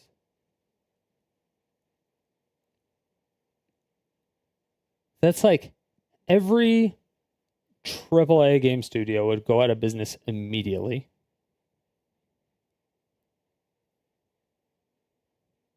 And so would the majority of indie studios. But if we're under this weird idea that we need to get rid of all live service games or damage that practice in any way to keep in line with consumer policies, it is in line with consumer policies. If it wasn't, it wouldn't be there in the first place. So this doesn't really make a lot of sense to me. You're not buying the game, you're buying a license to the game. In the niche cases where a studio is trying to sell a game as if you are buying it or purchasing it or using that language specifically and they give you a live service game instead, I agree that should change. That language should change. You are not purchasing the game. You are not buying the game. You are paying to have a license to a live service experience. I get that. Is that what this is doing, though? The initiative is not trying to call that out specifically. It's trying to say that all games need to stay in a functionable, playable state, which is not calling out the language that is being used to manipulate the player. Call that out specifically, not this vague bullshit. And finally, this is a diversion from really That out, calling out specifically. It's trying to say that all games need to stay in a functionable, playable state, which I believe it should be released in a functional, playable state. I don't understand why that is. I don't understand why that is unacceptable.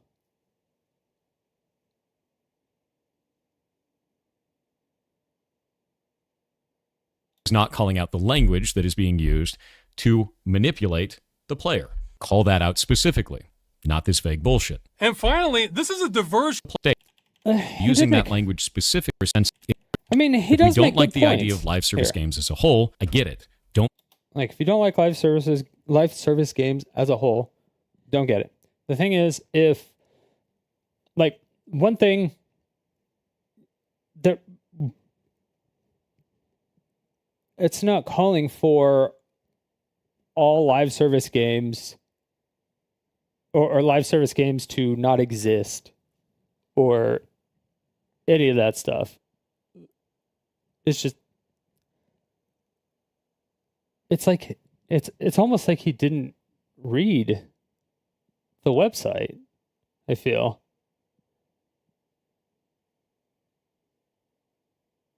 play live service games. Really allowed to keep it? In the case of live service games, in the terms of service for those, you are not buying the game. You're buying a license to the game. And that's the part that's really different here. That's the part that kind of sucks, because when you buy a physical copy of the media and then install it onto your computer and then you play it, the terms of service then says you bought a license. But the license is just like a fancy license. You know? You're like, ooh, instead of a license just being like, a string of numbers that you type in, like a CD key, like you would for installing Windows or whatever. It comes in, a box with a disc and a little pamphlet and all that other stuff, and the data on the disk. But you're only buying the license? That's the part that I don't understand. Like, if you're buying a physical piece of media, I don't know why that would be a license. That doesn't make sense to me.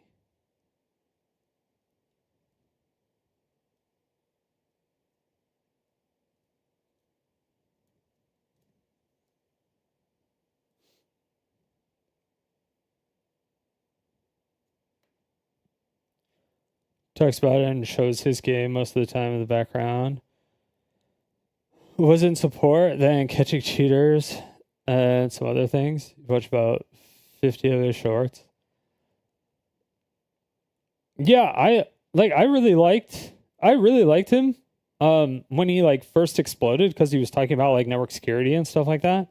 And that's just like the type of stuff I like, and that's like what I do. And so I really liked his stuff, but I never watched his streams or his videos or anything. I just saw his shorts, so I would click on him when I saw him. And then slowly, it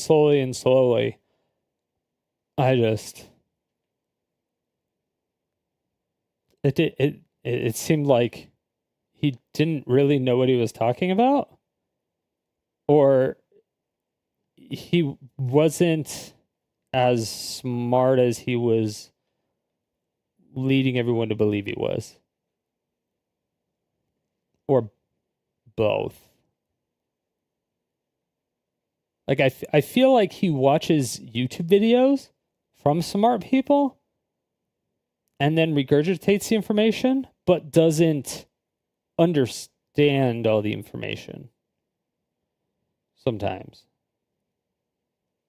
We don't like the idea of live service games as a whole. I get it. Don't play live service games then. Don't agree to those terms. That's just weird. But if we're under this weird idea that we need to get rid of all live service games, or okay, no one was asking to get rid of all live service games, though. Or damage that practice in any way to keep... I guess damaging the practice of developing live service games. I mean, it wouldn't be damaging it. It would be changing it. But,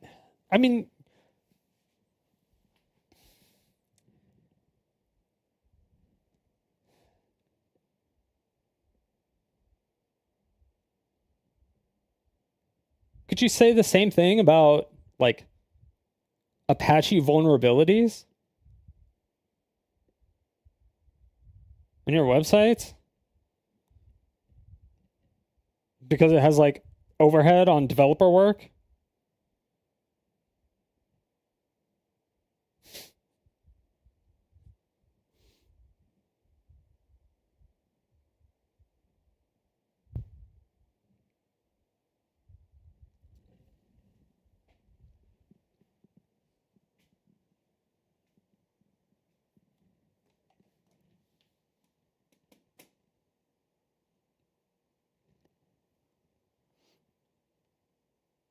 Because there was no law for that you had to, like, do all that stuff until it was codified. That you have to, like, keep customers' information safe.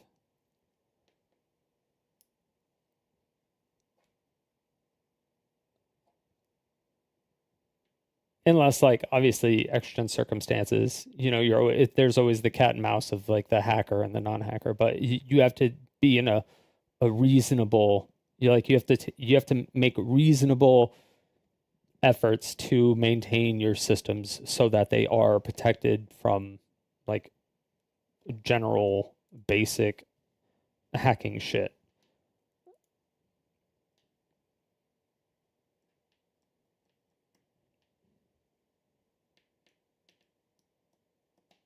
But that had to get codified because a bunch of people's identities got stolen. And then there was still a lot of leaks and a lot of passwords done. So that's why they have companies like SOC and PCI that came around, so that they actually audit all of your infrastructure, being physical and digital infrastructure, for security reasons. And it costs a shit ton of money and takes a fuck ton of time. They make sure you're updating your policies. They make sure you're training your internal employees. They do all that stuff. And then you get certified. And so when you're trying to sell your product to other companies, you could say, hey, we're certified. So, like the likelihood of your customer information being released or anything is like slim to none. And it's almost required that you have to be SOC and PCI compliant at this point if you want to actually be a B2B company. But I don't know about, I don't know like video game development stuff. It's weird to me. You don't see the harm of telling devs they shut down all servers. They have a few months to release open source server project for those who want to run their own server, maybe for any games past 20,000 license holders or some debatable number. Yeah, there could be like, I mean, yeah, that's kind of like what a thing would be. I mean, they gave a like a 3-month notice before they shut down that car game that they keep bringing up that I always forget what it's called because it's so irrelevant and there was like nobody plays it. But they gave people like a 3-month notice before they shut down those servers. So let's say it wasn't a car game, it was some other game. But it still had like offline functionality of those games. If they just released the code, then people could take the code, spin up their own private servers, and keep playing the game if they wanted to do that, and then maintain it themselves. And the company wouldn't have to do anything. They would still own the intellectual property. They have all that stuff. It just I don't see the harm in it, and it doesn't take extra work for the developers except for the fact that they have to know how to program. But that's the problem. The developers don't know how to develop. Or they don't know how to develop video games. Specifically. Yeah.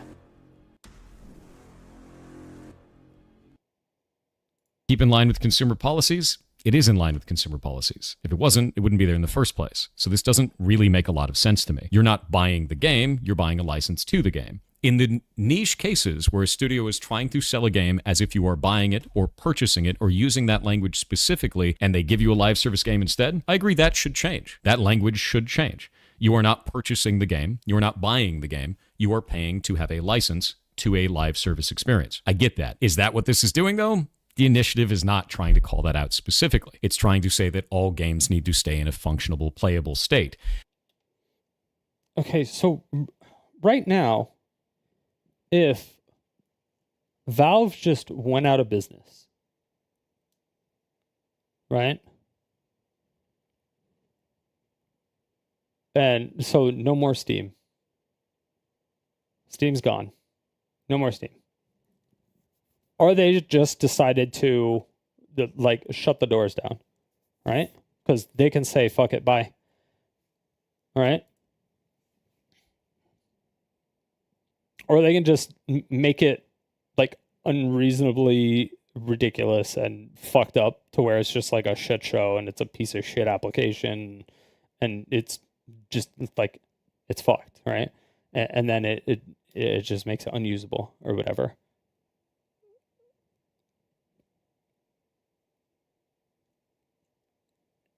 So, or they take away offline mode,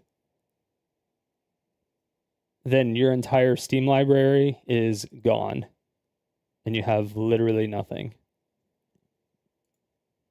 You have none of your games. But because you agreed to the TOS, that it's just perfectly fine.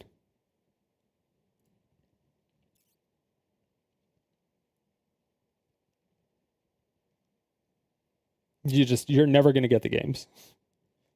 You're never ever ever ever ever ever ever ever ever ever ever ever ever getting those games. Those games are just gone. They don't exist anymore.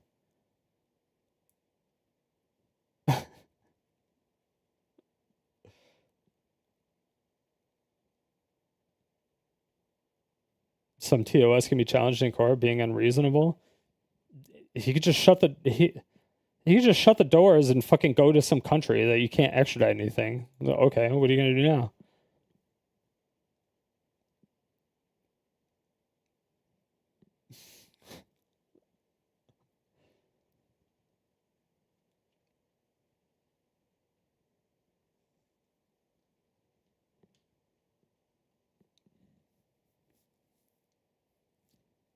Or sorry, go to a country with no extradition laws. It's like, I mean, everyone will fucking hate you forever. But it's just like, and that would never happen. Like, I'm talking way extremes here. I'm talking super, super extremes. This is like a ridiculous hypothetical that would never happen, right? It would never happen. It's just, this is like a never happen situation, basically. But like if China shuts down servers, it would be tough to punish them. Well, I mean, Steam has access to all their servers, right? So Steam could technically write something that, I mean, doesn't necessarily, I mean, there was actually a virus going around for a while. This was back in the day, which it might actually still work. Most servers are still running like platter based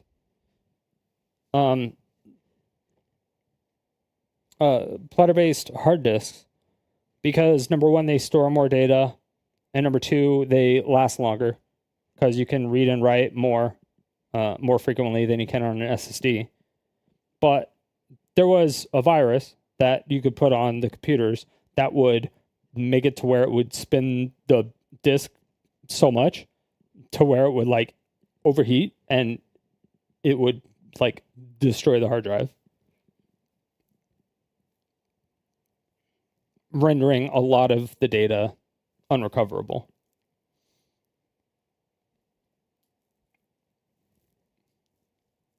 So if they programmed something like that and then they got rid of the Steam client, or they broke the Steam client to where you couldn't even open it anymore, and then they remotely logged everyone out,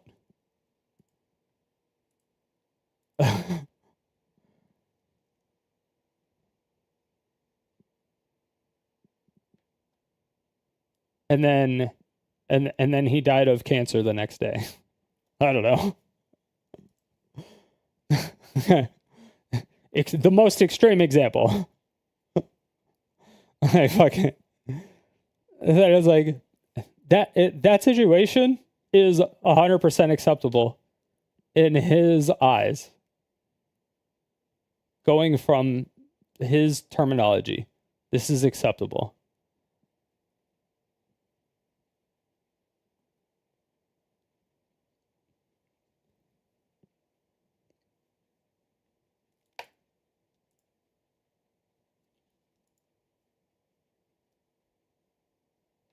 Because there are some live service games that were advertised as live. Well, no, because Steam is a live service publisher. So, although that would be okay with him because, you know, he is the director of strategy of a publishing company. So he would actually probably really like that. He would take advantage. which is not calling out the language that is being used to manipulate the player. Call that out specifically, not this vague bullshit. And finally, Is he defending shutting down the servers? Defending shutting down the servers? No, he's saying that if there's an end of life,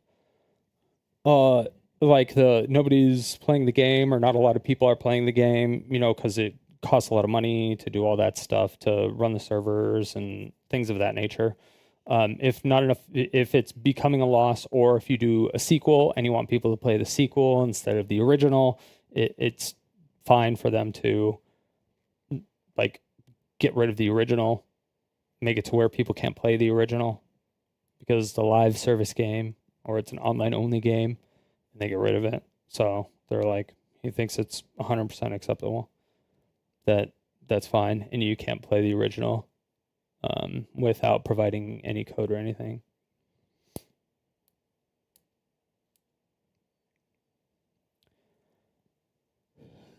Did I know that his dad is a famous fat guy that works at South Park episode, worked at World of Warcraft?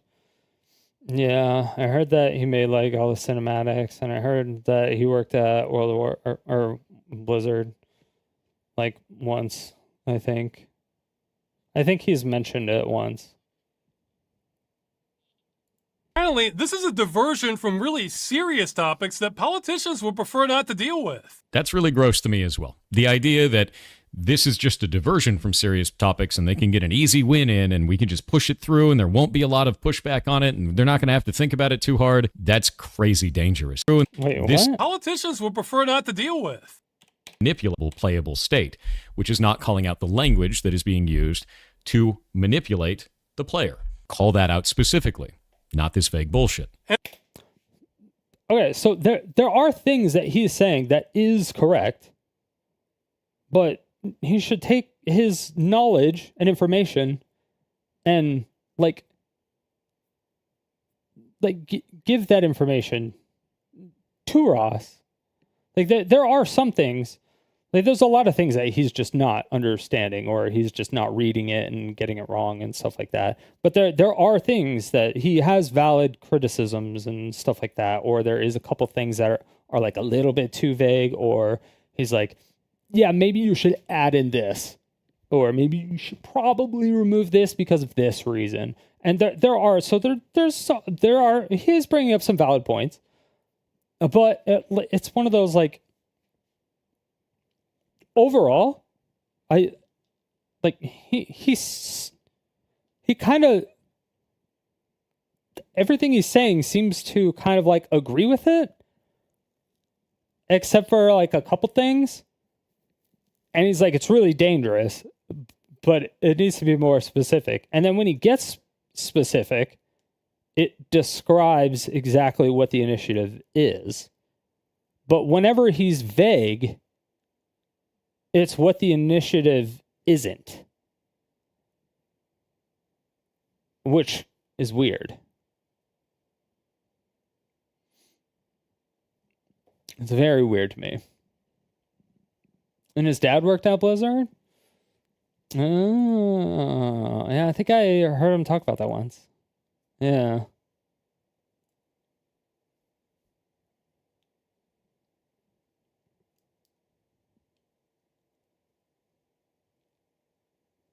But, like, as someone who is supposed to be and self-proclaims to be a positive figure in like the programming and gaming industry, he seemed to be very aggressive and very like dickish about this. And I feel like he should have just like helped, maybe. Like, I mean, it's not his obligation to help, but like, it's also not his obligation to be a fucking dick about it at the same time.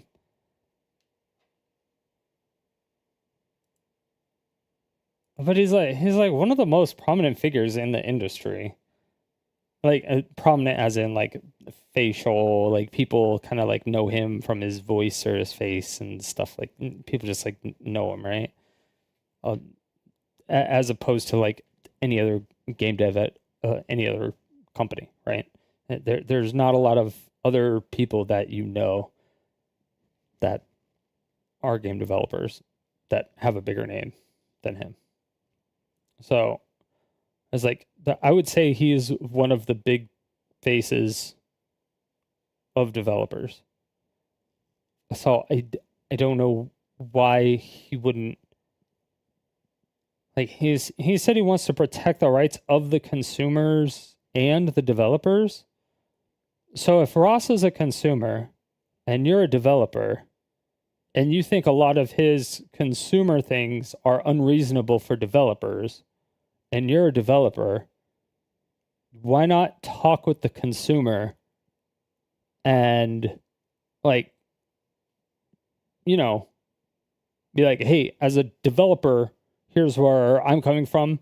And I think if you worded it this way and this way and this way, or change this, change that, it would be better and it would make more sense, or things like that. And it would just, I don't know. I feel like gamers should be like uniting on something like this, like with like developers, not like completely fracturing. And finally, this is a diversion from really serious topics that politicians would prefer not to deal with. That's really gross to me. This, I don't like that. Yeah, I agree with him. This is actually kind of gross. Well, the idea that this is just a diversion from serious topics and they can get an easy win in and we can just push it through and there won't be a lot of pushback on it and they're not going to have to think about it too hard. That's crazy dangerous, dude. If you're going to be setting precedent. Okay, dangerous is fucking no. If you're going to be putting forward something gross, yes. Grossly worded, yes. Dangerous, no. That you want to start a conversation to eventually become legislation, and these are the reasons for it, not only can I not agree with the initiative, but I can't agree with you. And I think that the tactics that you're using here are really disgusting. So yes, I won't agree with that, and I won't agree with Ross. There's no way around that. I think this is gross. To sum it all up, no, I will not be supporting the initiative Stop Killing Games. You're not going to change my mind on it because I find this language to be incredibly vague and damaging to the rest of our industry. I think that it will be bad for both developers and players down the line in the way that it is currently written. And I think that starting a conversation that doesn't get to the core of the issue is both wasted time and leads to potentially bad outcomes. So if we want to talk about this, let's talk about the actual bad business practices. Hey, thank you so much for the follow. I appreciate that, Maz. Welcome to Sodium City.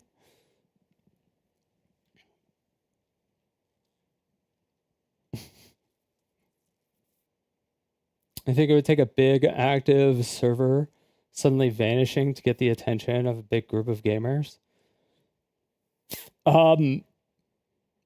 It's all over YouTube. Right. It is all over YouTube, and everyone is like rallying against the case that a studio is making a live service game and they sell it to you as a product. They say that you are purchasing the game or you are buying the game, when in reality you're actually purchasing or buying a license to that game.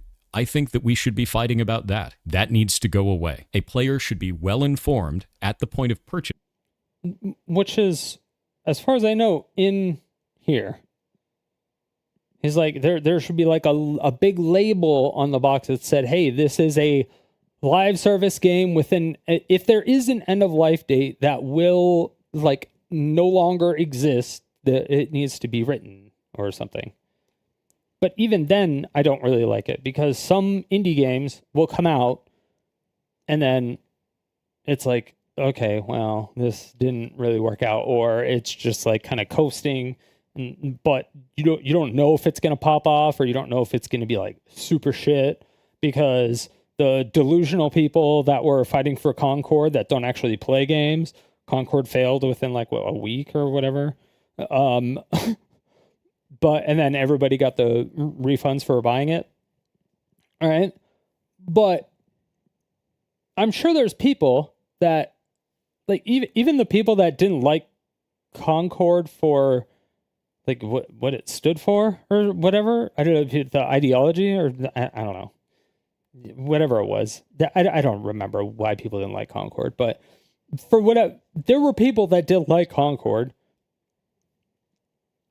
If they released the code for Concord and then people made like private servers, or if you only did, refunds and people could keep their copies and spin up their own servers and do stuff like that, I think I personally don't get the harm in that. But now it's completely gone and it's over. You just don't get it. It's gone. Now it's like the game never existed ever. So the people that worked on Concord, like, how long did it take to make Concord video game? It reportedly took 8 years. So if you were a developer and you worked on Concord for 8 years, you spent 8 years of your life and it doesn't exist on the planet anymore. It's gone. 8 years of your life is gone. It doesn't exist. You have nothing to show for it. Literally nothing. And you got laid off.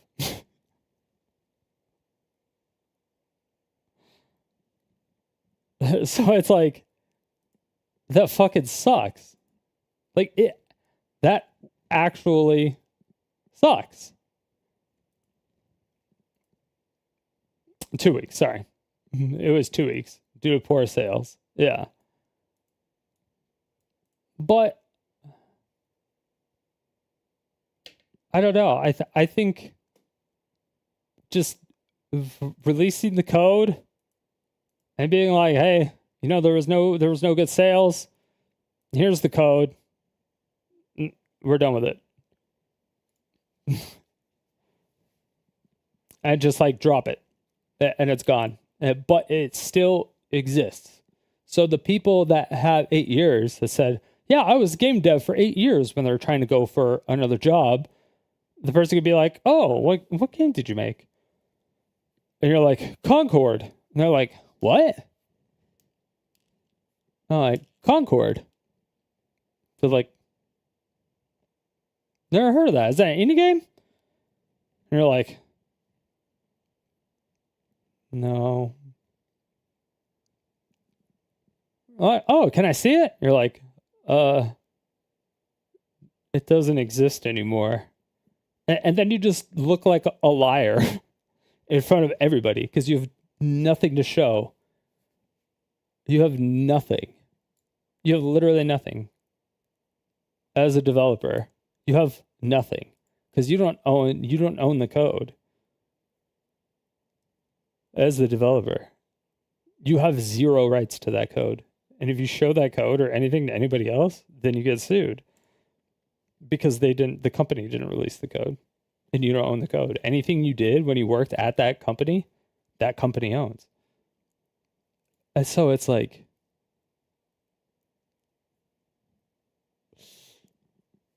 it's like, I mean, even if the game does suck fucking ass, it could be used as a learning experience for people in the future. Maybe like, hey, there was this game back in 2000. It could be in like 20 years in the future. It could be in schools. People are being like, hey, in like video game design class or whatever, and be like, hey, there was this game called Concord.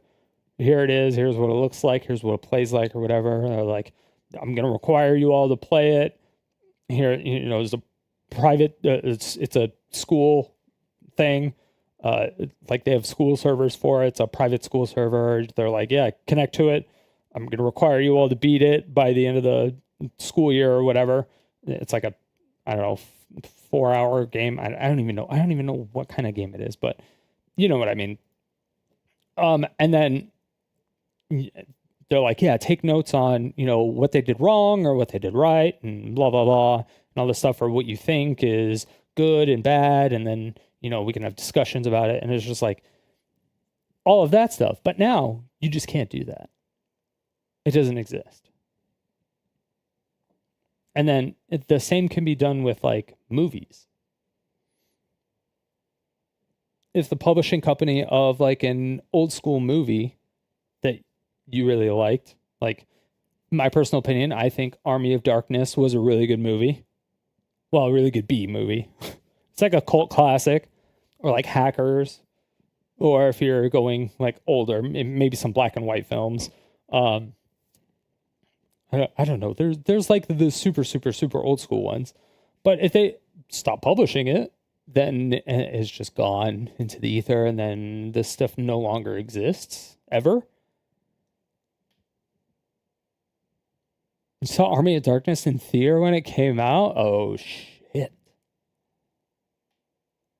I didn't even know when it came out, but I was probably like 5. I don't even remember. I don't know.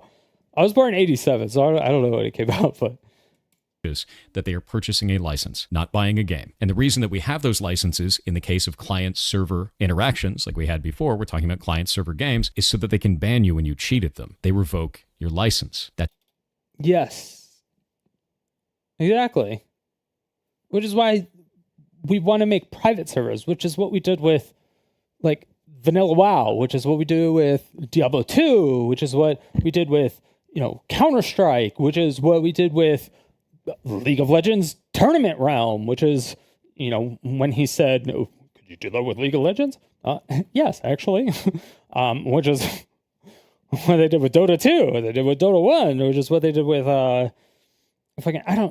the whole fucking list we just went through. That's why they revoke your license, to protect the gameplay of every other player that you're impacting when you cheat at these games. That needs to exist, but it needs to be better informed to the player at time of purchase. So I agree on that. This doesn't bring that up, though. Yes. It just attacks. It does bring it up. It does bring it up. All video games that have online-only components, and says that they need to keep being able to be played indefinitely. That doesn't make any sense to me. Yeah. Aside from that, a lot of people really like live service games. I don't agree. Indefinitely. Have online-only doesn't bring that up, though. It just attacks all video games that have online-only components, and says that they need to keep being able to be played indefinitely. That doesn't make any sense to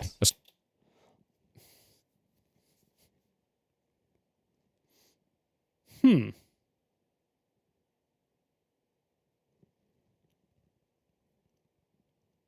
So you don't want video games to be able to be played indefinitely.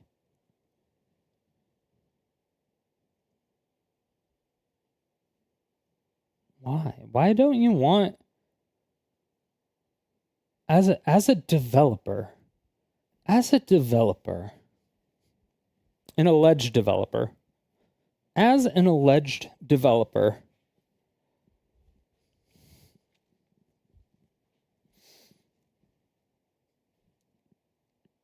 okay, so he spent 8 years on his game, right?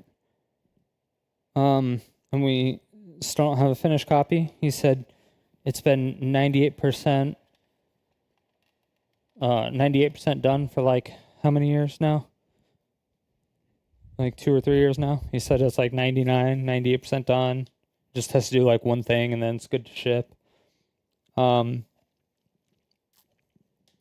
So he's been working on a game for 8 years. And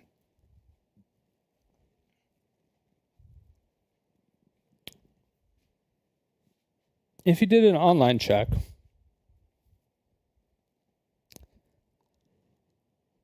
I mean, he actually has the GitHub, so he would probably actually release the code. Well, he actually would. The thing that's weird is that he actually like agrees with the majority of this.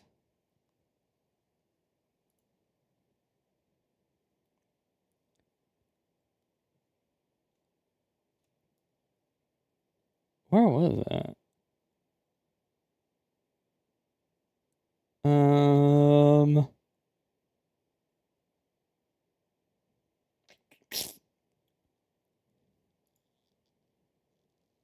Fuck. There's anti-piracy achievements.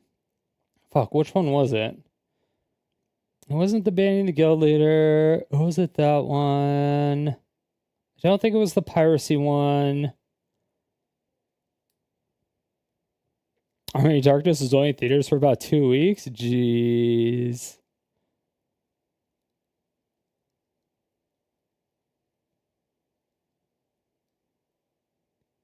Oh, this was the China one I was talking about. China has actually just announced something really wild. So this is also weird that he's for this. Like he's fine with this.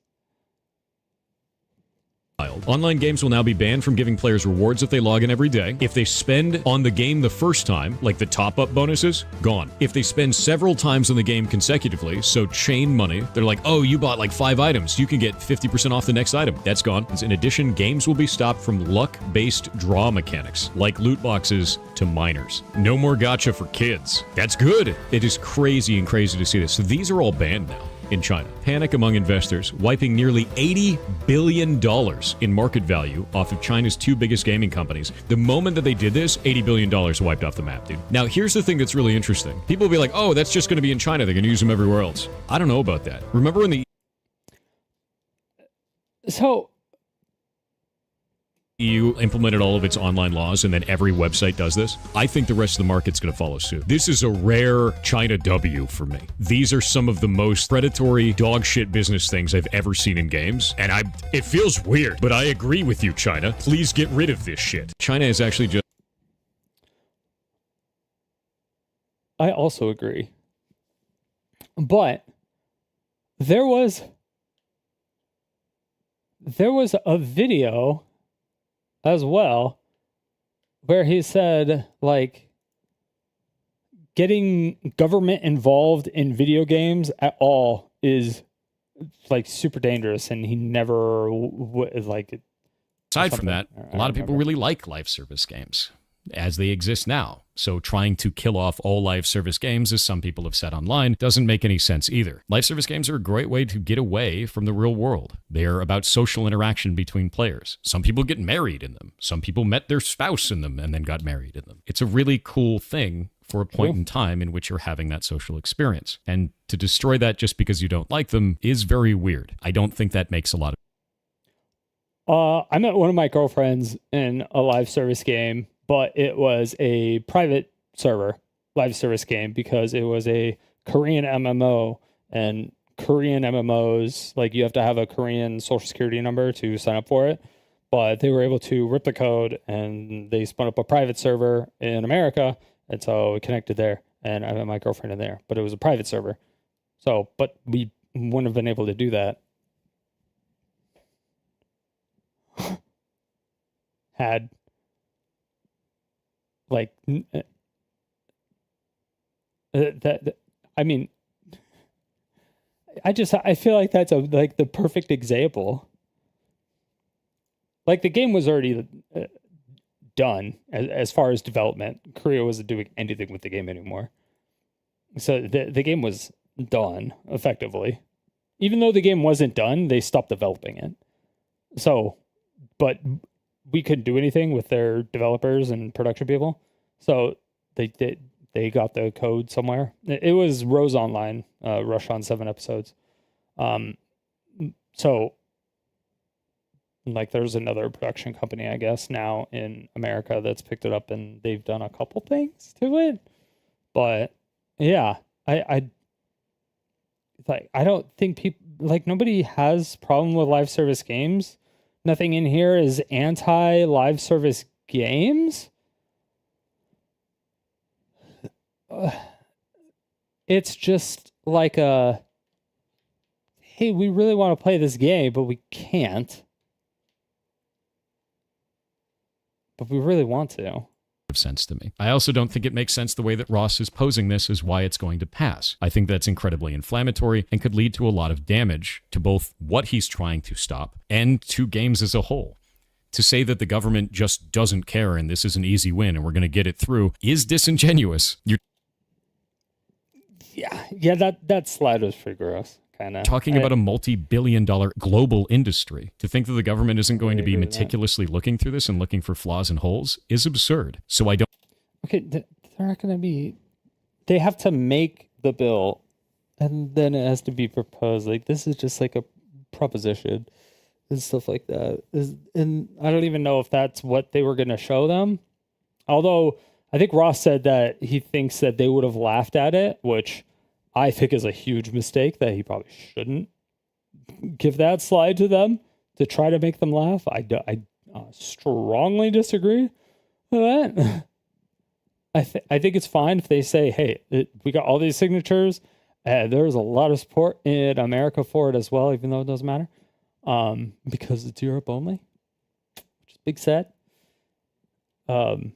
Yeah. I don't think that's honest at all, and I find it disgusting. So for everyone who's mad about that, fine. Be angry about it.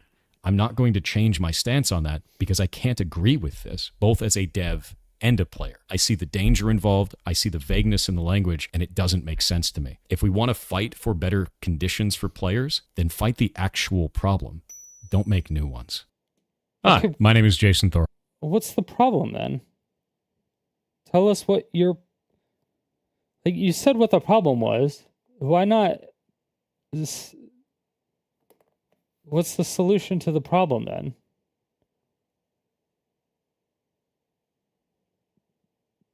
Like, you just added a problem to the list and you kind of broke down and were anti against what he said in the government slide on that whole first video. You didn't really say much about the actual initiative, and a lot of the stuff you got was incorrect and completely misleading. But the whole second half, you were just tearing down the one slide. It didn't make any sense. Hall, also known as Pirate Suffer, and the other day I put out a video called Stop Killing Games, saying why I would not support the initiative. Overall, it was actually quite positive. The analytics on it show that people really think it's a good idea. There's a huge amount of like ratio, and I received hundreds of comments from developers thanking me for putting it out because they can't speak publicly while they're at a business or a job elsewhere. A lot of the times, major companies will fire you if you are speaking out of turn and cause a PR disaster for those companies. And since this is such a popular thing among players, which unfortunately is very true. As I have experienced that firsthand.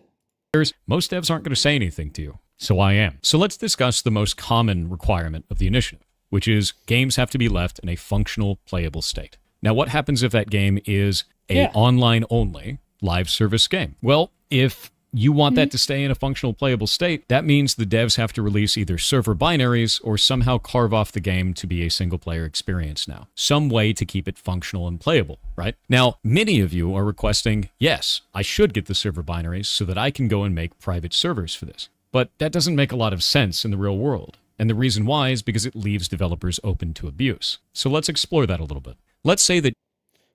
Oh yeah, how did we get the World of Warcraft server binaries? Then how did we get the Diablo 2 server binaries? Or is Diablo 2 just peer-to-peer? Oh no, they still have official servers up. Oh, but because you have to connect to Battle.net. We would still have something. You made your own video game. And you made a live service game. Maybe it's an MMO, maybe it's something else, right? And let's say that I want to monetize that game, but you don't allow monetization of the game by any other party. This makes sense because most creators don't allow for that. You can't just take someone else's art and profit off of it. Normal, right? Yeah, which is specifically outlined in the initiative that says you can't. So then I go, well, how am I going to force you to do this? Under this initiative, you would have to release the server binaries or keep the game in a functional playable state at end of life. So I hit you with a ton of bots. I hit you with a ton of exploits. I attack your community. I destroy your Reddit. I go after your business. I go everywhere that I possibly can to make this cost as much as it possibly can for you. And it's not hard to do this. We saw the exact same thing happen in TF2 recently. The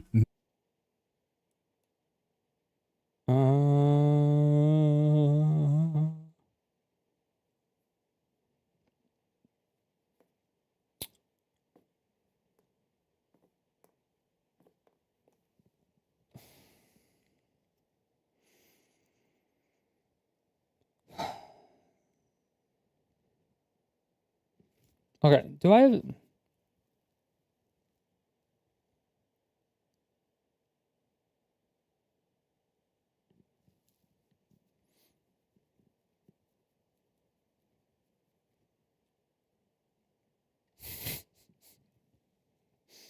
I don't know. Do I have to like... Do I have to refute every single point he makes? Do I have to talk about it? Do I just show articles about everything?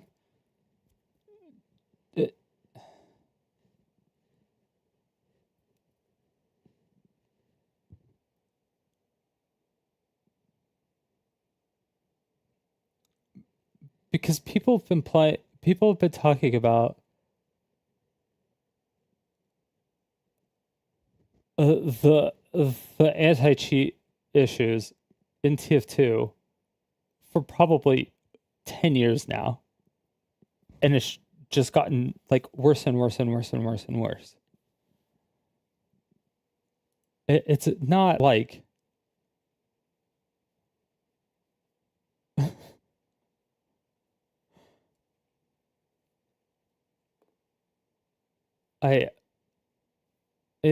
it's just like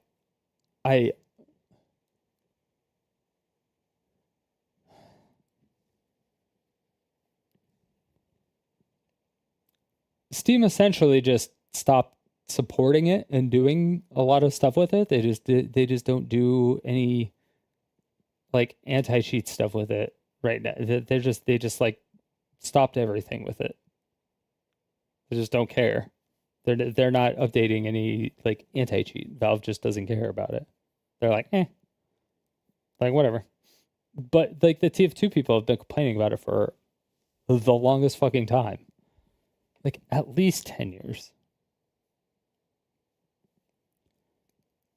And so the people that actually play it now, but massive amount of bots that were canned to make it, you would have to release the server binaries or keep the game in a functional playable state at end of life. So I hit you with a ton of bots. I hit you with a ton of exploits. I attack your community. I destroy your Reddit. I go after your business. I go everywhere that I possibly can to make this cost as much as it possibly can for you.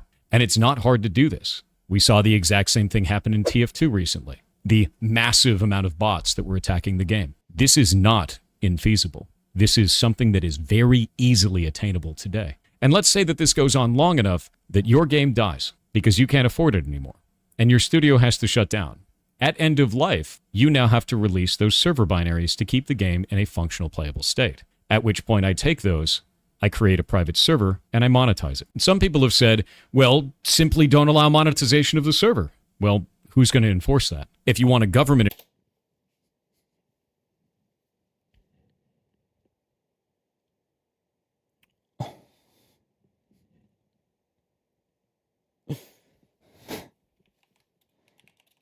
When was the last time there was an anti-cheat update for TF2?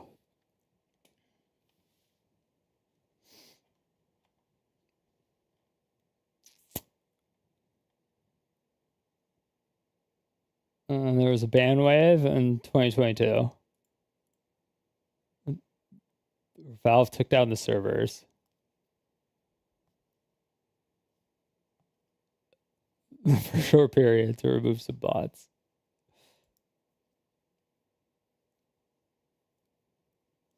Yeah, it's just the normal vac ban stuff.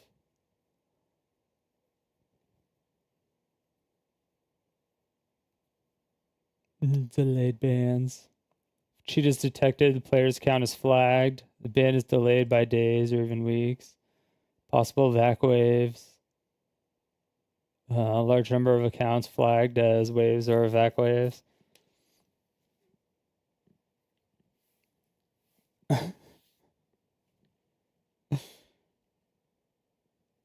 Removed anti-cheat. New anti-cheat coming 8 months ago.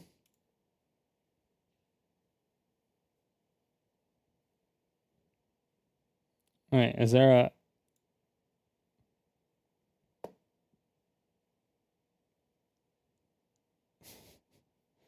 Hold on. Simply those to really easily attacking the saw the exact same. This is not infeasible. This is massive.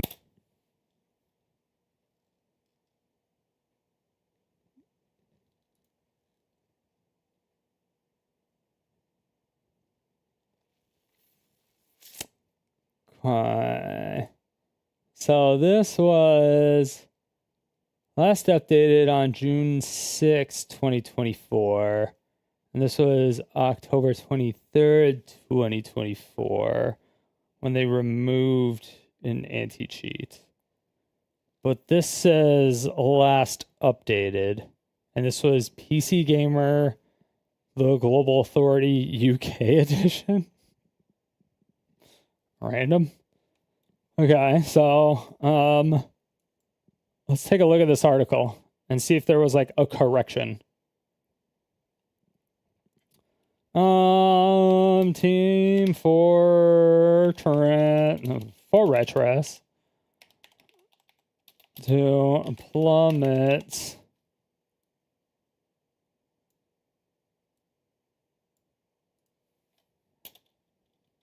to overwhelmingly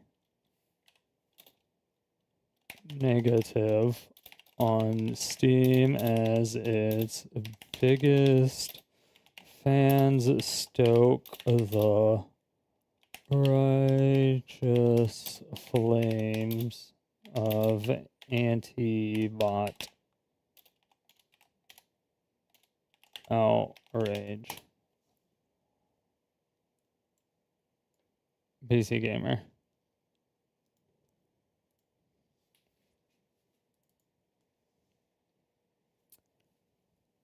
By Lincoln Carpenter. Alright, I'm on the US edition. I need to go to the UK edition. Okay, UK.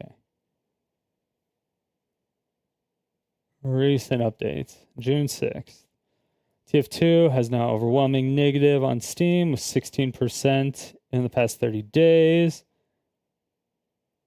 While overall reviews are still very positive, TF2 has accrued over 1 million reviews over the last 17 years on platform, making it hard to needle its original shift.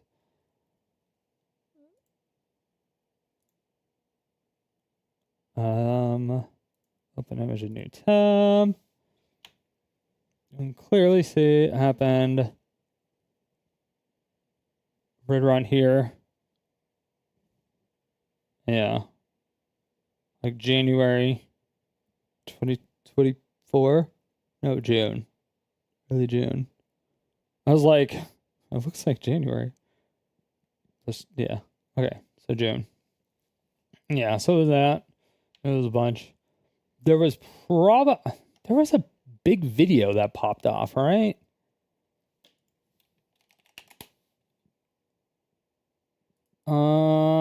TF2 bot issue.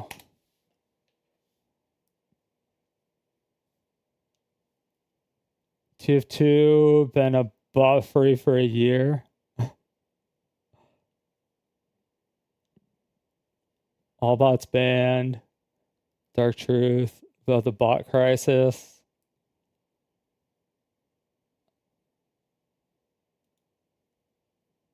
Wait, what? When I made a video back in December of last year celebrating that TF2 had been bot-free for exactly 6 months, I jokingly stated that 6 months is a very long amount of time, and a lot can change in half a year.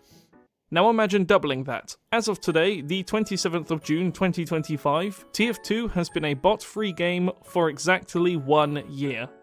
Wow. Now, bots free comes with a huge asterisk at the end because, bots do occasionally pop up and it took a while for the bots to all truly be banned, but the reason I feel that today is the day we should mark the occasion for is because on the 27th of June last year, Valve took their first measures to mass banning the bots. And yeah, it's been great. There's not really much else to say about it. I kind of no-lifed TF2 when the bots got... So the 27th of June. So there was a massive outrage on the 27th of June. This came out on June 6th.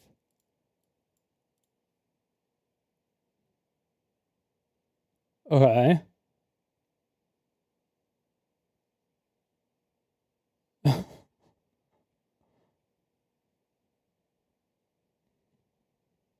Okay, so there was a hashtag. All right, so let's just read this article. Let's read this article that we're in the UK There was a version. ban wave. Just like he is. He's in the UK edition. I'm on the UK edition. PC Gamer, Global Authority on PC Games. All right. Team Fortress 2 plummets to overwhelmingly negative on Steam as its biggest fans stoke the righteous flames on anti-bot outrage. Okay. By Lincoln Carpenter. Last updated June 6, 2024. Okay. June 6, 2024. Okay. This is the same article. Okay. Same region. We're all in agreement to this, correct? Okay. If you're not in agreement to this, then just leave because I'm going to say something. Anyway, I wrote yesterday about hashtag SafeTF2 movement's latest campaign. Okay, so there was an actual campaign. Team Fortress 2 players gather over 140,000 petition signatures in the latest campaign against the ongoing aimbot menace. Okay, so there was 140,000 players that got a petition signed and sent it to Valve, and then Valve fixed the fucking issue, and it's been bot-free for a year.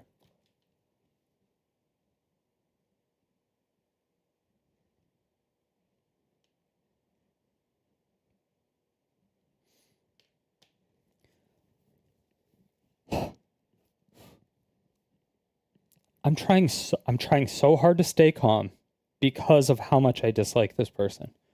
I'm trying so hard. But every example he gives, I can easily disprove. But nobody is doing it. Why is nobody doing it? Why?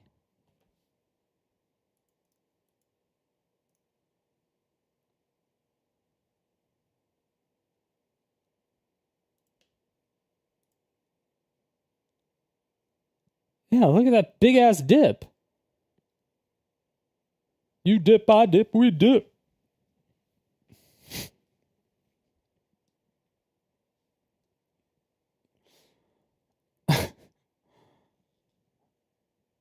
Oh my gosh. I'm like,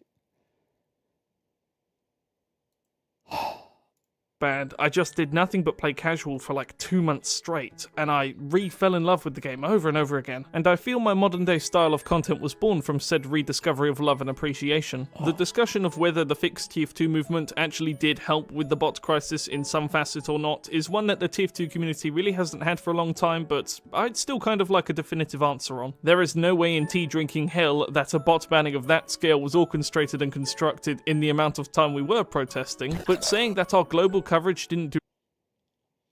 but how?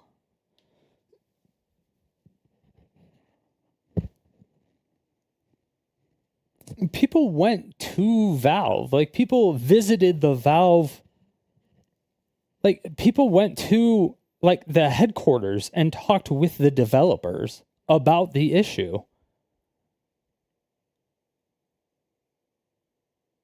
When did they do that? Visit Valve TF2 cheaters.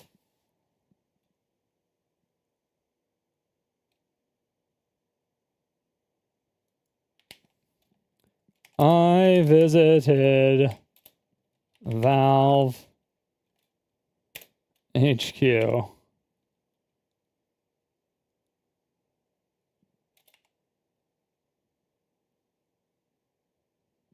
TF2 bots. We visited Valve to save TF2. Last week, I was part of a small group of people that visited Valve on behalf of the TF2 community to deliver the names of the 340,000 plus people who signed the Fix TF2 petition to rid the game of cheating bots. 1,000 plus visited Valve on behalf of the TF2 community to deliver the names of the 340,000 plus people who signed the Fix TF2 petition to rid the game of cheating bots. This moment has been the culmination of the entire Fix TF2 campaign. And now that's kind of a wrap on the movement. I believe it's fair to say that TF2 is kind of in the best state it's ever been in a very long time. The bots are gone, the game is still getting new content and quality of life updates, and the 7th comic that will wrap up the TF2 storyline and give the game some closure is finally in the works. And while I can't claim to know much, I'm certain that Fix TF2 was at least a factor in TF2 receiving a bit more care lately. Certainly more care than Counter-Strike 2 of all games. Geez, if you think TF2 is having a content dry spell, take a look at CS2 patch notes. Okay, I'll start by addressing the big Because people have been playing Dust 2 since fucking 1987.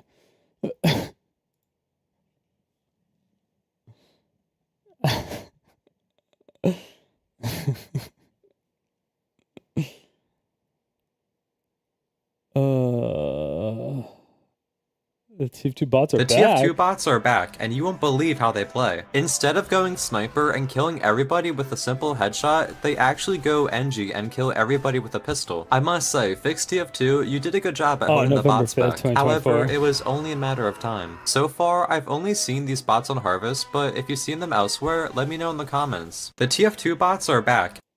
Huh.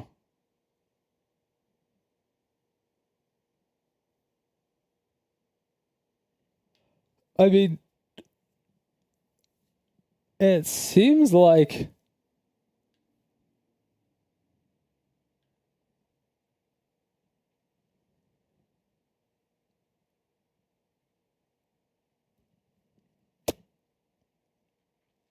one day ago. I mean, this is the first one got almost 1 million. Oh, this from this guy. Yeah, a year ago. Oh, bots got bad. Okay, this is a year ago though.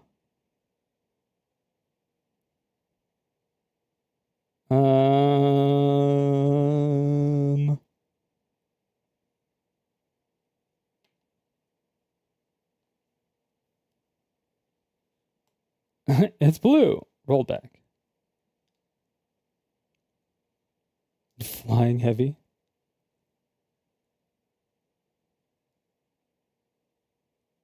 I get why Valve gave up on this now. Oh, that was like 10 months. I don't know what this was. I don't know if this is actually the game or if this is like some private server shit.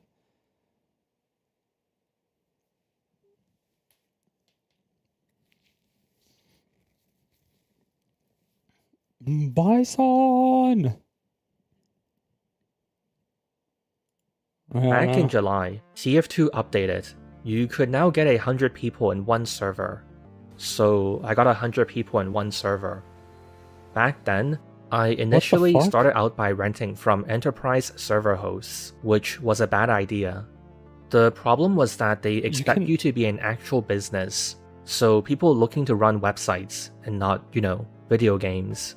So the servers they offer are tailored towards having lots of CPU cores, rather than having fast but less CPU cores. Yeah, that's it. Anyway, so maybe not. Maybe they still have a bot issue.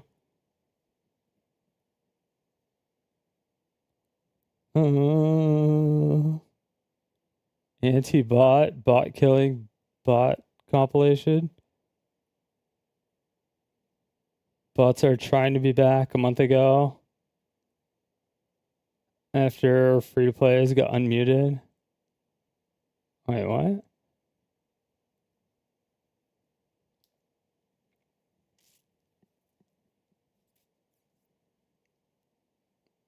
Their bots are trying to be back? TF2's bot problem 5 years ago. Dude, they've been complaining about it for so long. About the cheaters.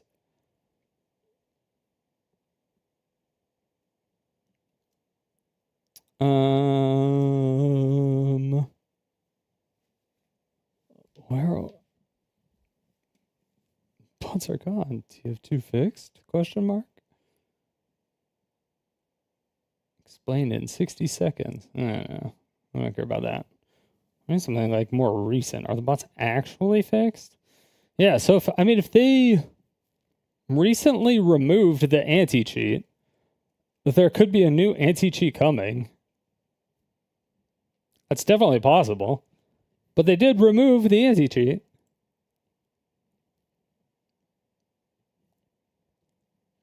Either way, there was a huge ban wave a couple times. And it was after this.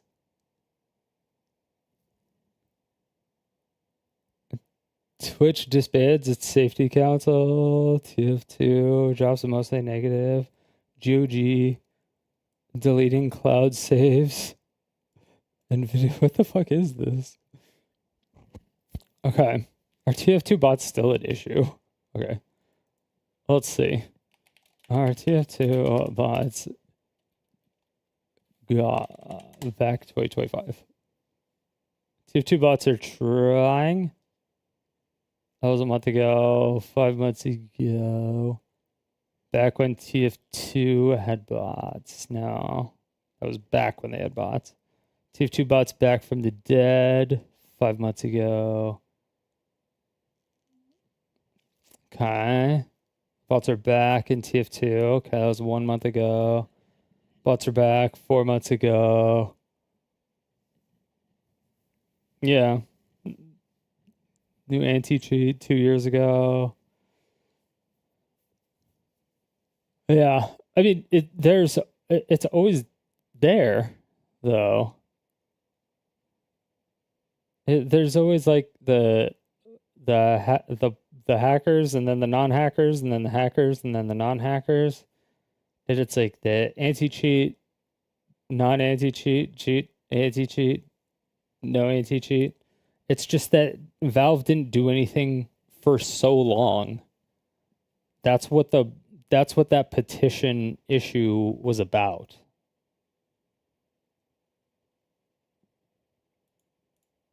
Amount of bots that were attacking the game. This is where you have to release the server binaries or keep the game in a functional playable state at end of life. So I hit you with a ton of bots. I hit you with a ton of Okay, who are you hitting? Exploits. I attack your community. I destroy your Reddit. I go after your business. I go everywhere that I possibly can to make this cost as much as it possibly can for you. Oh, you guys. Okay, so if this is a private server? And it's not hard to do this. We saw the exact same thing happen in TF2 recently. Dude. So there was a new anti-cheat in 2022 because they were complaining about it for fucking like ever. There was a new anti-cheat update forever.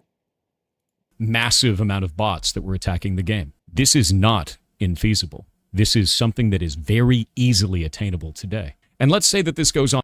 And it's in Counter-Strike. It's in like fucking every game.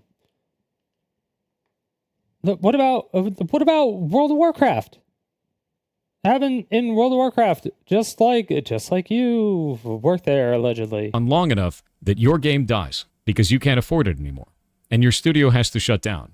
At end of life, you now have to release those server binaries to keep the game in a functional playable state. At which point I take those, I create a private server, and I monetize it. And some people have said, well, simply don't allow monetization of the server. Well, who's going to enforce that? If you want a government initiative to enforce that, that means the government has to build a registry of all of those games and all of that intellectual property that shouldn't be monetized. And then who's going to... Some people have said...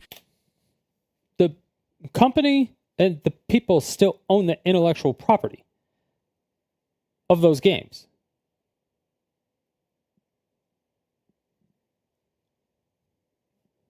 Even if they release server binaries and the code and all that shit, they still own the intellectual property. Even if the business is gone, they still own the intellectual property. Well, simply don't allow monetization of the server. Well, exactly. You can, like, it can't be for profit. Well, who's going to enforce that? If you want a government initiative... The government. That's what... Initiative to enforce that, that means the government has to build a registry of all of those games. You mean like what they already do with the intellectual property laws? With the fact that they have the intellectual property registered?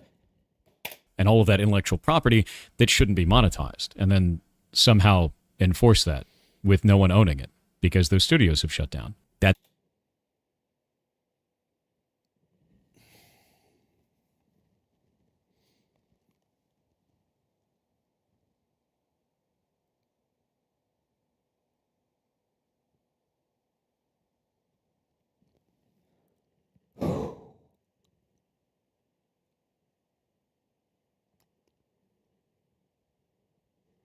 I'm trying so hard to be good faith. But he's like, he's literally like the only thing he gets into is just lying. He'll get into the government side of things. That's what he will hone in on to. And he'll just lie about all of it because he has no fucking idea what he's talking about. It's going to be a massive burden. On top of that, if you want to go the other route and say the company has to go and control it, well, what if the company's not around anymore? Is that just able to be monetized now? Again, this was obtained through abuse of the original creator. I don't think that's a good route. And this scenario gets...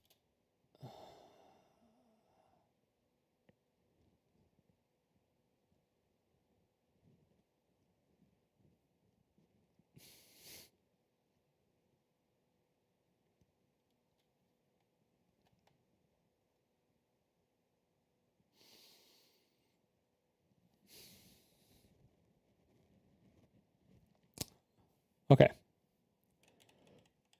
Let's start this from the beginning. At end of life. So I would create a bit. Let's say that you made your own video game and you made a live service game. Maybe it's an MMO, maybe it's something else, right? And let's say that I want to monetize that game, but you don't allow monetization of the game by any other party. This makes sense because most creators don't allow for that. Yeah, because I own the game. I own all the intellectual property of that game. So you cannot sell the intellectual property of that I own unless I allow you to. Yeah. You can't just take someone else's art and profit off it. Correct. Normal, right? So then I go, well, how am I going to force you to do this? Oh, I like how he said art there. I like how he said that. I like how he specifically said art. Huh. I like how he specifically said art. Remember when he tried to sue that guy for using his voice, even though it wasn't his voice, in a video game that wasn't even released on Steam? He like threatened to sue that guy for like. Okay, I can't get into Under that. this initiative, you would have so the creators you don't allow monetization of the game by any other party. This makes sense because most creators don't allow for that. You can't just take someone else's art and profit off of it. Normal, right? Obviously, so then normal. I go, well, how am I going to force you to do this under this initiative? Yeah, because I'm a piece of shit. You would have to release the server binaries or keep the game in a functional, playable state. Yeah, once the at end of life. So I hit you with a ton of bots. Yeah, so what I want to do is I want to say, okay, fuck this company. I'm going to destroy this company. Hit you with a ton of exploits. I attack your community. I destroy by botting you, by doing exploits, your Reddit. by I go destroying your community. Okay, so I am one person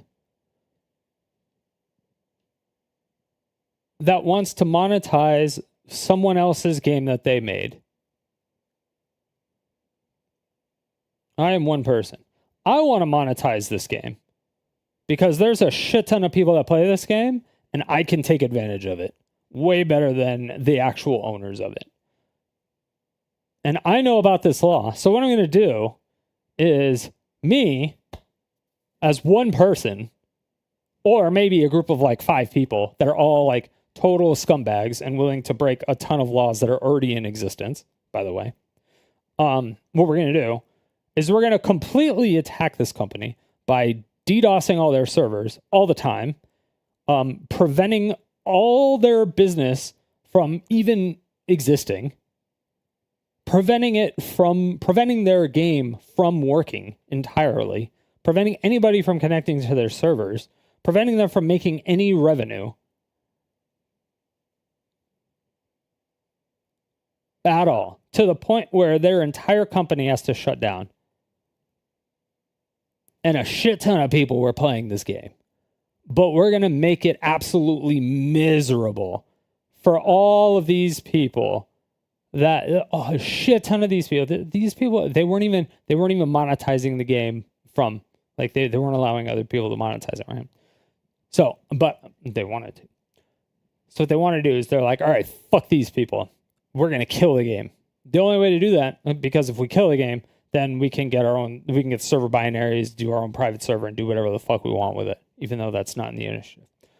So we're going to make this experience for all these players that we can exploit and monetize the shit out of the game with like merch and all this other shit. What we're going to do is we're going to make the experience of this game a fucking living hell to the point where this company completely goes out of business.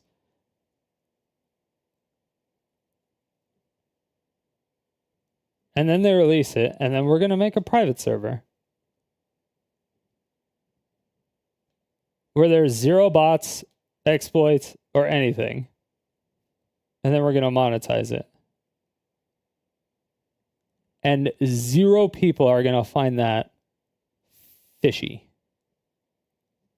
or weird at the fact that 0 of the bots or 0 of the exploits, or every single exploit that there was, is now completely plugged up. That everything was released. And it was released immediately. And it was like plugged up immediately.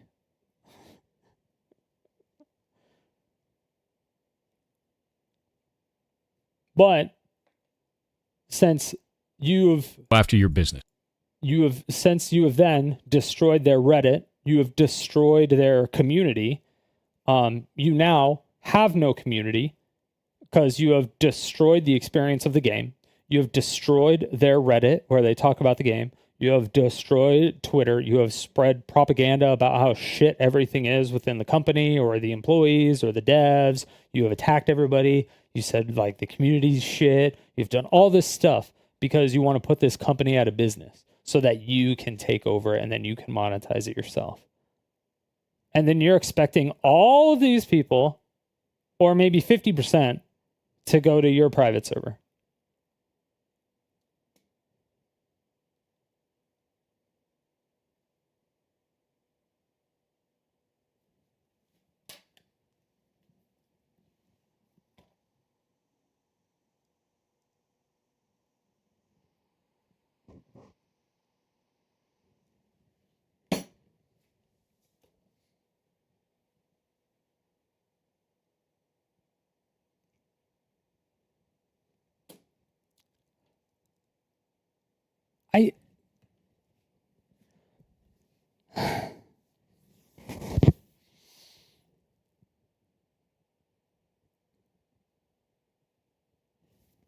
How does this make sense? How does this even make sense?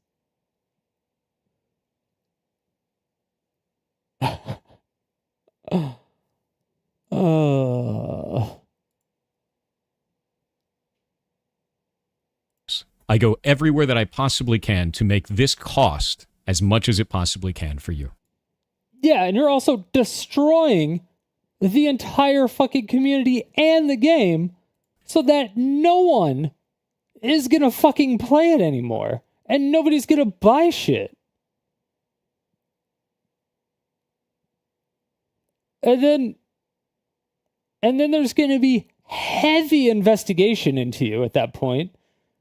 Because all of the issues that were present when the game was actually officially around are not present whatsoever in your private server. But they are present in everybody else's private server because you don't want anybody else to monetize it. You're the only private server with 0 issues. Or with these specific issues.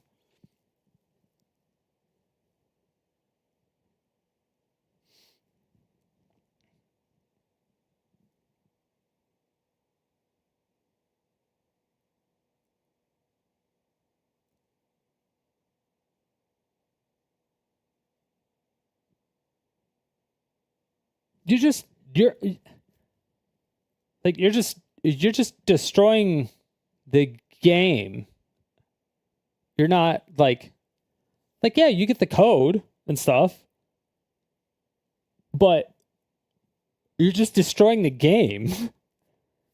And you're getting a rabid fan base, and then you being put under the microscope because you already literally destroyed a company and broke multiple federal laws, and you're going to go to jail for a long ass fucking time because they're easily going to be able to figure it out because there is no way that you're going to be able to run away from that. It is so easy to connect those dots. If you cannot connect like these 3 dots together. And it's not hard to do this. We saw the exact same thing happen in TF2 recently. The massive amount of bots that were attacking the game. Remember the shorts where you were talking about in World of Warcraft where there was just like a ton of bots, but you wouldn't like do one at a time. You would wait for like a ton of bots, and then you would just like put a rock in front of them or whatever, and then you would wait for like a ton of bots, just be running straight into a rock, and then you would laugh at them, and then you would wait for a really long time, and then you would do a ban wave. And then all of a sudden there was some big giant Save TF2 initiative that came around because they weren't doing anything for the anti-cheat, and there was just like crazy bots all over the place, and they weren't doing anything with TF2 because they didn't really care about TF2 anymore. It wasn't like a new game or anything. It was just like an old game. 17 years old now. 17 years old now. It was back in like fucking 2008 when the Orange Box came out. Portal 1. It came out with Portal 1. They don't fucking care about TF2. And they got like over 300,000 people to sign this petition. And they fixed it. And yeah, the bots are coming back, but it looks like they're fixing it. Because the bots came back and then they got fucked again. And now they're coming back, but they'll probably get fucked again. But now it shows that the anti-cheat got removed, so they may be working on a new anti-cheat system. That is very possible.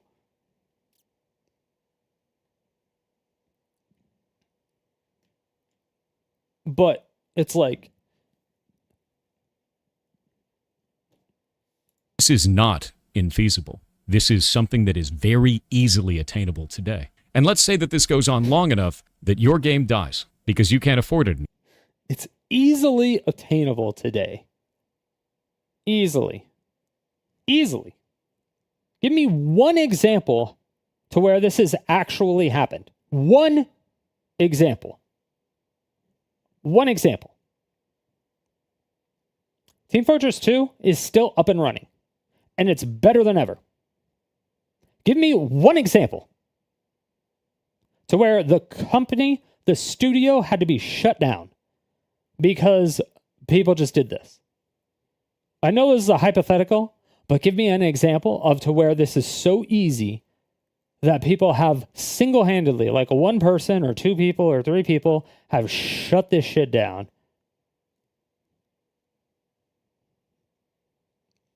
This just seems to be coming from his personal experience, that he gets a ton of negative reviews on his game because of the fact that people review bomb his game. And he thinks that they're bots when they're actual people. But the review bombs are like stupid because it's about like what he does and not the game. Even though the game is like buggy as shit. Anymore. And your studio has to shut down. At end of life, you now have to release those server binaries to keep the game in a functional playable state. At which point I take those, I create a private server, and I monetize it. And some people have said, well, simply don't allow monetization of the server. Well, who's going to enforce that? If you want a government initiative to enforce that, that means the government has to build a registry of all of those games and all of that intellectual property that shouldn't be monetized, and then somehow enforce that with no one owning it because those studios have shut down. That's going to be a massive burden. On top of that, if you want to go the other route and say the company has to go and control it, well, what if the company's not around anymore? Intellectual property. Intellectual property. IP laws. Is that just able to be monetized now? Again, this was obtained through abuse of the original creator. I don't think that's a good route. And this scenario gets even worse if you do allow monetization. Because now I can just kill off your company and then monetize the server and no one will ever come after me. Now it's even more of a problem. So, except you already broke so many laws. You have already broke so many laws. Like, federal laws. You're fucked if you do something like this. You're actually fucked if you did something like this. You would get... You would get sued by every single employee of this company. Literally every single employee of this company would sue you. And if the company was an LLC, the company itself would sue you.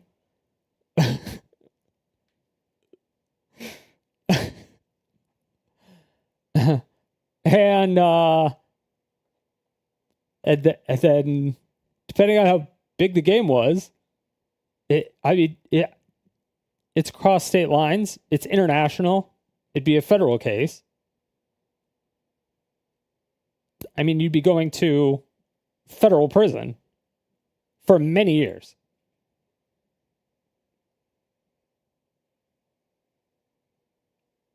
Like, you've already broken a ton of laws before this even, like, occurred. Before the release of this occurred, you've already broken a shit ton of laws. I don't understand this. Like, what is he... Allowing monetization of this work is strictly worse. And for those of you out there that say, oh, this can be done right now, I could just destroy your studio and take your stuff anyway. You could, but this allows a route for it to be legal to do so. That's the problem. After putting this out publicly and talking to people about it, this specific scenario on both YouTube and Discord and Reddit and a bunch of other locations, I got a couple of takes back. We're going to start with the most extreme Maybe I pause position and kind of go from there. So in the most extreme, people said live service games shouldn't exist at all, and the initiative will kill them off for good, and that's a good thing. Well, you don't get to define what players get to play or not play. You also shouldn't be able to get to define what... Oh, I thought you were going to talk about this part. Developers build or don't build. You should not have creative control over the developers, and you should not have control over what is in my Steam library or on my phone. That doesn't make any goddamn sense. Aside from that, the initiative does not purport to kill live service games. It would just make it incredibly difficult to build said games and add a lot of risk to it, which is why I'm bringing all of this up and why I don't support the initiative in the first place.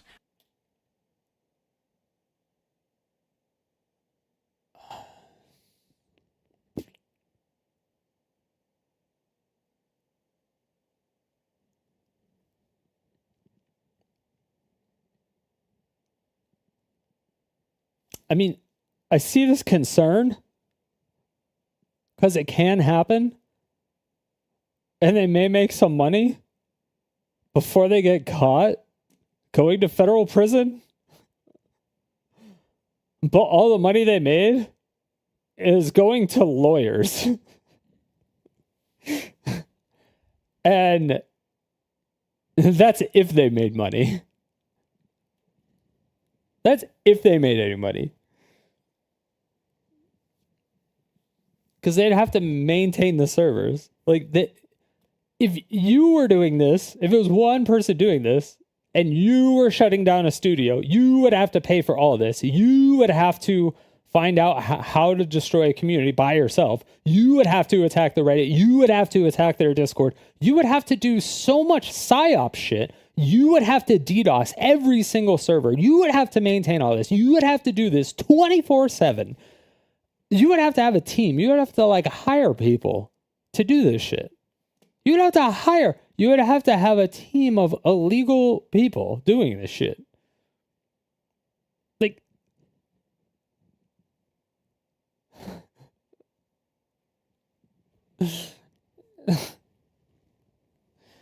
come on, dude. Like, there's no shot you're this fucking stupid. A lot of people don't realize that this will slowly diminish live service games in the market because it's not an incentive for us to build them anymore, which means you get less multiplayer live.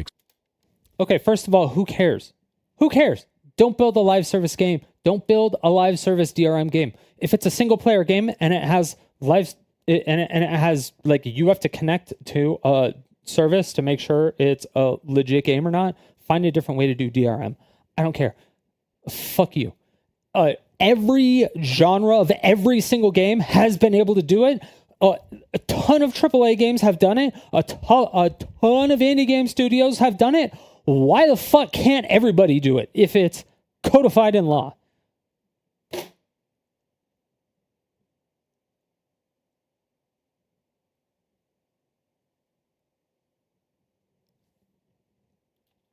Experiences. That sucks. I like live service games. I enjoy playing things like Final Fantasy XIV. I enjoy going and playing in games in the past, at least, like League of Legends. These are games that are live service. They require a live service to run. And you shouldn't be able to take that away from people. And if that's your only position on this, not only are you disingenuous in what the initiative is purporting to try to achieve, but you're also aggressively attacking other players instead of trying to fix something. So the next one is that this is about games preservation, and that it needs to happen to preserve these types of games for future generations and for everyone to always have forever. But I would argue that this isn't actually preserving these games. Social games, It's not such preserving as, games? let's say, Apex Legends, require a number of players to be in the match at the same time so that you can have an experience that is only able to be obtained through lots of players interacting, right? It's a multiplayer game. You need a bunch of people. How many of you have felt negatively when an MMO dies?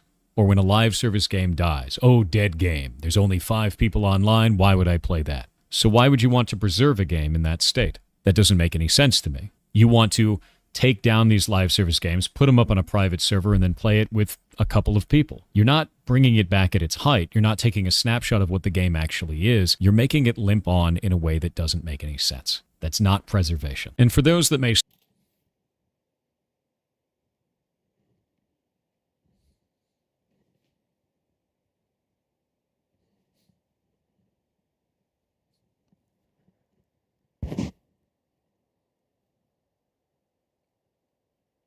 I'm sorry, what? So, like,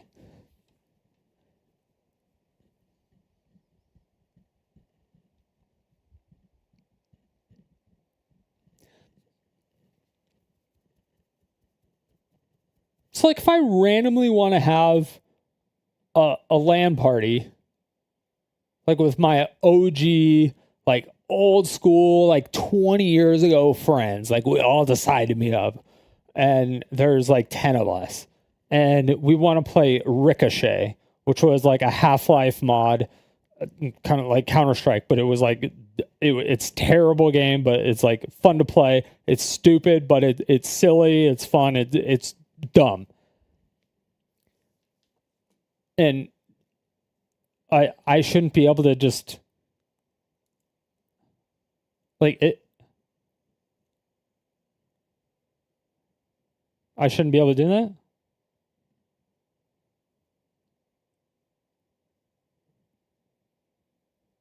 that. I shouldn't be able to. It should just like things should only ever exist in memories. I can't take pictures of anything. Or like pictures or like I don't understand this. What does this mean? You can't preserve anything? You can't preserve paintings?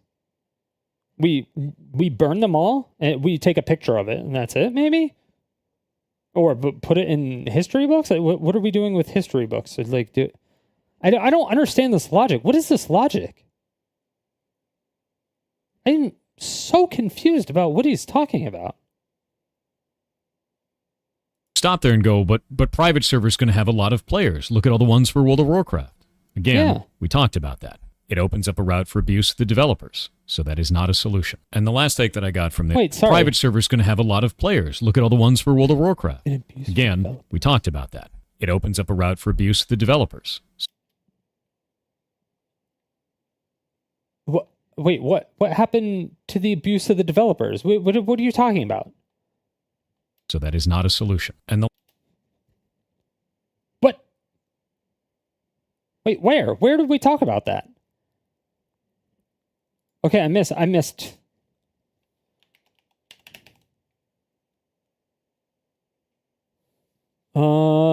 Because these developers open to abuse. Okay.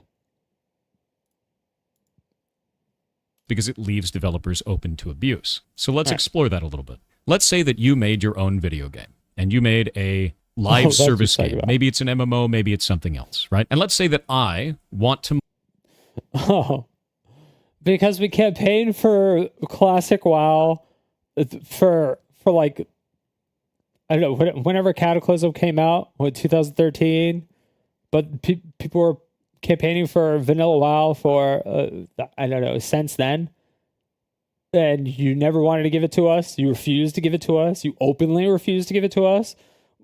They made private servers for it. And then you finally shut it down once you realized that it was actually like had people interested in it. So you made your own vanilla WoW servers and made money off of it and actually re-injected players into the game. So it hurt the developers by hiring more developers and making the stock of the company go up at the same time, and making the outlook on the company better. Okay, so they hired more devs, the stock of the company went up, and the outlook of the company got better. And there was Classic WoW.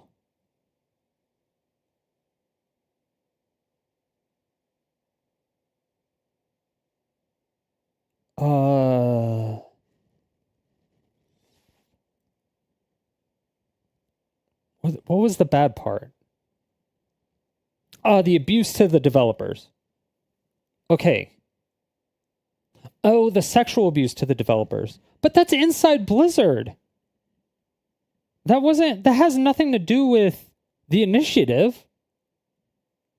Okay, sexually abusing developers and shit has nothing to do with this.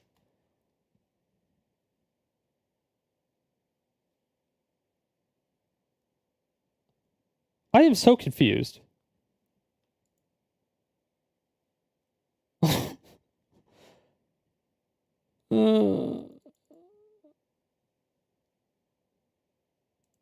In games in the past, at least, like League of Legends. These are games that are live service. They require a live service to run. And you shouldn't be able to take that away from people. And if that's your only position on this, not only are you disingenuous in what the initiative is purporting to try and achieve, but you're also aggressively attacking other players. instead of trying to fix something. So the next one is that this is aggressive. I enjoy playing things like Final Fantasy XIV. I enjoy going and playing in games, in the past at least, like League of Legends. These are games that are live service. They require a live service to run. And you shouldn't be able to take that away from people. And if that's your only position on this, not only are you disingenuous in what the initiative is purporting to try to achieve, but you're also aggressively attacking other players instead of trying to fix something. So the next one is that this is about games preservation, and that it needs to happen to preserve these types of games for future generations and for everyone to always have forever. But I would argue that this isn't actually preserving these games. Social games, such as, let's say, Apex Legends, require a number of players to be in the match at the same time so that you can have an experience that is only able to be obtained through lots of players interacting, right? It's a multiplayer game. You need a bunch of people. How many of you have felt negatively when an MMO dies or when a live service game dies? Oh, dead game. There's only 5 people online. Why would I play that? So why would you want to preserve a game in that state? That doesn't make any sense to me. You want to take down these live service games, put them up on a private server, and then play it with a couple of people. You're not bringing it back at its height. You're not taking a snapshot of what the game actually is. You're making it limp on in a way that doesn't make any sense. That's not preservation. And for those that may stop there and go, but That is, by definition, preservation of art. You are keeping it alive. You are making it to where it still exists. You are making sure it doesn't go extinct.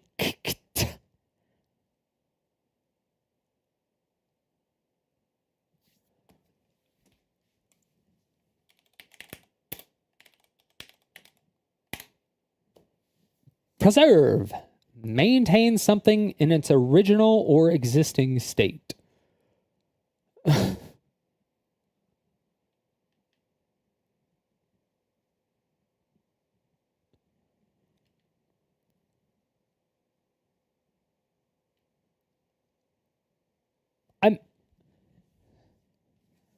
I'm pretty sure that's like the definition. Like Preserve. Preserve. Okay. Yeah. Okay. I'm not stupid. private server is going to have a lot of players. Look at all the ones for World of Warcraft. Again, we talked about that. It opens up a route for abuse of the developers, so that is not a solution. And the last take that I got from this is all those private server people got cease and desist. If they almost got sued, if they didn't take down their servers.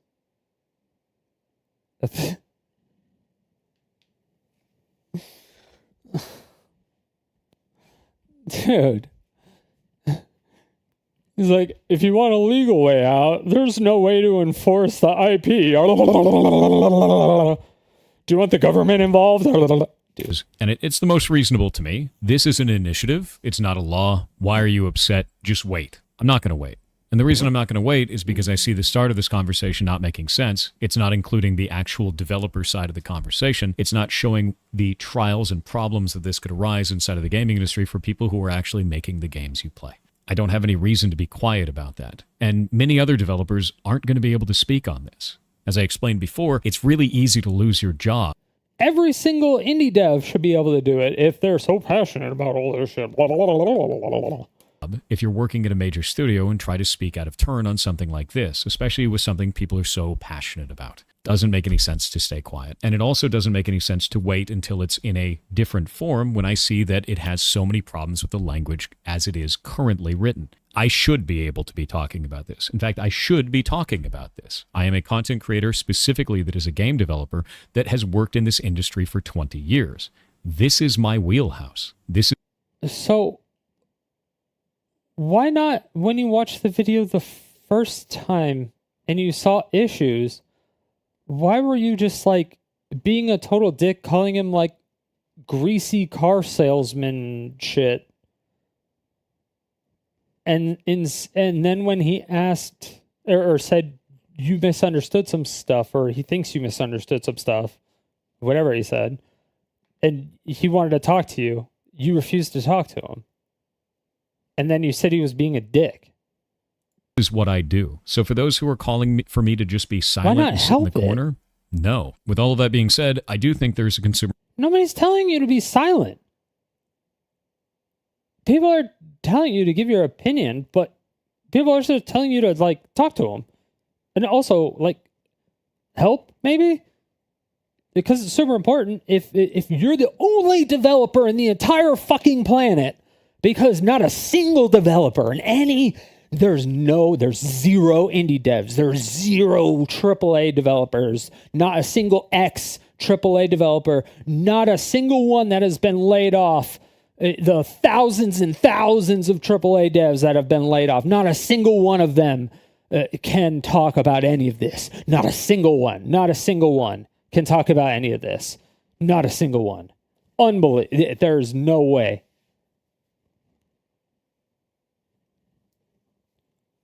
Even if they don't work on live service games, they can't talk about this at risk of being fired.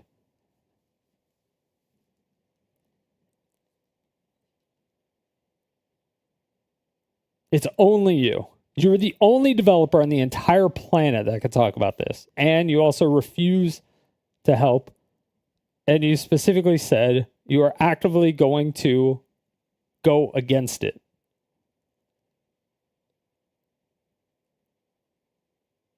I don't understand your logic. If you want to help the gaming industry, help the gaming industry, dude. What is your problem? You are clearly just like ass pained that the gaming industry turned on you because you're a fucking slimy... Okay, no, sorry.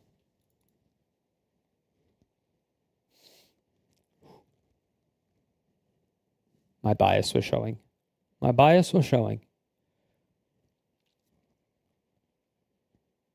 You're clearly mad at the gaming industry. That's what you are right now. You're mad at the players. Anybody who's trying to do anything in the gaming industry that's any way impressive.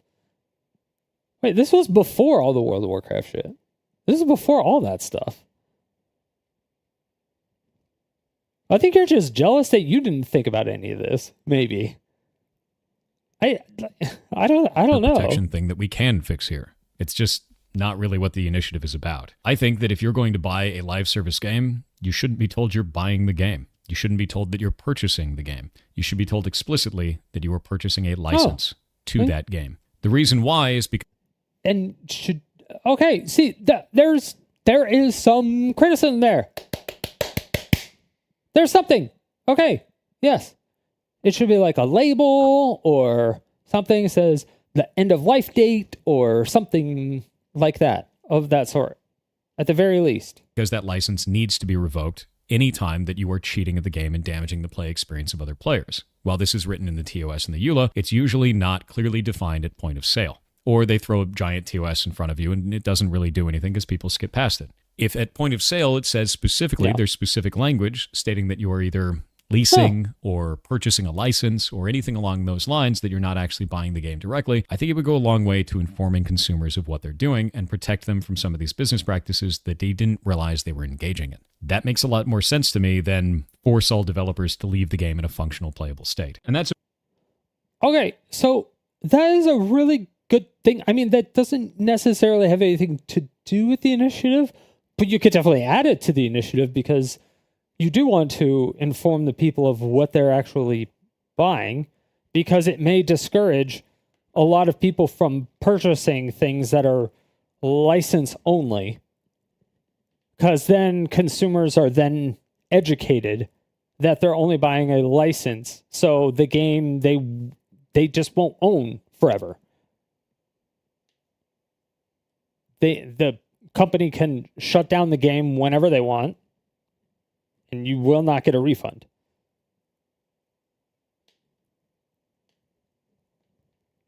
And if that was like on the box and it was like displayed and advertised that way, and it was required to be, just like the 18 plus like games, how it was mandated that it had to be on the box. And so there was a lot of companies that like toned down some of the stuff so it didn't have to have that, so that it could go to a broader audience, just like the the PG, PG-13, rated R. They have certain restrictions for each one, just like all of that. It was to like educate people, to show them what they're actually like getting, essentially what they're getting themselves into or what to expect. But so if they put something like that on the box, they're like, this is a live service game. The developer can shut the service off whenever they feel like it. There is no set end of life date. You're buying a license, not the game. This game could stop working at any time with no warning or something on it. Somebody could look at it and be like, there's no fucking way I'm going to buy this game.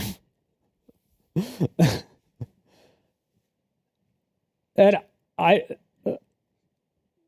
yeah, sure. Why not? Why not? Sure. Have that. Put it in the initiative. Make that the initiative. Let's start there. Let's baby steps. Baby steps, sure. Let's start there. Let's see where it takes us. Let's just see where it takes us. I mean, that's not what the initiative is about, but it will help. Probably. That part would possibly discourage people from making live service games in that way.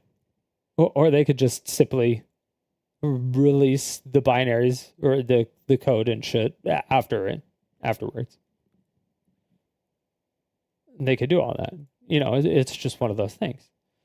And then the developers, then it comes down to like the studios and the developers, and it's like, yeah, we're not going to abide by that, or more of a, yeah, we're not going to release the code, and then he would be like, yeah, then it comes down to this whole situation again, to where one person can attack an entire studio. You know, one person can afford to DDoS all of AWS and the entire studio's load balancing and fuck up an entire community by doing some psyops and shit like that.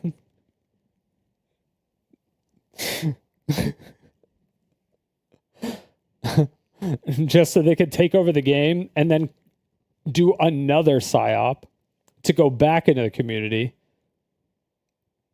and convince everybody that, oh, my private server doesn't have any of the issues that the original game has.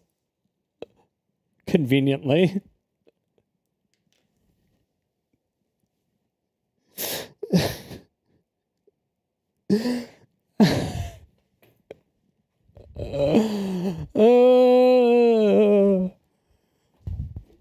Oh my god, dude. This can't be real. That's all I really wanted to talk about with this. I hope that's clarified some things for some of you and some of the dangers that this can cause as it is currently written. If you're still mad about this, not much I can do about it. Outside of that, I'm going to be gone for the next 4 days, so if you expect me to respond or anything like that and you think I'm ducking the issue or hiding in some way, I'm not. I'm just in Vegas because there's DEF CON going on, which is a hacking convention, and it's the first vacation I've had in 5 years. I can't wait to see my friends out there. So with that in mind, see y'all later. We're going to pull up a game called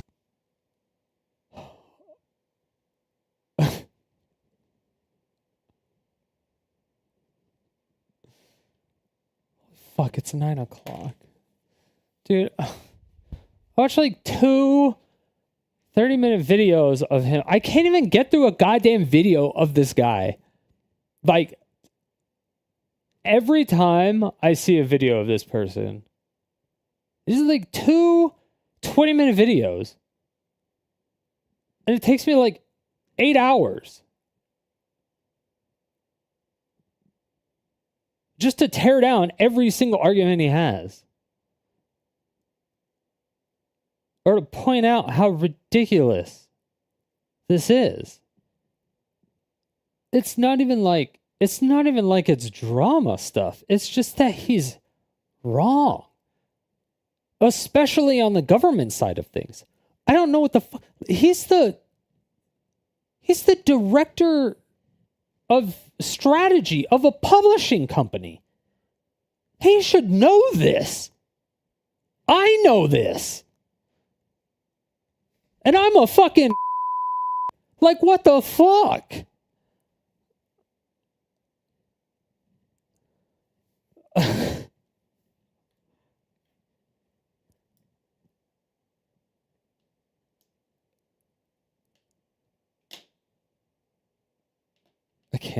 it's so hard to stay calm. It's so hard to stay calm.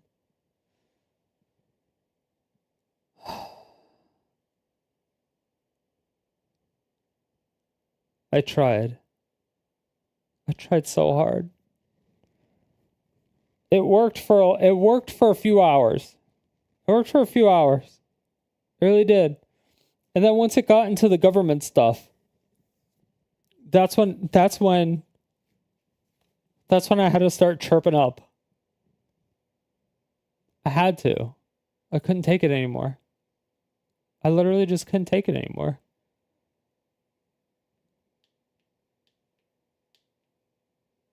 But I can now officially say that I did watch his videos.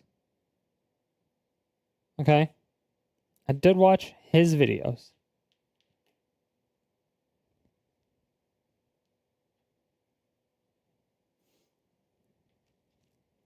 I didn't just watch drama videos. I watched his specific videos on the topic. In closure, I would say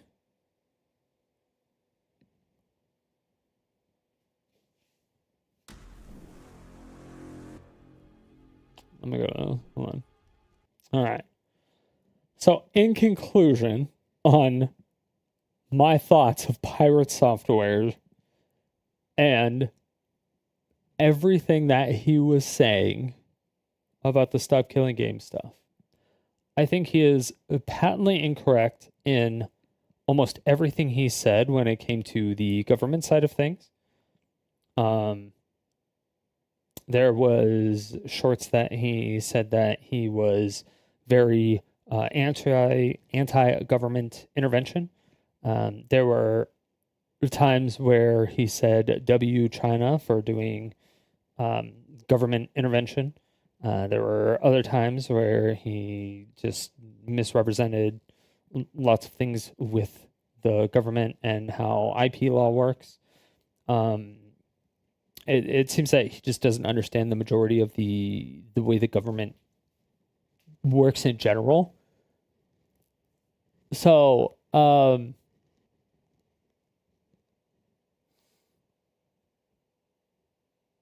he's fine to have the opinion that he doesn't want to preserve games.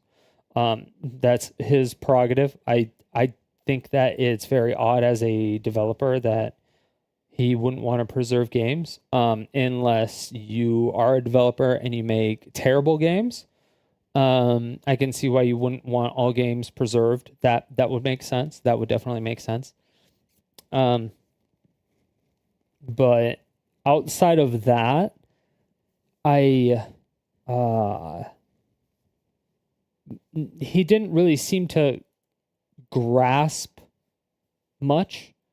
And I really wish that he would have talked with Ross instead of just went hardcore aggro.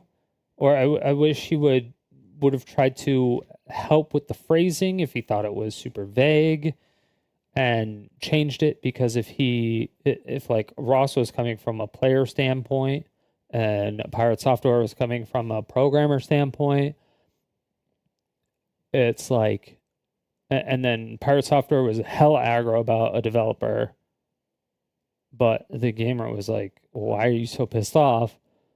And the developer had a lot of information, but wouldn't talk to the player about why. It should have been like hey, let's get together and let me help you rewrite this so that it makes more sense and it's good for both developers and gamers. And then it'll help, it'll help it pass through, and get codified, and maybe, it'll help the world and it'll help all developers and gamers and everything.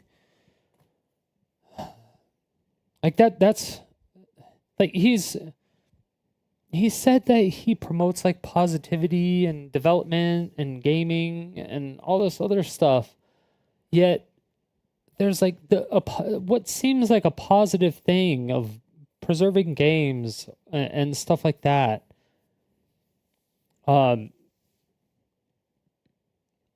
he's against just seems odd. It just seems very, very odd. I just don't know why. And I just think he should have helped instead of like been a dick about it. But those are my thoughts.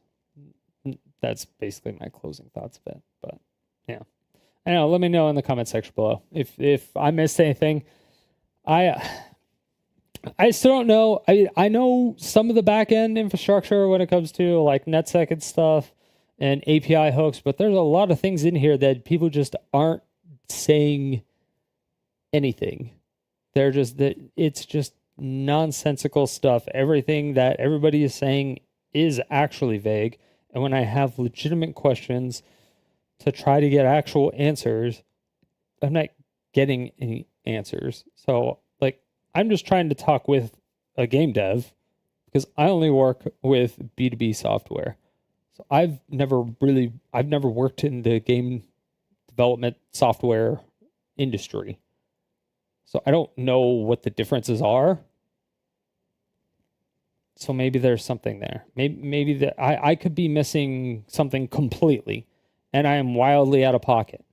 It's very possible. But I don't know because every time I ask a question, I never get an answer. I can't get an answer from anybody. Not a single person. Not a single fucking person. So I don't know. It's whatever. But check out Pirate Software's videos. I will link them in the description and I will pin the comment of his videos, but definitely check out Stop Killing Games. I'm in support of it, but unfortunately I'm in the US of A, so I can't sign it. It is a EU petition. So if you're in the EU, definitely sign it. It ends soon. Do now.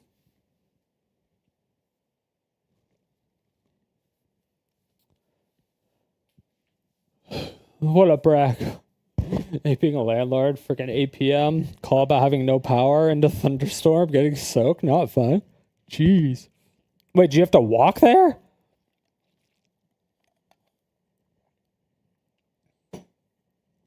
I'm so sure. I know. No, I was just recording like an outro to a video. That's all. I'm not sure if I'm actually going to end the stream. I started late because I wanted to like help the Stop Killing Games movement. So I tell you more after tacos. I want tacos. So I'm hungry. I was up till 6 a.m.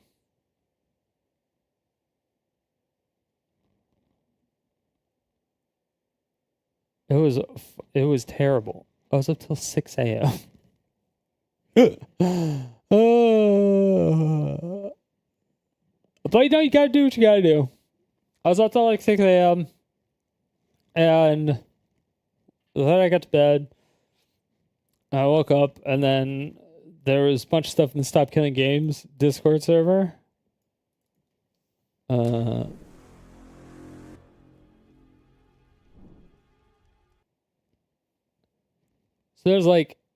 there's an, I don't know, you can see it. Yeah, you can see it. Okay. It's SKG Outreach. And I thought this was like a lot of people were talking about like outreaching to certain creators. They're like, oh, this is a good creator to reach out to. Oh, who should we reach out to? Blah, blah, blah, blah, blah, blah, blah, blah, blah, blah. And so I was like, hey, are there any AAA game devs that I can talk to? Or are there any like reps I can talk to about this? Because I have a lot of questions and I need to talk to somebody that has like actual technical knowledge. you know, and they were, it was like, I don't know, they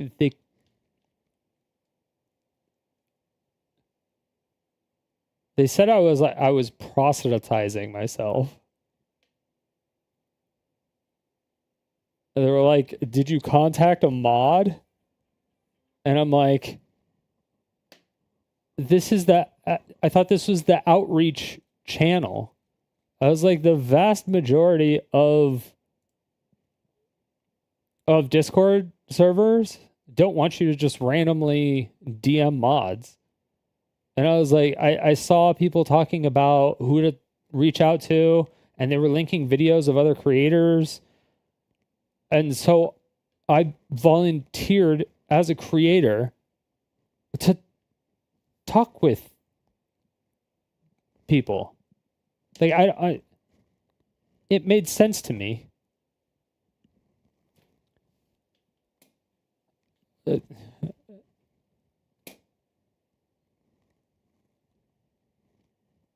I was just like, dude, whatever. I don't know if it was just like random ass people.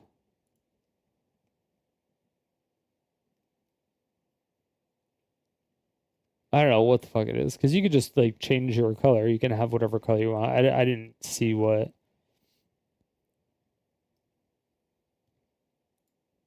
Yeah, I didn't see what like permissions they had, but yeah, I was just like, what the this is ridiculous. So I was just like, oh, okay.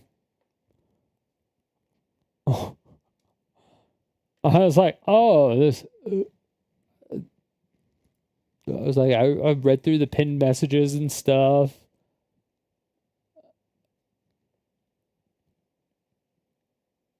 And everything was just like, you know, contact these people, or contact people. You can also refer this. It was like messages of like sample messages of what to send people and stuff like that. And so I was just like, oh, so this is a channel for people to outreach to creators, but not for creators to outreach to you because they want to get involved. Got it. I'll delete my messages. So I deleted my messages. I'm like, I was trying to fucking help. I just I don't understand. And they fucking, like, they yelled at me. Try to fucking help. I'm gonna grab some water. Is my... Oh. Is this out of water? Oh, no, it's still got a half of it. Okay.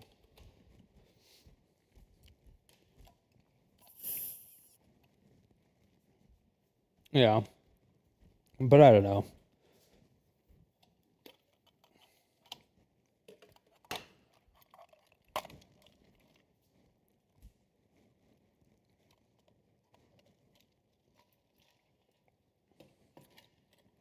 Oh, brain freeze.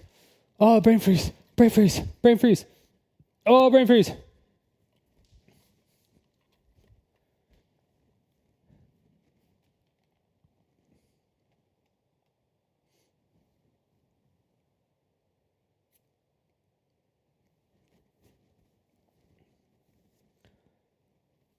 Dude, I don't understand.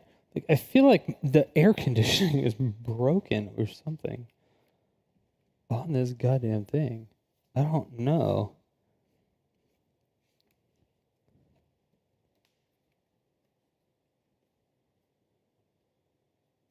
I don't know what's going on with it. Or like the pins aren't making contact or something. Pull? What is this? That's a whole lot of wires. Because, like, I ran an experiment last night because like I feel like there's just I don't get like it doesn't get cold. I had it set to 71 degrees all day. Literally all day. And it is still 80 degrees in here.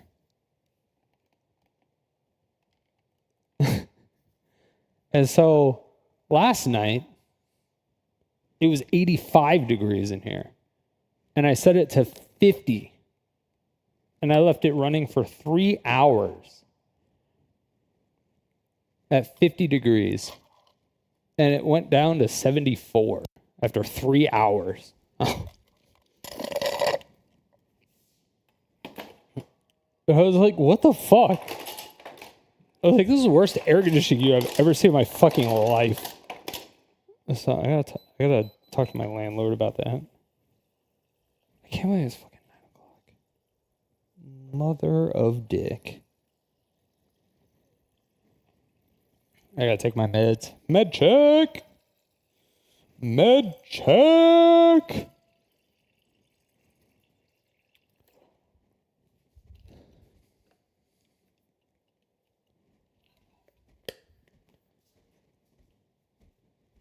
Dude, I need to find a service that makes AI thumbnails because I want to make an AI thumbnail of pirate software.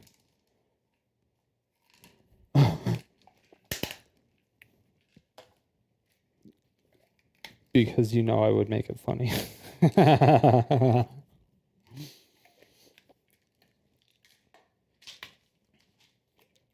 I'd make that shit so fucking funny.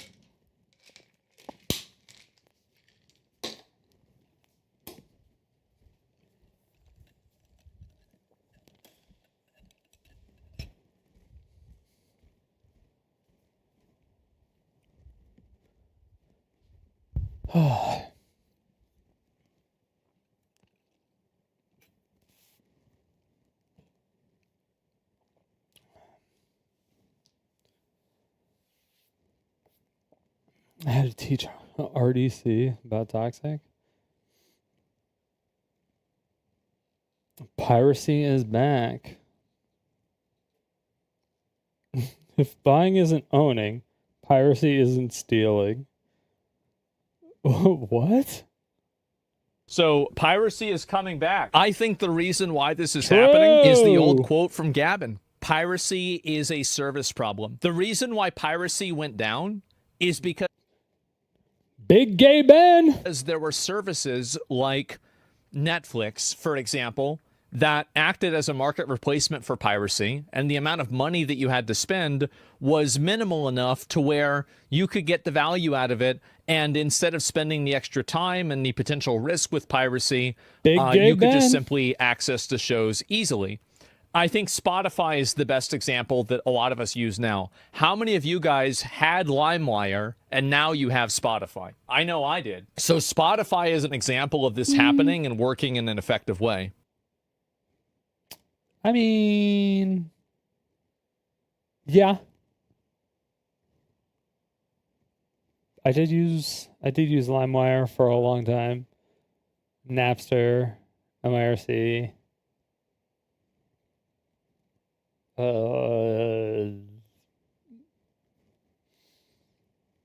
But that was when I was in like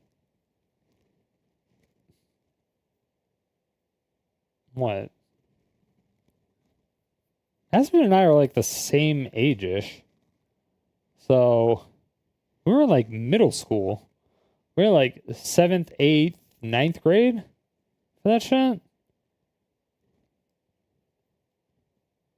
But most people like we use PirateBay.Asia because those are the most stable servers now. But the problem is that with TV shows and movies, there are too many mouths to feed, and now people are going back to piracy. That's what my opinion is. I'll watch the video and see what they say. The 2010s were the golden age of piracy. Oh, yeah. BitTorrent accounted for 1/3 of all internet traffic. Wow. LimeWire had more insane. monthly users than Facebook, and the Pirate Bay was the only all internet. The 2010s were the online piracy is a great comeback. Online piracy. Great comment. Okay, what is this? The 2010s were the golden age of piracy. BitTorrent accounted for a third of all As I sit here and steal your content, Kappa. internet traffic. LimeWire had more monthly users than Facebook, and the Pirate Bay was the only video store That's actually fucking crazy. Wait, hold on. in town. LimeWire had more monthly users than Facebook, Wait, what? and the accounted for the 2010s were the golden age of piracy. 2010s. Okay, well, in like, when did Facebook actually become open for everybody? Because Facebook was exclusive for college people for a really long time. When did Facebook when did Facebook become open to the public? Yeah.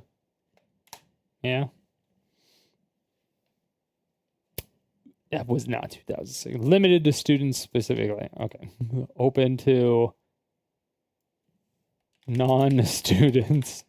I was like, no, I don't think that's right. Really? Non-students specifically? Anyone age 13 and older with valid email address on September? Really? 2006? That was literally the year I went to college then. Because I graduated in 2005. Holy shit.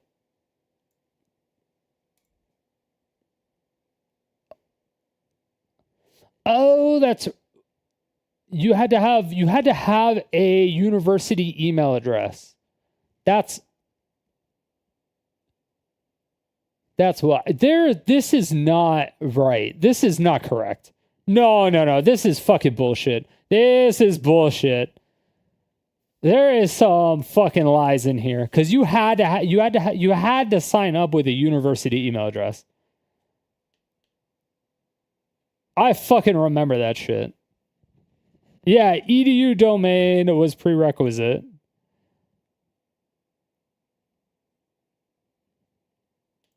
Yeah. 2004. Because I remember my friend John, rest in peace. He had it.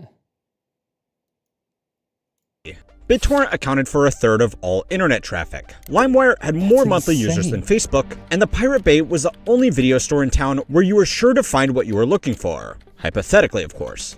The world was slowly switching from physical to digital media, and even people who weren't particularly tech-savvy realized that digital goods could be replaced endlessly with practically zero marginal cost.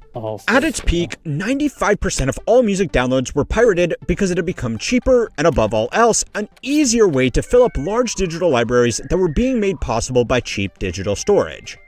Yes, because what would happen is that when people would release a CD, it would have like 10 to 12 songs on it. And you're like, what the fuck am I going to do with 10 to 12 songs? Like, this fucking sucks. And so you would want to put like 50 to 60 songs on a CD, and you could. And then they kept increasing the size of how much data you could store on CDs. And you could get up to like almost 100 songs on a CD. And you could just load it in your car and you'd be fine. You'd be good to go. On road trips to like California, I wouldn't even have to change CDs. It would just like go. You'd be good for 5-6 hours. But then it just stopped. Since 2012, the internet has gotten faster, storage has gotten cheaper, and people have become more comfortable with computers, which should have just accelerated a growth trend. Storage is more expensive now. But it didn't. Since 2015, peer-to-peer file sharing has collapsed in popularity, and you might think you already know why. Streaming services like Spotify and Netflix were just a better, easier, and safer way to access content. And now, as these services have become markedly worse and simultaneously more expensive, piracy is making a comeback. It seems pretty simple, right? The only problem is that's not the whole story. Realistically, these companies knew this day would come. It was just really important that they could pretend it wouldn't. For a lot of people, they've decided it's time to cut back. But legitimately, it might be time to cancel some subscriptions, and I'm probably going to have to cancel some. Some of them I'm not using, and it's just...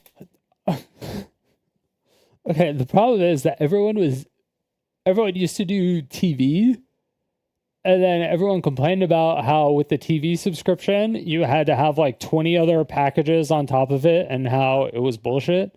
And now everyone's complaining how you need like 20 different video subscriptions, and it's really fucking annoying. And I'm like, it's the same thing, except before it was way more convenient because it came from one place instead of 20 different places. So you don't know, like, sometimes you don't even know you're paying for something when you're paying for something, unless you actually pay attention to your account. But since nobody teaches finances, a lot of people don't actually look at their bank statements. Like, even when they do their taxes every year, they don't look, they don't do anything with it. wasting money. There's so many of these, it's hard to keep track. At that point, that's an adversarial relationship. I don't want to pay people to enter adversarial relationships. We aim, as I said, for this business to be a growth business for the company with margins that our shareholders will feel good about. So what really made piracy go away and what's really bringing it back might sound simple, but there's actually a bit more going on. First and foremost, the majority of people actually would like to acquire their media legally as long as it was easy and not ridiculously expensive. Sorry, I don't mean to pause again, but okay, to be fair, nasty pick. But to be fair, Spotify is fantastic because they have like the,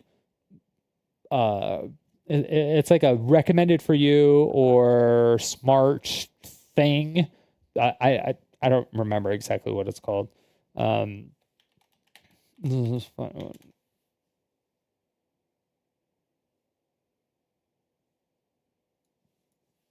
Oh, let me log in.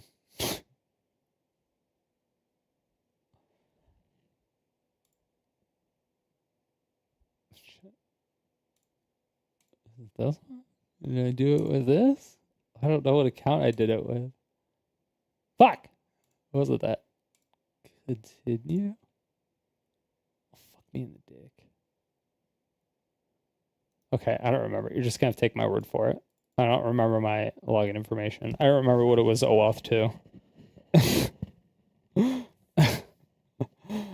Anyway, but it was like a recommended for you, and it would just find stuff that was either like on your playlist or stuff that you starred, like you favorited, and not necessarily that was on your playlist, and it would just like find songs that was like that.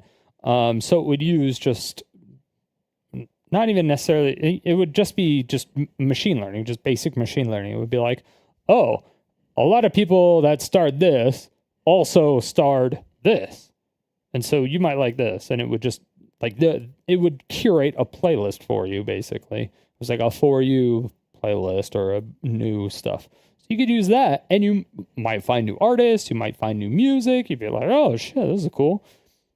And Spotify did a really good job with that. They did a really, really good job with that.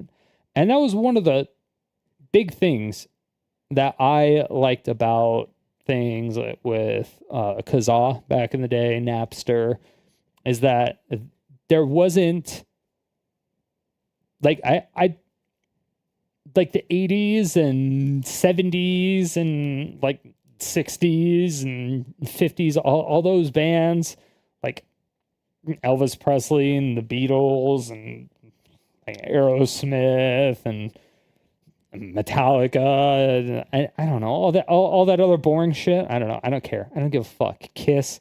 I don't care. Ozzy Osbourne, whatever. I just didn't care about any of that stuff. But that's like the only shit that was on those pirating sites. Like that was it.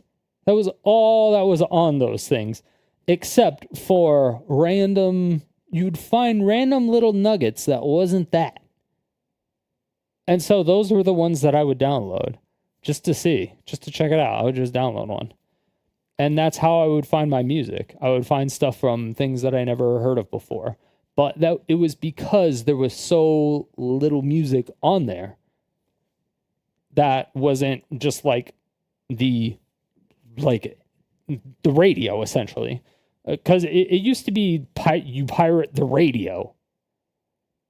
And it wasn't like you couldn't pirate indie music necessarily. You were pirating a radio station. It was just like, oh, like, fuck this. This is so stupid.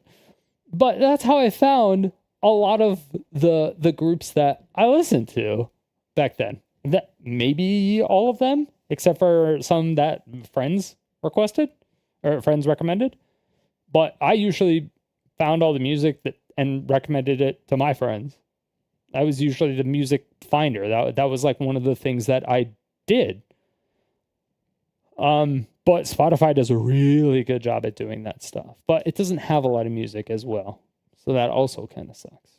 Most reasonable people understand that it costs time and money to produce a song, film a movie, or develop a video game. And the people involved in these projects do need to be compensated, or else they are just not going to make them. Even people who frequent the high seas, so to speak, know this better than anybody else.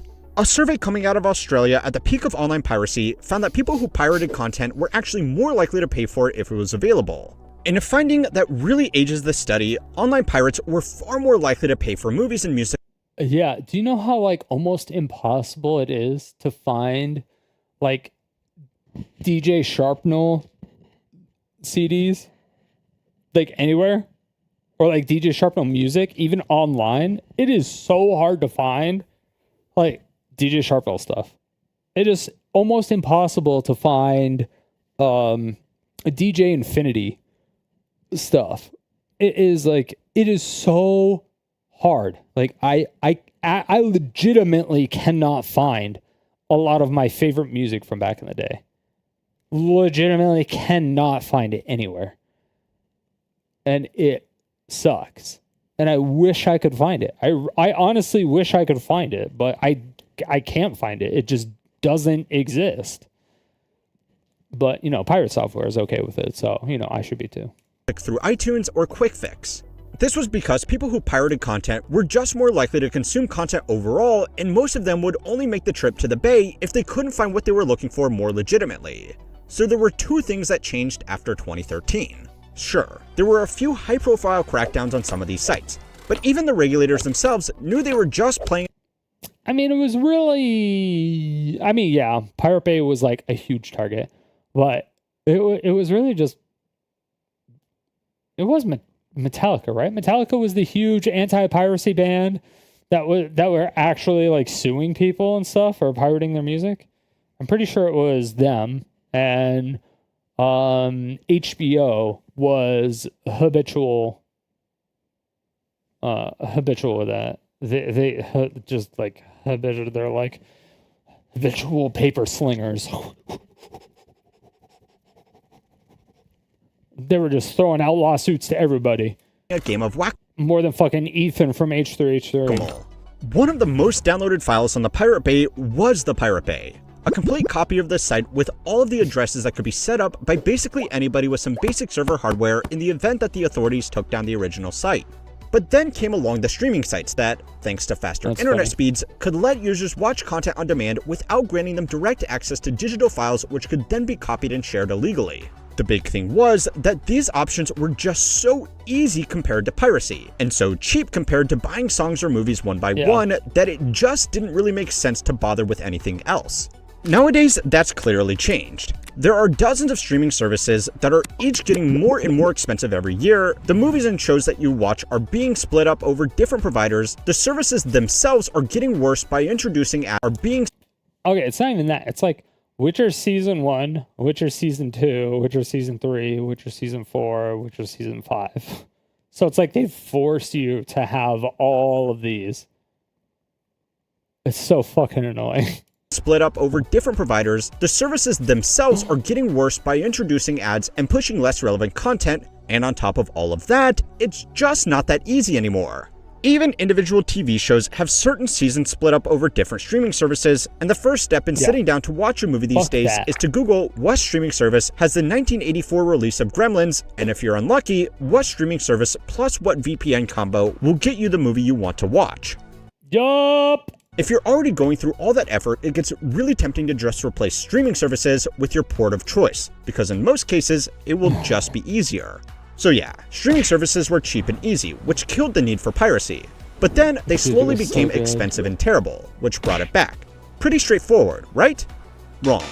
It's easy to write this whole thing off as just dumb companies being needless and greedy to their own peril. And while that's definitely part of the problem, there is a lot more to it than that. Yeah. Music streaming by comparison is decent. There are multiple services, but almost all of them have almost all of the music that you would possibly be looking for. As a result, nobody really bothers to pirate songs anymore, which is particularly impressive when you remember that just 15 years ago, 95% of music was being downloaded illegally. Artists have not been thrilled about the lower revenue they have got from streaming versus physical album sales. Yeah, holy shit. Okay. Somebody was talking about this. I don't remember who. Artist talks about how much they make on Spotify.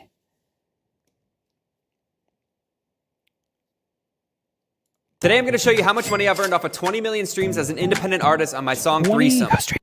Okay, 20 million streams independent. And maybe we could have a threesome. From 19.5 million streams on Spotify, I've earned almost $65,000. From 4.9 20 million streams on Apple Music, I've earned $30,000. From just 587,000 streams on Amazon Music, I've earned $6,000. From 1.2 million streams on YouTube Music, I've earned $5,000. From 4,774 sales on iTunes, I've earned $4,000. If you add all those numbers up and you include all the other streaming services that people use, I've earned $114,542.95. Subscribe and drop any other questions you have down below. Okay, that wasn't what I was thinking of. Okay, so that's as an independent user, which is pretty nice. But when you have like an actual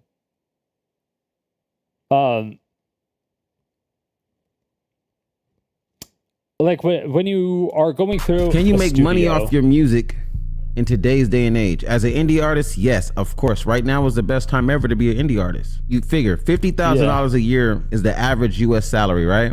$4,200 a month. All right, all I need to make is $5,000 a month to live, right? 1.2 million streams on Spotify is $5,000. 400,000 streams on Tidal is $5,000. Apple Music, 650,000 streams is $5,000. YouTube, 2.5 million views is $5,000. May sound like a lot, but actually it's not. For instance, Spotify, 400 million monthly listeners, right? That's like 13 million listeners a day. And on average, they're listening to about an hour worth of music a day. That's about 30 different songs a day from 13 million different people per day.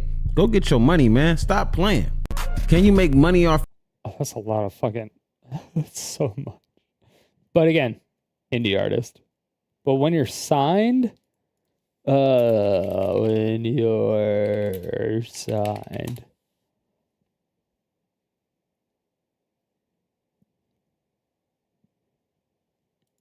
even at $1 billion, you're making like nothing compared to like what it should be. I'll tell you what it makes. 1 million streams gets you $5,000. Wow. That's crazy. You gotta split that with the other people that you worked on the song That's with. crazy. Yes. That's crazy. 1 Where's the money? 1 billion streams to get you 5 million. How many people stream 1 billion times? Really nobody. But you know, so now 1 billion streams is gonna get you 10 million. Yeah. It's better. It's better than 5. It doesn't make sense. Yeah. It's not what the labels are getting. The labels making 2 billion a month, guys. Ooh. What? Yeah. What? Wait So a it makes sense why you're like now this year the industry's on track to make 50 billion this year, guys. Even at $1 billion, you're making like nothing compared to like what it should be. I'll tell you what it makes. 1 million streams get you 5,000. Yeah. Okay, hold on. Label versus artist income Spotify.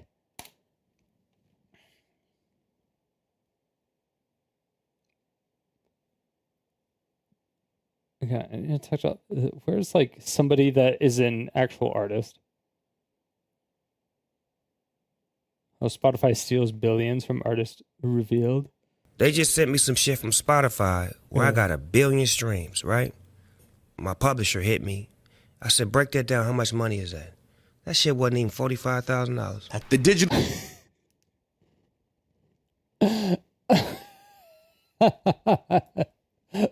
billion streams $45,000. The streaming game is a complex playground where the rich and powerful use sophisticated vehicles to steal money. Christ.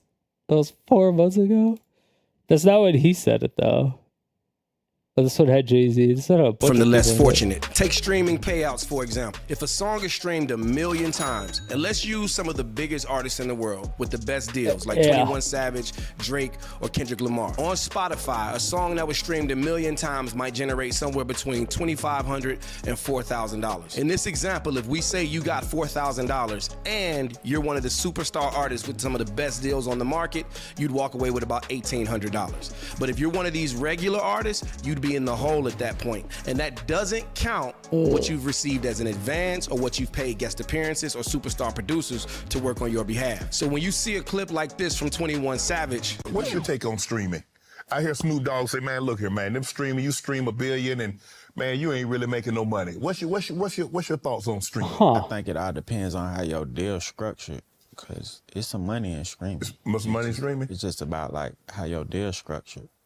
And how much you stream. They gotta be making money because they giving me money. Right. So it's some money in that shit. Some real money in it. you know he's one of the few artists that's making crazy money, but you also know that he really doesn't fully understand how the money is being made. The checks are just so big that he doesn't have to care. Most artists are more like Lil Yachty. 50-50, we gonna have and have. Oh, you're in 360? I don't know.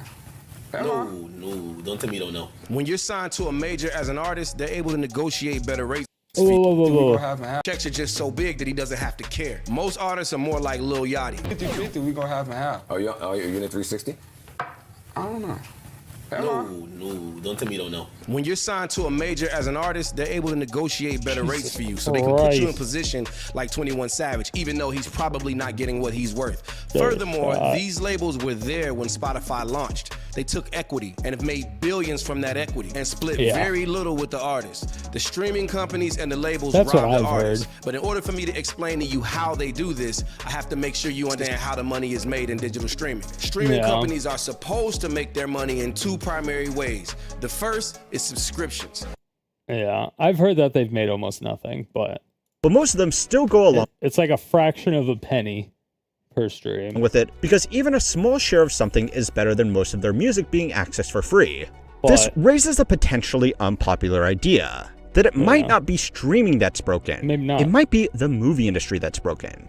The golden age of streaming was never going to last because it was never meant to last. So it's time to learn how money works to find out why piracy is really making a comeback.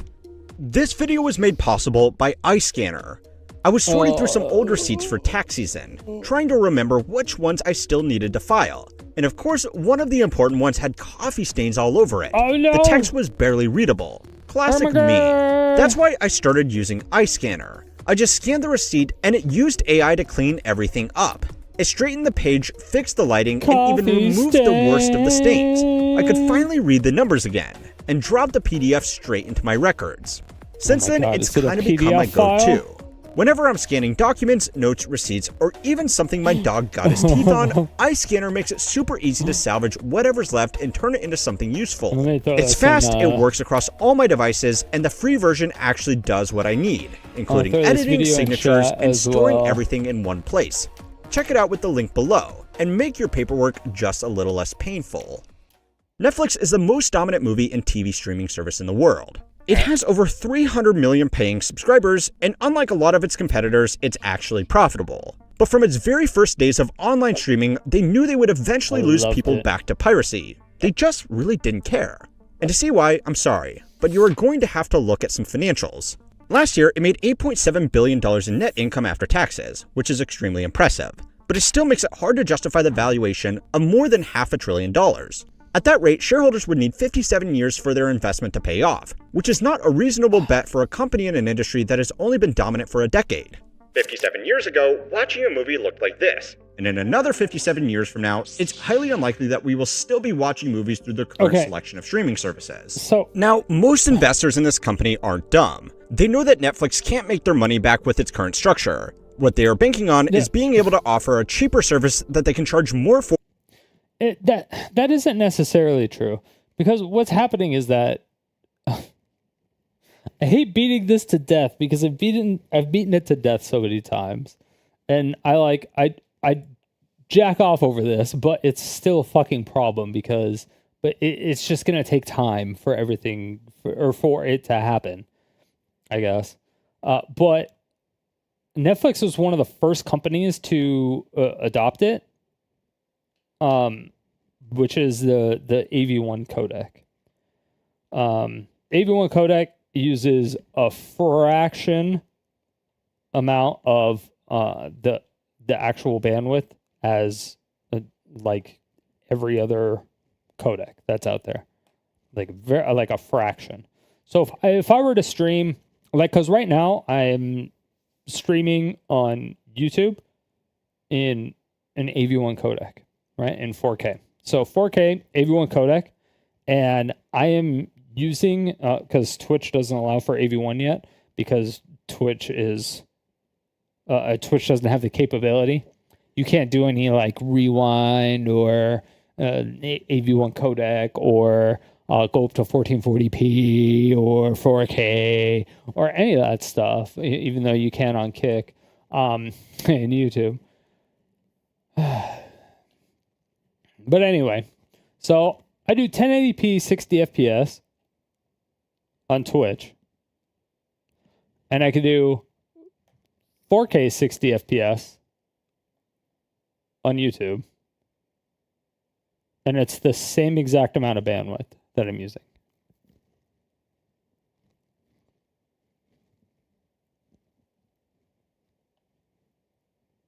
Same exact amount of bandwidth. I was like, the good thing about this is that it's royalty free, therefore you don't have to pay for it. So a ton of companies actually worked on this, like Apple, Google, like fucking every company of the fucking planet, every big company.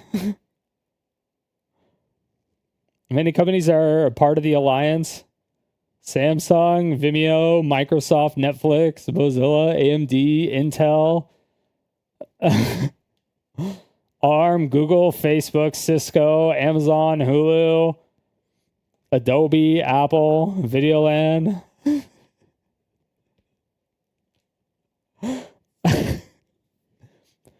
So there's a lot of people that did it. So it's royalty free, so you don't have to pay to use the codec. Number one, because you have to pay to use the codec, like VP9.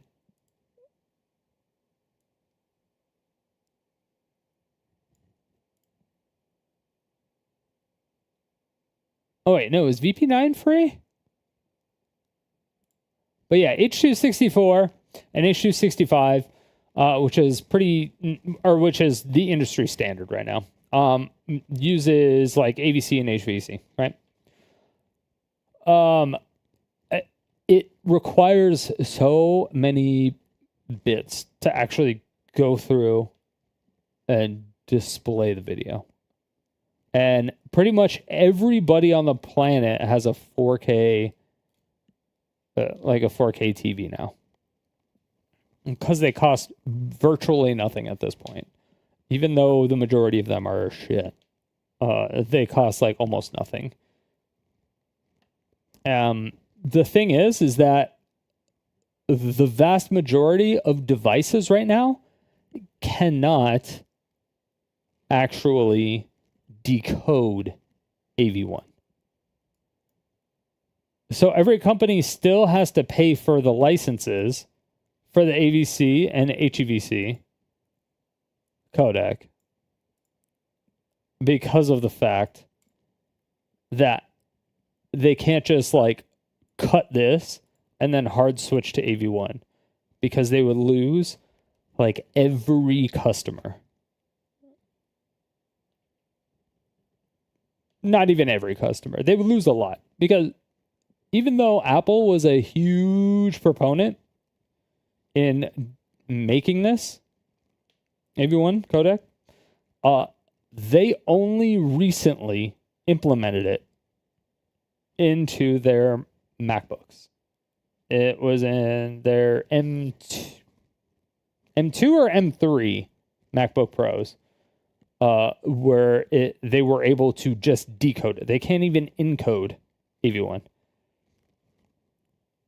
And the Adobe products can't even decode or encode AV1 either, which is ridiculous. Which is why you use DaVinci Resolve over Adobe products 100% of the time. But yeah. And like, I'm hoping in like 5 or 6 years, even before that, I mean, I'm hoping like every device, because no phones can decode AV1 either. And like no tablets can do it. So people are just kind of screwed. They're just stuck with it.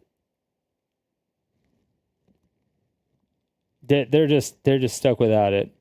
And so, and most people watch Netflix on their like tablets or their phones. I think that was the majority of watching it. So they're kind of screwed until phones add that. But then you have the point to where not everyone is going to have like a brand new phone all the time. So you have to wait for like a lot of end of lives to happen before you can just do like a hard switch. But Netflix and YouTube have a thing to where if you upload an AV1, you can, like, people can actually view it using the AV1 codec, but they will also sometimes convert it into their own codec that they have, which is like this VP9 shit. Like one of those stats for nerds. They're using AV1, never mind. Or in order. See, this person's smart. They're using AV1. But yeah, you'll see it. If you like right click on a video and you do No, stop it. If you do that, you do stats for nerds. If you right click on a video and do stats for nerds, and you have like a whatever, like an older computer, if you don't have an NVIDIA card,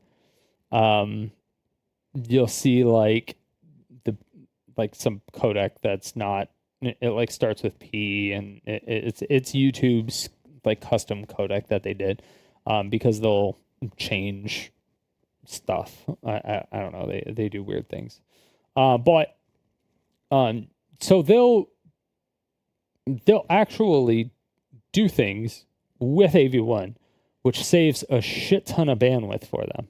Like a shit ton of bandwidth, which saves a shit ton of money. Because they said that, YouTube storage,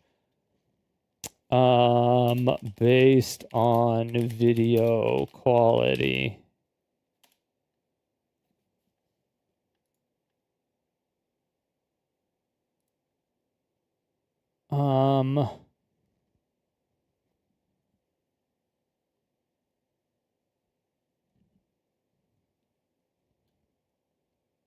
Shit.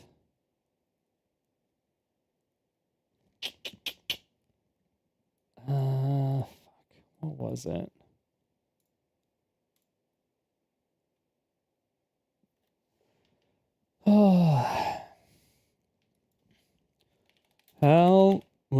What is the percentage of space that 4K videos use on YouTube?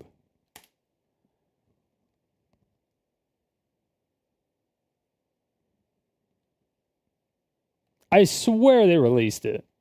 I swear to God they released it.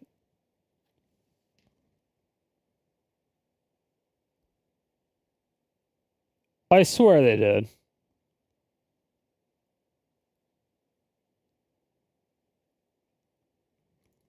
Was it bandwidth?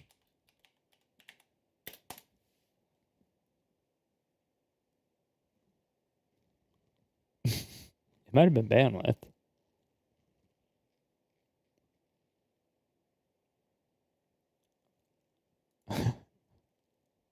Jesus Christ. Average data user per hour. If you're using 4K, 7.2 gigabytes per hour. If you're watching at 4K. If you're watching in 1080p, it's 1.5 gigabytes. That's ridiculous. But if you are running the AV1 codec, this goes all the way back down to like 1.5 gigabytes.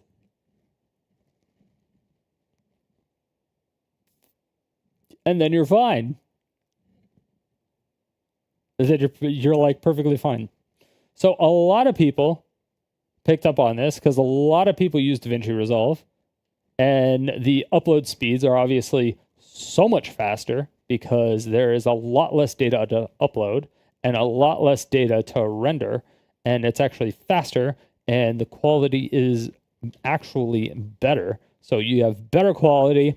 Like it just looks better in general. Like when you're editing, it's easier to edit because it's faster as well. It's just like everything about AV1 is just superior, period. And then, so the fact that it's free to use, so 0 license fees, they don't have to pay for any of that shit. They save a shit ton of money on bandwidth that they have to actually deliver to people's TVs by a fuck ton. Whatever this ratio is, 7.2 gigabytes compared to 1.5 gigabytes. It's whatever, four times.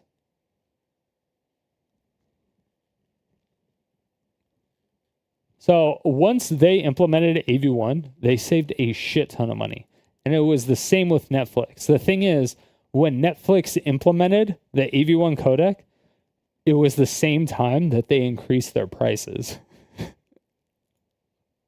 Like most recently, or the second most recent time they upped their prices.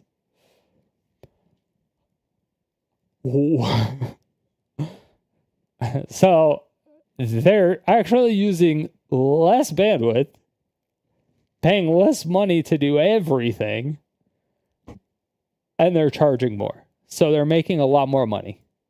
Okay?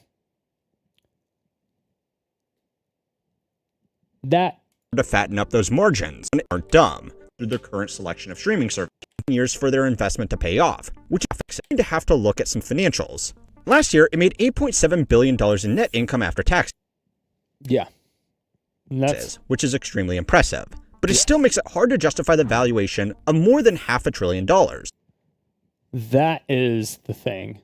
That's why you get the valuation that's so high. But again, it's just a valuation. That's not actually, I mean, that's just a valuation. But this person that's making the video probably is not 100%. Because like in 5 years, every device is going to have like the AV1 codec decoder at the very least. At least a decoder, not an encoder, but at least the decoder for it. At least. And then in like 10 years, they could just drop the license fees for the H.264 and H.265 completely and just say, okay, fuck all of you. Because they're going to be saving more money off of just using the AV1 codec than they would lose customers because customers can't view it anymore. Because the licensing for H.264 and H.265 is going to cost more than the loss of viewers. Or the loss of people. So it's just going to be easy. And people will just like upgrade their phones or upgrade their TVs. Do any of that. They'll just do that. And then they'll be able to do it. and it won't matter. So the valuation is only going to go up on streaming services simply because of that codec. Because they're going to save so much fucking money. Like a ridiculous amount of money. At that rate, shareholders would need 57 years for their investment to pay off, which is not a reasonable bet for a company in an industry that has only been dominant for a decade. They're going to save so much fucking money. If they made like $8 billion 57 years ago, watching a movie looked like this. And in another 57 years from now, it's highly unlikely that we will still be watching movies through the current selection of streaming services. Now, most investors in this company aren't dumb. They know that Netflix can't make their money back with its current structure. What they are banking on is being able to offer a cheaper service that they can charge more for in order to fatten up those margins. Let's not talk about my margins, by the way. Being nice and fat, that's a nice shirt. Do they make it for men?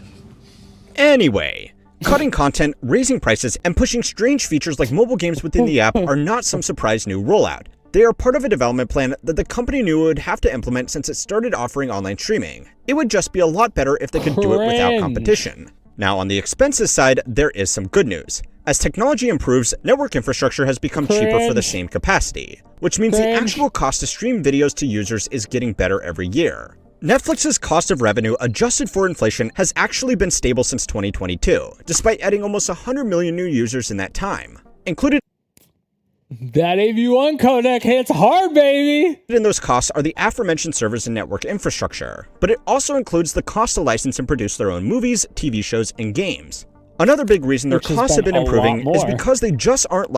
So they've spent a shit ton of producing their own movies and TV shows, yet they have spent the same exact amount of money and gone up in users.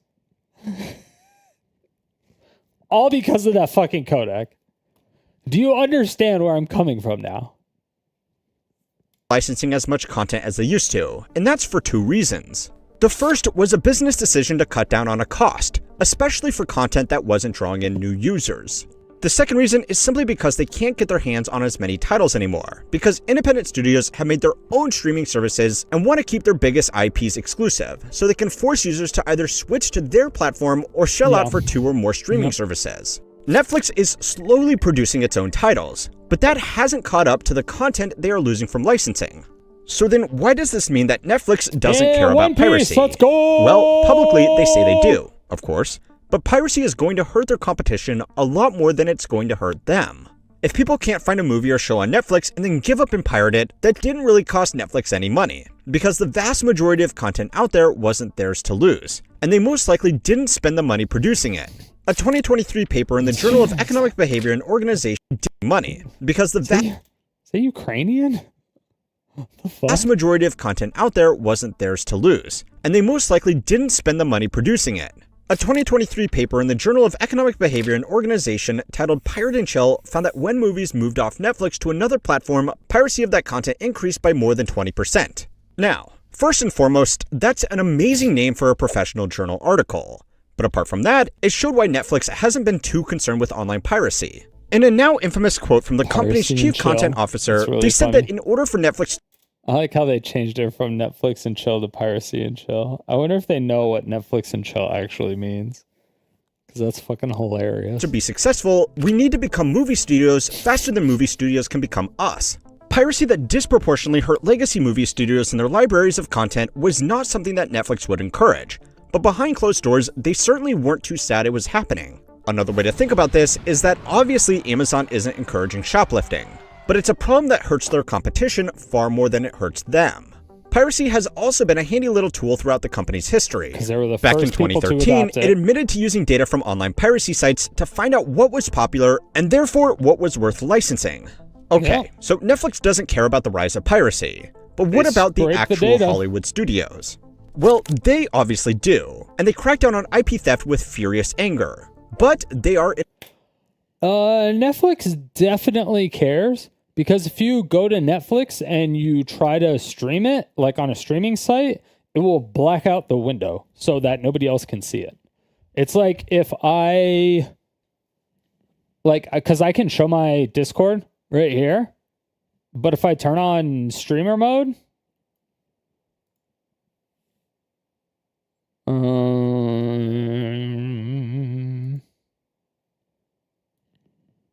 Disney. If I turn on streamer mode, boom.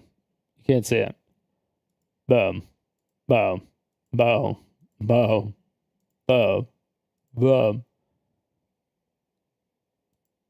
I don't know how they do it, but they do it somehow.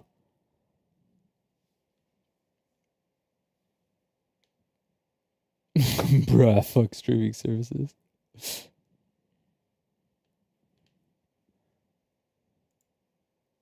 Dude, is it is my chat thing not working again? What the fuck?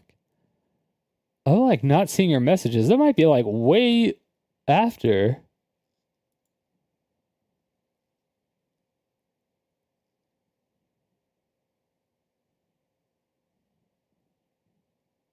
I think that shit's like hella late on that.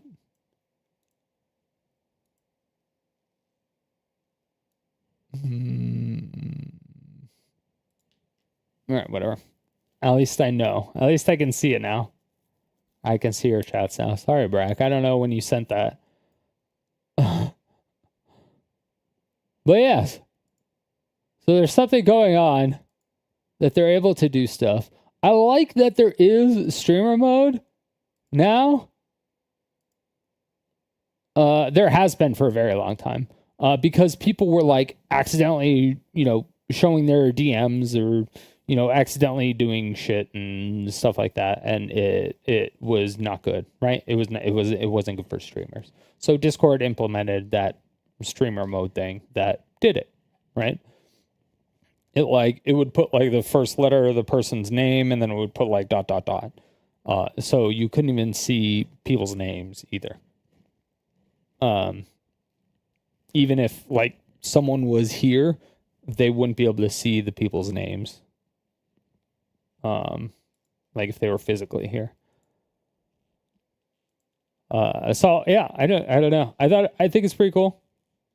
But yeah, Netflix does it too. I don't think Hulu does it. You can get around it. There's like websites that you can get around. I don't think I'm allowed to talk about this on YouTube or Twitch, but there are ways around it. There's websites that you could do like watch parties and shit. But yeah.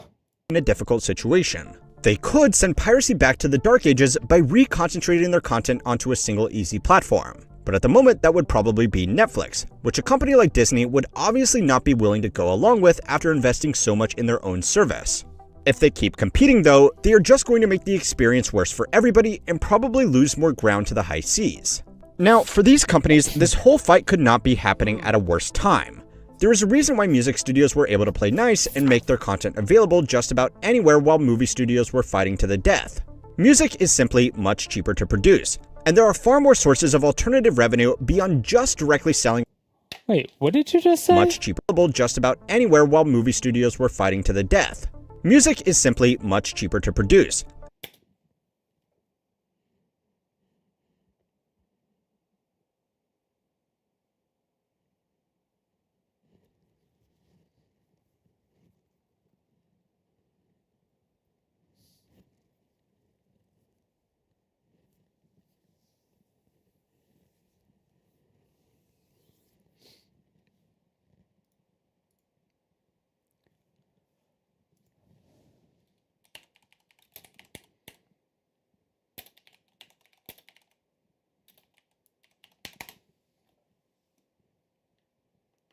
How much would it cost to get on a verse with Snoop Dogg right now? How much would it cost to get on a song? 250,000. 250? Yeah. So if somebody gives you 250,000, that means that you'll You jump get on. about 16 bars. 16 bars? Mm-hmm. And when it's time to do the video, I need to get another 250 about it. And you only got an hour, so get to filming. If it's family, then it's personal. Then that means I can give you a... How much you got? I only got... Don't even worry about it. We're gonna work that out. Have you ever helped out a little guy and just like jump in the studio with somebody who's really couldn't afford it? All the time. I done verses for 10,000, 5,000. I done verses for 500, 750. I done verses on credit. My motherfuckers didn't have the money, and I just was like, I like your shit. How much would it cost to get on the verse?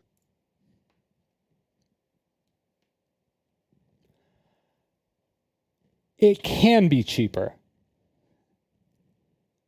It can be cheaper. And that's just a feature. That doesn't include the producer.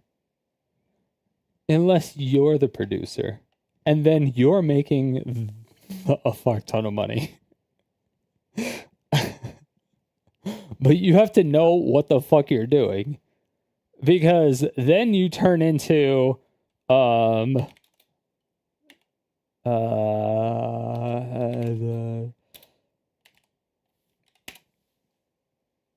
then you turn into this guy.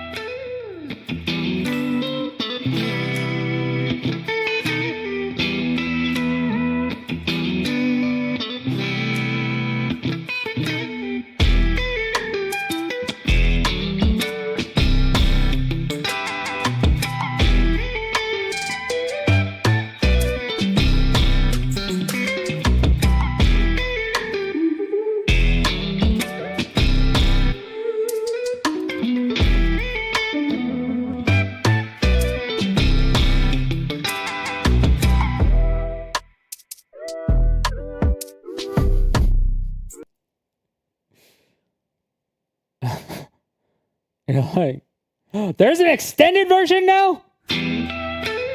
No shot.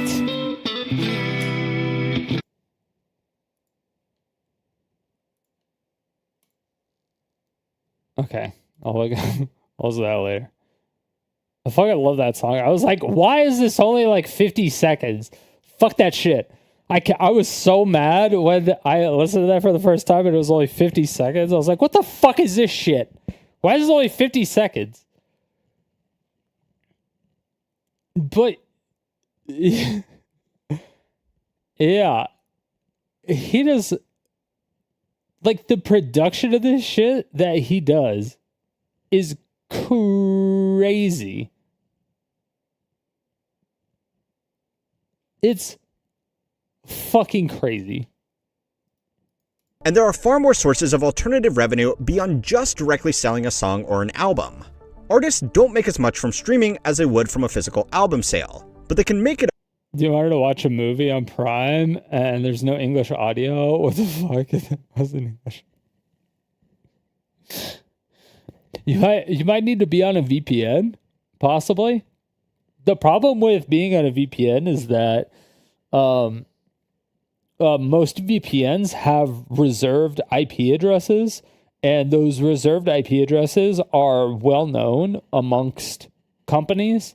So there's a lot of companies that block those particular IP ranges. And so even if you have an IP address, like if you're connected to one of those VPN services, it doesn't fucking matter because it still won't work.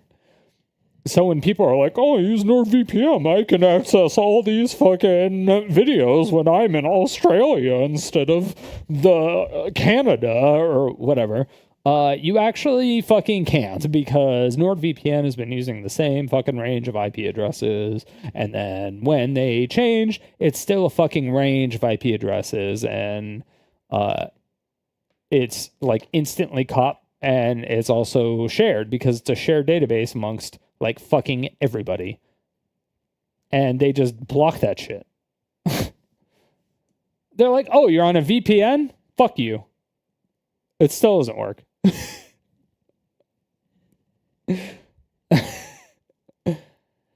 So there's some VPNs that will work, but yeah.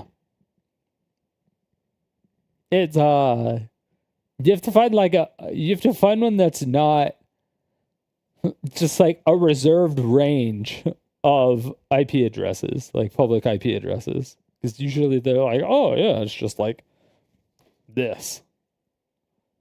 Like I would show you my IP address and explain it a little bit better, but I fucking can't because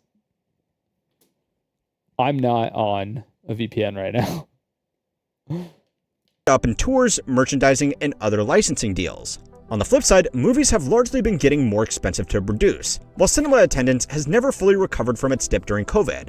Ironically, one of the biggest theater releases of the past 5 years was actually for a music studio with the cinema release of Taylor Swift's Eras Tour. In the past, poor box offices wouldn't matter as much, because mid-budget movies could make a lot of their money back through DVD sales. But obviously, that's not really a thing anymore. So studios have put even more effort into pushing their streaming services to eventually make back the difference. It's a bold strategy, and there are hundreds of billions of dollars in market cap at stake. So executives really want to pretend that eventually it'll work out. But if it doesn't, there are some lessons to be learned from the music industry which didn't beat piracy. It just made it unnecessary. The first is that movies have simply become too expensive for the current market. Studios It's like music production has become cheaper, and then you look at this thing. This thing alone is like $20,000, bare minimum, and this fucking.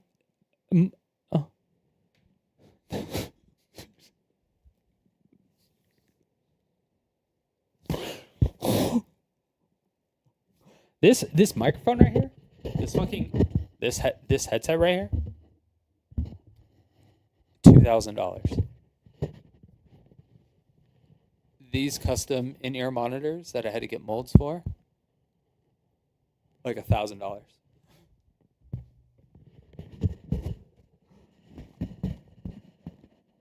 And then you have to get. Oh, I can't actually show those because they're behind my monitors. And then you have to get wireless receiver packs.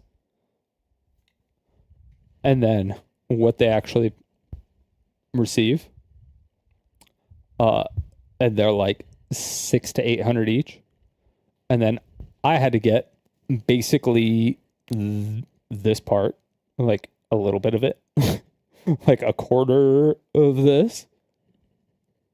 And that was like $750. That was not even a quarter of it. That was like $700. Like, you can kind of see it, I think. It was here. I can't even pull it forward. I have my cable management pretty tight over there. But yeah. Shit's not cheap. None of that shit's cheap. Necessary. The first is that movies have simply become too expensive for the current market. Studios have recognized that people are only going to the movies for special occasion releases these days because it's expensive, the theater experience isn't that good anymore, and people can just wait a month and watch it for free on one of the streaming services that they were already paying for. Instead of making the whole thing cheaper and putting less of their eggs in a single basket, they have doubled down on producing mega blockbusters. Of the 20 most expensive movies ever made, 19 of them came out in the last 10 years after streaming was already mainstream. These figures also only count the production budget, not the marketing budget. And on the revenue That's crazy. Well, like 80% of the... Well, that is just production budget. What is the advertising budget? Holy shit. Because advertising is... I mean, I know for video games, anyway, the advertising budget is 80% of, like, what they do. But I don't know about movies.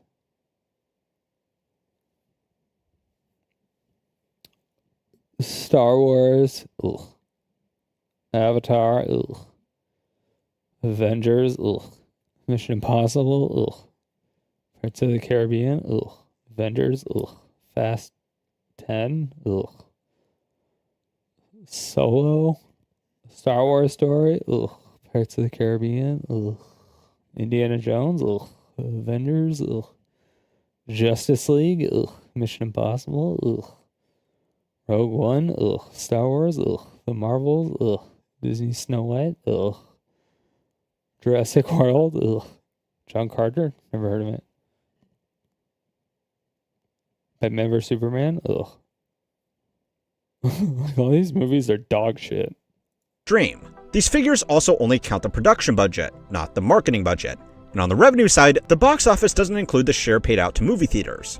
With even extremely generous estimates of those arrangements, only about half of these releases made their money back. And some in particular, like the Marvels, Snow White, Dial of Destiny, and the latest Mission Impossible movie, are shaping up to be catastrophic losses. So far, studios have been able to justify these flagship productions to their investors by talking about their IP value, which can later be extracted by bringing in customers to their streaming platforms. But that isn't really happening. Customers who join because they want to... Dude, nobody wants... I hate that. Ugh. The IP value... I mean, the IP of these things have been around since, what, 1920? Does anybody, like, care about this shit anymore? watch a single movie didn't tend to stay subscribed for very long compared to those who enjoy a deeper library of mid-budget movies or TV shows.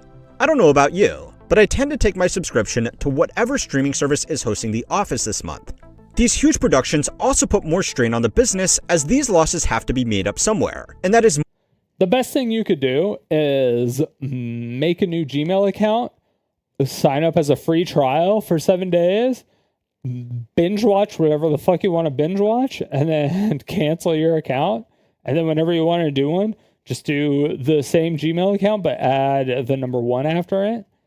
But most streaming services, like if you do, like if I did striderstone@gmail.com or whatever, right? Then I would do Striderstone +1. Is it +1? Or is it _1? I think it's +1. At gmail.com. And then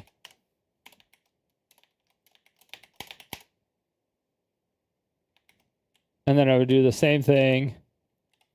2, 3, 4, 5, 6, 7. I do like all that. All this does, like adding the +1, all that does is, or adding the plus after it, is all it does is it still forwards it to this original striderstone@gmail.com. It just adds stuff. So like you could say Striderstone1 at plus Netflix. And then you know that like if you get random spam mail and shit, but it says it was addressed to Striderstone plus Netflix at gmail.com, you know that Netflix sold your Gmail account. And you can do the same thing for like Hulu, and you could do it pretty much everywhere. But there are some websites that disabled that. But that is because of the fact that they're selling your email addresses. But for the most part, it works, and it'll still go, so you don't actually have to make a new email address. It'll still go to your main email address. You just got to do like +1 and then +2. But if you actually care of where it's coming from or who's doing it, then you can put plus, like when you're signing up for the website, you do plus and then like whatever the website is, and it works that way. But yeah, that's the easiest way to do it. And then you save money because you're just signing up for a free trial. But then I know that some things are gated by stuff that you actually have to pay for.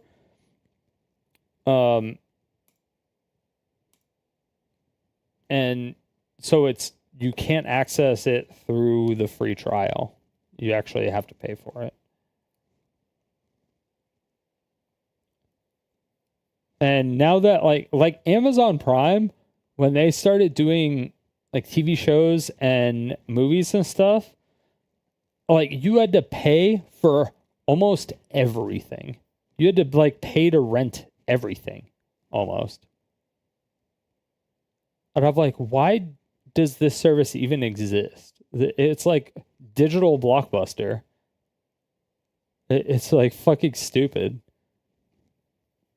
But you had to do it for every single thing. And it was really annoying. And now they have like Amazon TV or something like that. I forgot exactly what it's called. More often but it's another service you have to pay for. It's different than Amazon Prime. It's like Amazon Prime TV or Amazon Prime Movie. than not, increased prices, more ads, and worse overall service. Now, I would forgive you for not feeling too sorry for Hollywood studio executives is hosting The Office this month. These huge productions also put more strain on the business as these losses have to be made up somewhere, and that is more often than not increased prices, more ads, and worse overall service. Now, I would forgive you for not feeling too sorry for Hollywood studio executives, but they are really in a no-win situation here. The harder they push back against the changing media landscape, the harder they push people towards the high seas. So anyway, The problem is that they're not willing to take risks because of the fact that they're losing money right now, and they have been for a while. And a lot of the indie movies are making money, but they're not making like billions of dollars. But they're also not investing billions of dollars. So the risk is the investment is low, but the risk is higher. Wait, now might be a good time to shamelessly plug that these videos are being made available ad-free on Spotify. So if you would prefer to listen in or watch it over there, I have left a link in the description. And if you think it's just streaming services that have been getting so bad, go and watch this video next to find out why making junk makes so much money. And don't forget to like and subscribe to keep on learning how money works. Why making junk is so profitable? I have no idea. I already thumbs that up. I already put my thumb in it.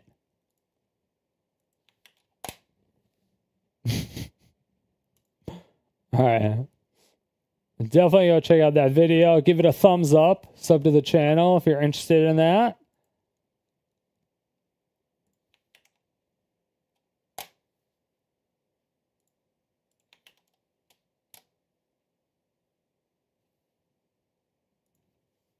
Hell yeah. That's interesting, though.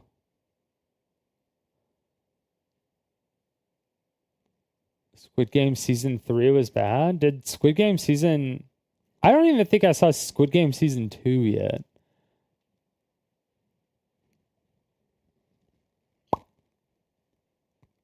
Which is probably bad.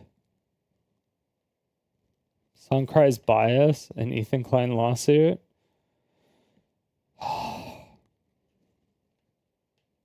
Do I even watch this?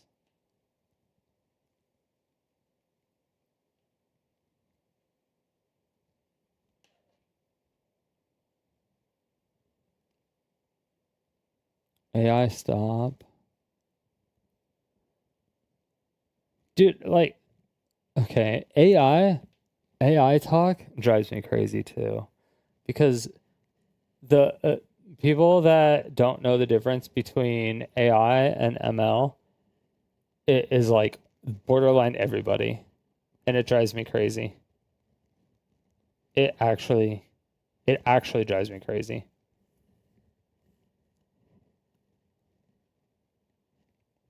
And people just use AI for everything. They're like, oh, it's AI. Oh, it's AI. Oh, it's AI. I'm like, it's not AI. This is ML. This is machine learning. This is not artificial intelligence. This is machine learning. It's machine learning.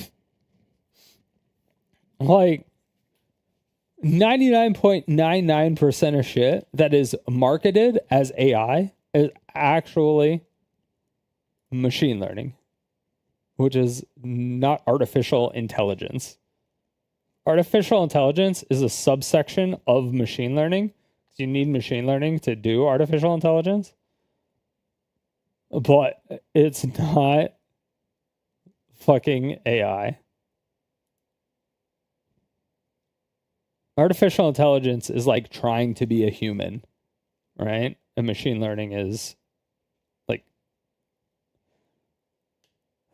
training based off inputs, but it's not trying to be like a person, if that makes any sense. It's like using data sets and looking at patterns. That's what machine learning is doing. But it's not like trying to imitate a person or anything.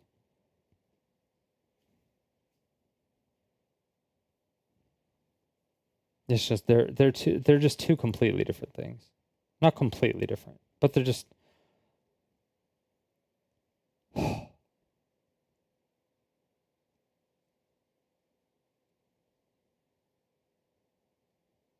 can't be wrong. I worked at Blizzard.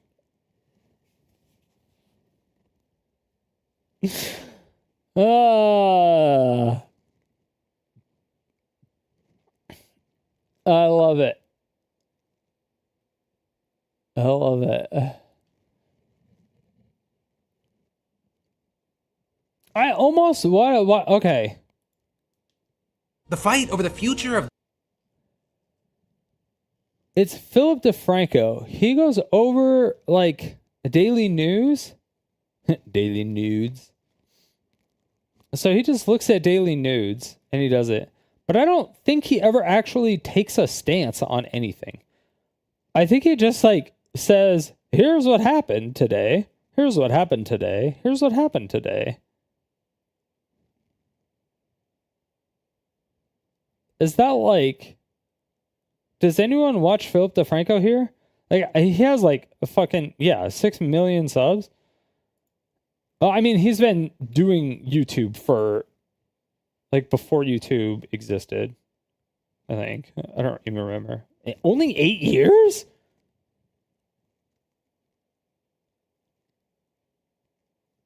No way. He's been doing it for longer than 8 years. Oh, did he change his content up? Maybe? He had to have, because I have something to say or whatever.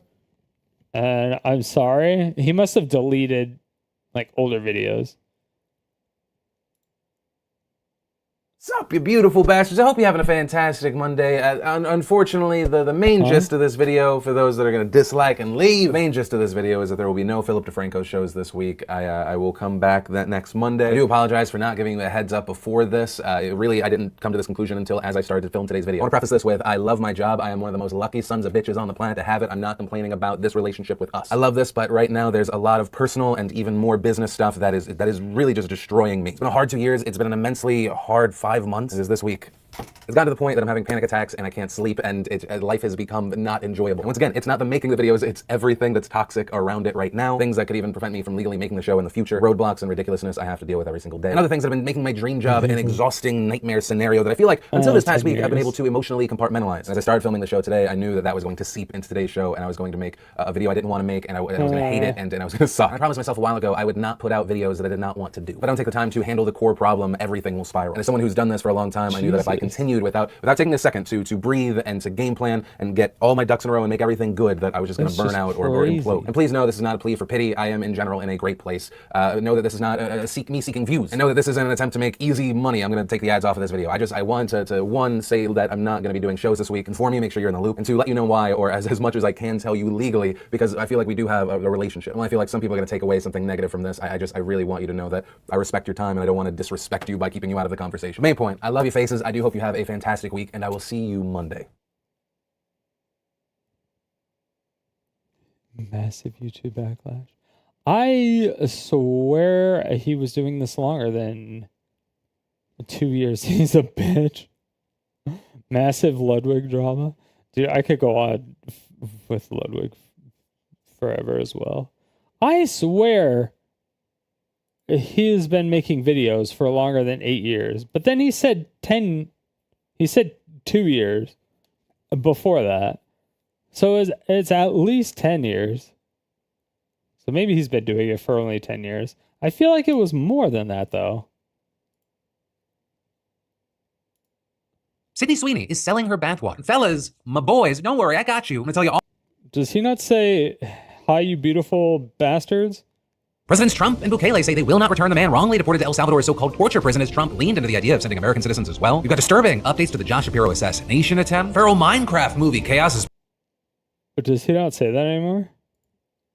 Elon Musk is wreaking havoc across the federal government right now, but most notably with USAID. We've got huge updates on Trump's tariff war with Canada and Mexico, with the next 30 days being pivotal. What we've learned about the plane crash in Philadelphia and New York is now trying to protect doctors who are sending abortion pills out of state from criminal charges. We're talking about all that and even more on today's brand new Philip DeFranco show. You daily dive into the news, how it's being covered, and how people are reacting to it. But first, something fun and great before I go ahead and ruin your day for the next 20 minutes. As of releasing this video over at beautifulbastard.com, I just released 3 new tees, hoodies, and crews, all of which feel perfect for the times that we're living through. Starting with, there's been too much stuff happening happening lately, to be definitely honest, does. gear, accompanied by the clearly thriving goodness and the genuinely timeless, I'm just built different, poorly, tee, hoodies, and crews. All available right now over at beautifulbastard.com in a few colorways, so grab what you want while you can, wear your feelings. But like I said, we have a lot of big news to talk about today, starting with this. We need to talk about the absolute havoc that Elon Musk is wreaking across the federal government right now, from Treasury Department to the Office of Personnel Management to the United States Agency for International Development. Because Elon, as we know, is the head of the newly formed Department of Government Efficiency. So there, to be clear, DOGE isn't actually a government department. It's just a team within the administration. Congress is supposed to be the one with the power to establish or shut down federal departments and agencies, and with that, right, Musk? He hasn't been elected, he hasn't been confirmed, and he sure as hell isn't a career civil servant. And in fact, as the world's richest man and one who has consistently railed against what he sees as the injustice of federal regulation of his companies, he is possibly the most substantial conflicts of interest of anyone in this government. But despite all that, he is reportedly creating chaos, shattering precedent, and gaining almost unheard of access and influence across almost every actual department, agency, and office in the government. And so with that, let's start with the Department of Treasury, where the news starts with a standoff between DOGE and a man by the name of David Liebring. Right, notably, David is a guy who has dedicated his life to civil service when his former colleague, lawmakers and legal experts have argued would break a law adopted by Congress establishing the agency, with critics also saying it's a threat to go and do wholesale in this mess that we just talked about. But then, shifting gears, we need to talk about a few different plane-related stories from over the weekend. Starting with the tragic news that a small medical plane crashed near a shopping center in Philadelphia on Friday evening, killing all 6 people on board and a 7th on the ground. Jesus Christ.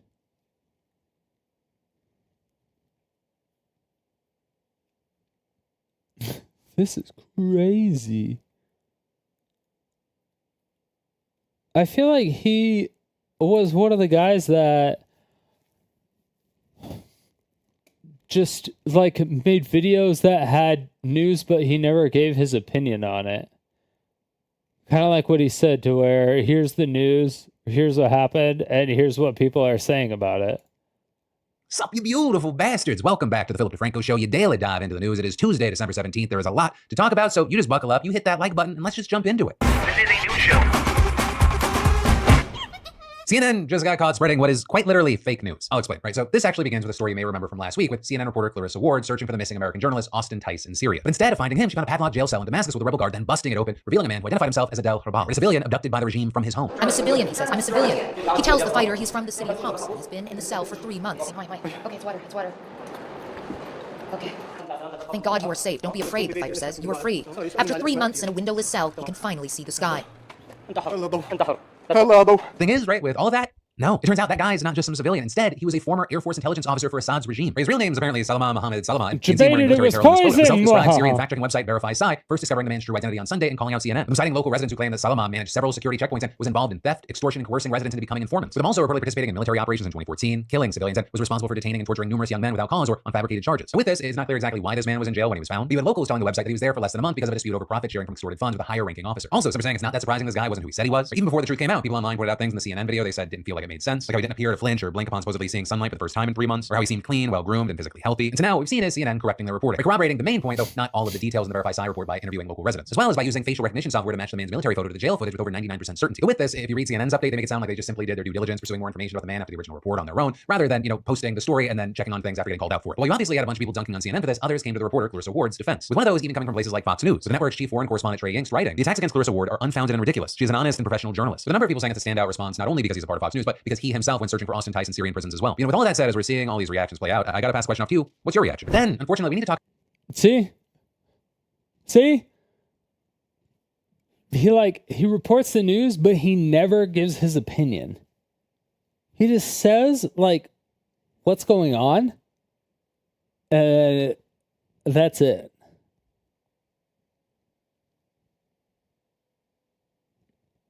And that seems to get a shit ton of subs, which is crazy.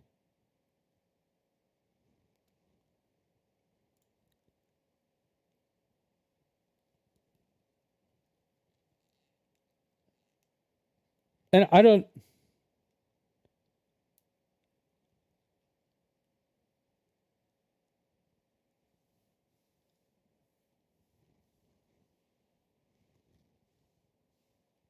I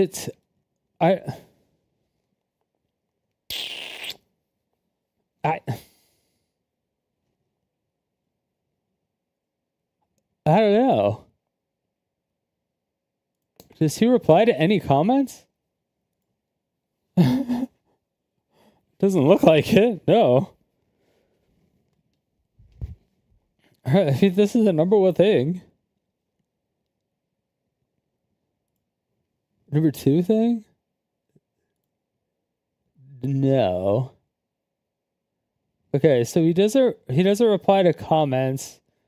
It looks like he just reports the news, doesn't give his opinion at all, and then pisses off. He reminds me of Omni.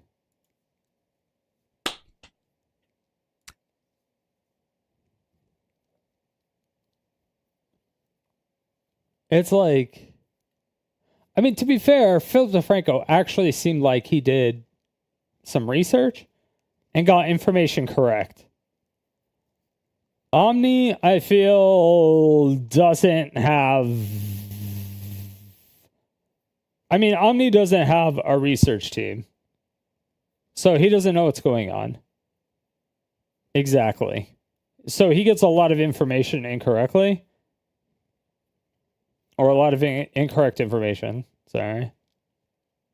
Because he just puts like... This is what he has every video. So this guy you see on your screen right now is going absolutely viral. In fact, he's the most viral human person on the planet at the moment. This guy is so viral, in fact, that he's gaining millions of followers a day. He spawned an army of clones overnight and even got the attention of popular celebrities and YouTubers like Mr. Beast himself. As you guys can see, I too am a man. Therefore, I think that my unique perspective into this situation might offer some valuable insight for you guys at home. Let's go see what all the hubbub is about, shall we?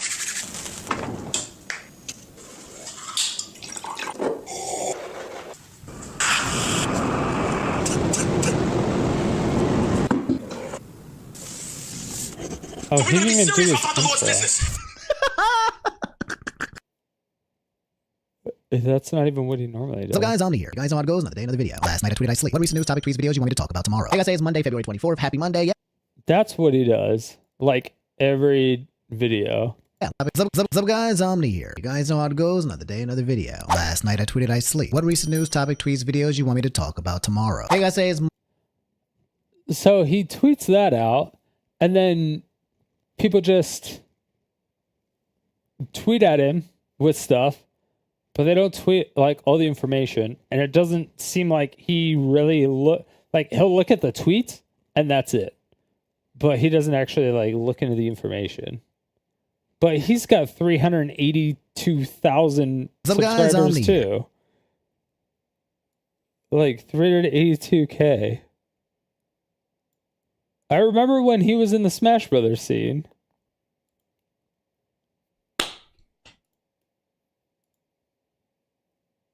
$14 years ago. Damn! He was not doing that shit, though. But yeah, he just... I mean, now...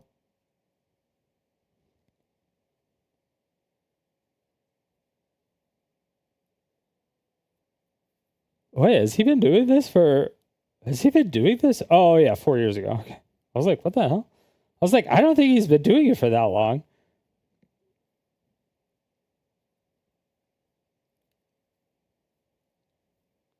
Yeah. He just like, he never really seems to give his opinion that much. He just like reports the news, or he reports what like his followers tweet at him and what he finds is most important, and then might do like basic research but not like real research. But then at the same time it's like, okay, how much research do you really put in? How much effort do you actually put in? Because then you become like a video essayist and you're spending like a week or two working on one video. And then it's not like a daily news update anymore.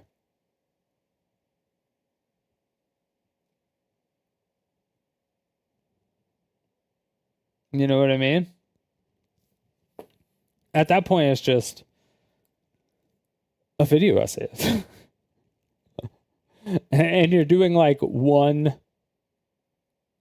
You're just doing like one video. Or you're covering one topic or one person. And it's usually like either very in-depth and it's usually hate-based, or it's usually very pro-person I don't know. I don't know.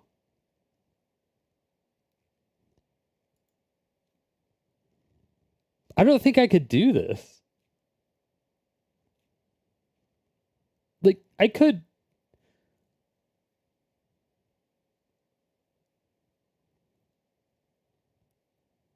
I mean, I could. I could report the news and everything. I could do a lot of this.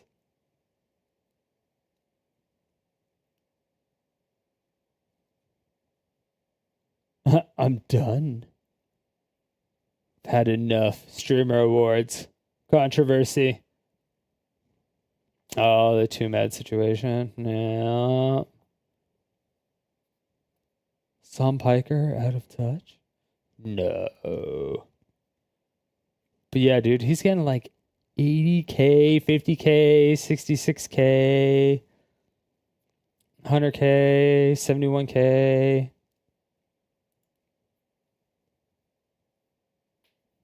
Yeah.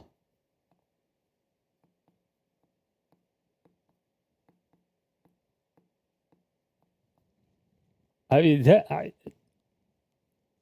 it's a lot of views, this is a lot of money. His videos are relatively long. So, depending on how long people are actually watching them. Actually, let me see. What's up, guys?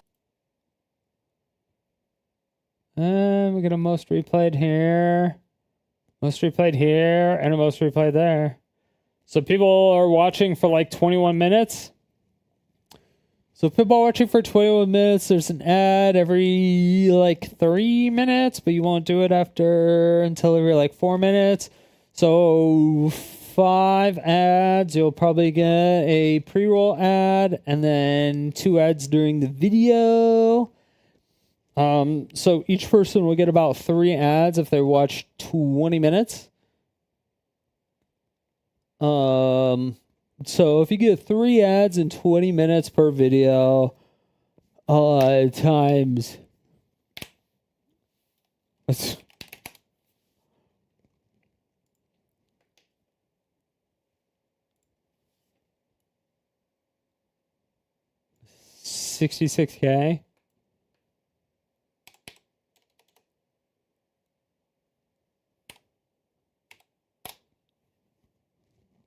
$198,000 ads.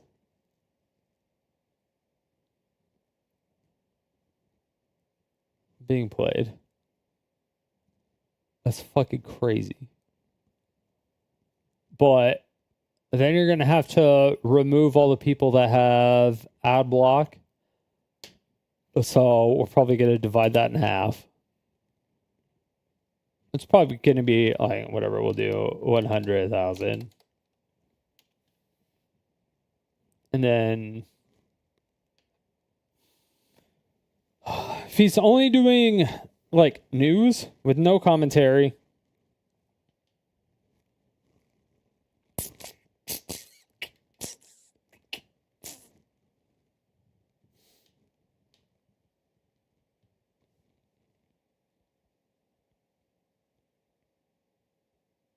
well, it's going to be CPM. It's going to be clicks per melee.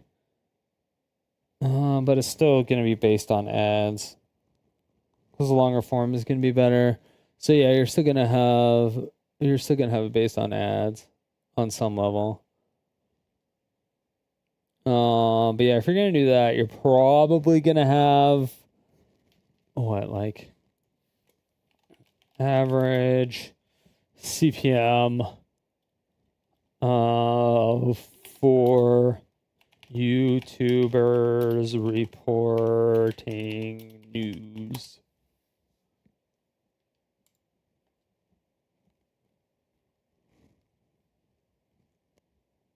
What?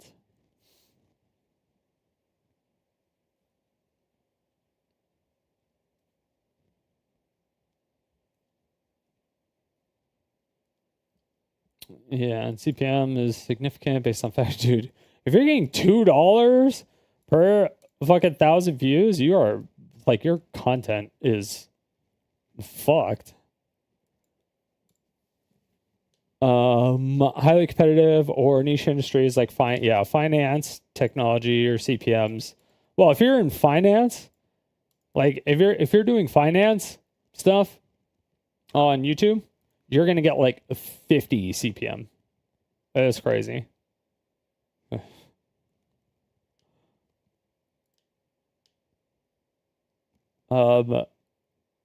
Video games get like 12 CPM.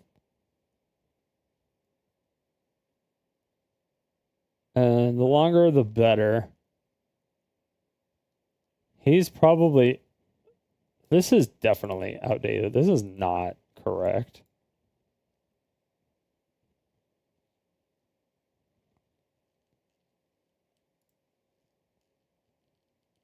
How much YouTube pays creators?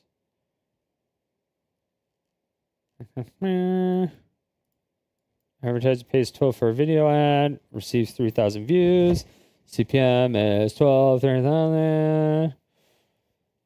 Or $4.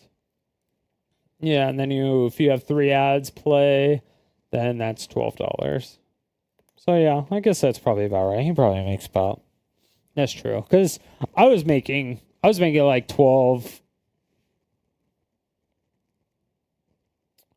I was making anywhere from 12 to 15 CPM on my YouTube channel.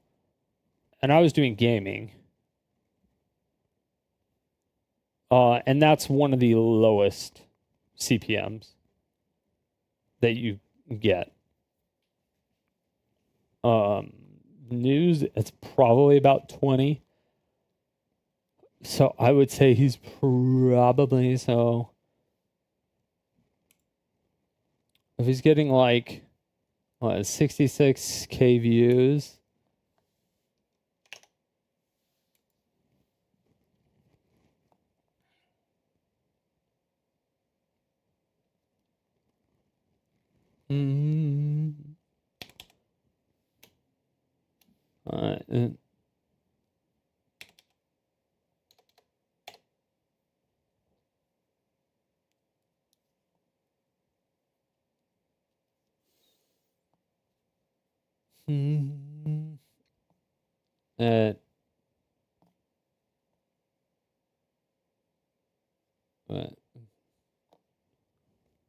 $12 per 1,000, right?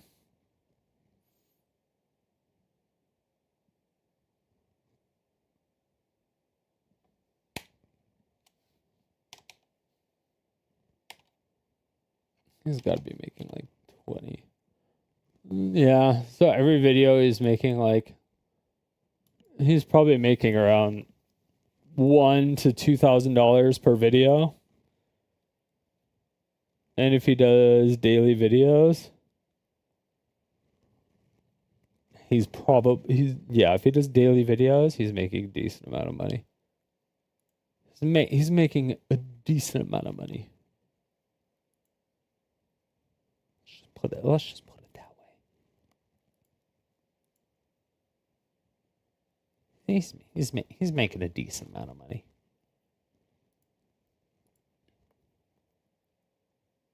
But he doesn't react to videos. He actually just like reports the news, just like Philip DeFranco does. So maybe that's what it is. Maybe I should just like not watch videos. Because when I react to a video, it just takes so fucking long because I pause so much. But I like have to, because I have to make it transformative. Because if I don't make it transformative, I end up getting sued by Ethan Klein. I don't really want to have like $1 million lawsuit and shit against me. Even though I have a lot of opinions on a lot of different videos, like all the videos I watch end up being really long because they do pause a lot. But once I get the anime channel going, which is like what I was supposed to be doing today, that's going to be like uninterrupted, like 100% uninterrupted, but I'll be reacting to that. So you'll still like hear my voice and stuff. And I'll be talking over it. So you see that, but most of that will be on Patreon, because you can't do that on YouTube. You'll just get clapped. You just get fucking clapped, and you can't like monetize it at all. But you can monetize it on, you can paywall it, but behind Patreon. So I'll start doing that. Well, yeah. All right. That's gonna be it for me tonight. It's fucking. I've been streaming too long. I've been streaming too long. It's fucking late. I haven't eaten.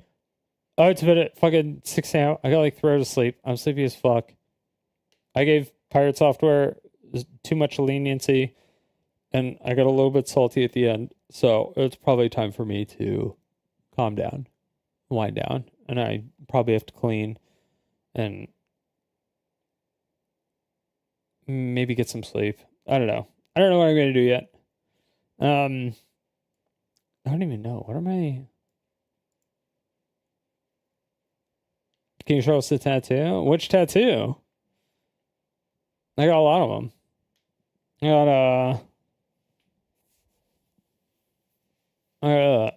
a pirate ship. I got like a circular black hole. I have a compass over here. I have a unfinished map. And then on this side, it's just all alchemy. So this is the symbol for like the god of silver. And then these are the symbols. No. These are the symbols for fire and earth. So it's like lava. And then it has like electricity going. And then this is like kind of scars tattoo from let me reset the camera. This is Scar's tattoo from Full Metal Alchemist, and it's essentially just like an amplifier. And then this is the god of electricity, and then it just has more. And then this is a Tesla coil. And then I have one on my chest. I have that one on my chest. That's a transmutation circle. That has a symbol of my one of my deceased friends on there, which is like kind of like the inspiration of the whole tattoo, which is still not finished. And then on my leg, which I don't think it's gonna zoom in on it, but on my leg I have the Bahamut from Berserk. On my kneecap, I have Zod the Immortal fighting the Skull Knight down there. I have Slan, Ubik, Conrad, I think Void is there. Void's up here. And then I have Guts and Femto. And then I have the kanji from what Slan was saying, which I forgot the exact like paragraph of everything. And then I have like I have my my Jolly Roger, which is an Ankh stabbing through a vampire skull. So it's like the symbol of life and the symbol of death. So it's like eternal life versus eternal death, I guess. So yeah. Which is also not done. Like almost none of my tattoos are done. I have a lot to finish.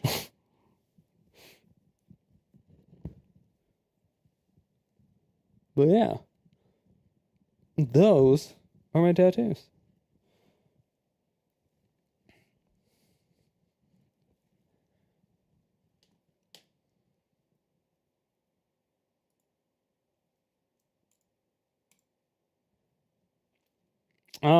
But yeah, that's it for me today. I don't know.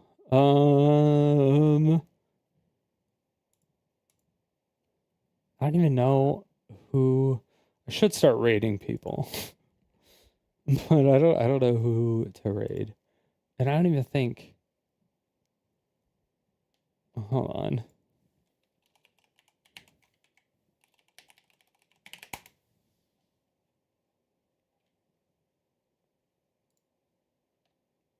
Oh, yeah. Yeah, it doesn't even matter. Doesn't even matter. All right. But yeah, that's it for me. I might stream tomorrow. I don't know. It's possible. I don't know. I don't know what I'm going to do yet. I don't know exactly what I'm going to do yet. So.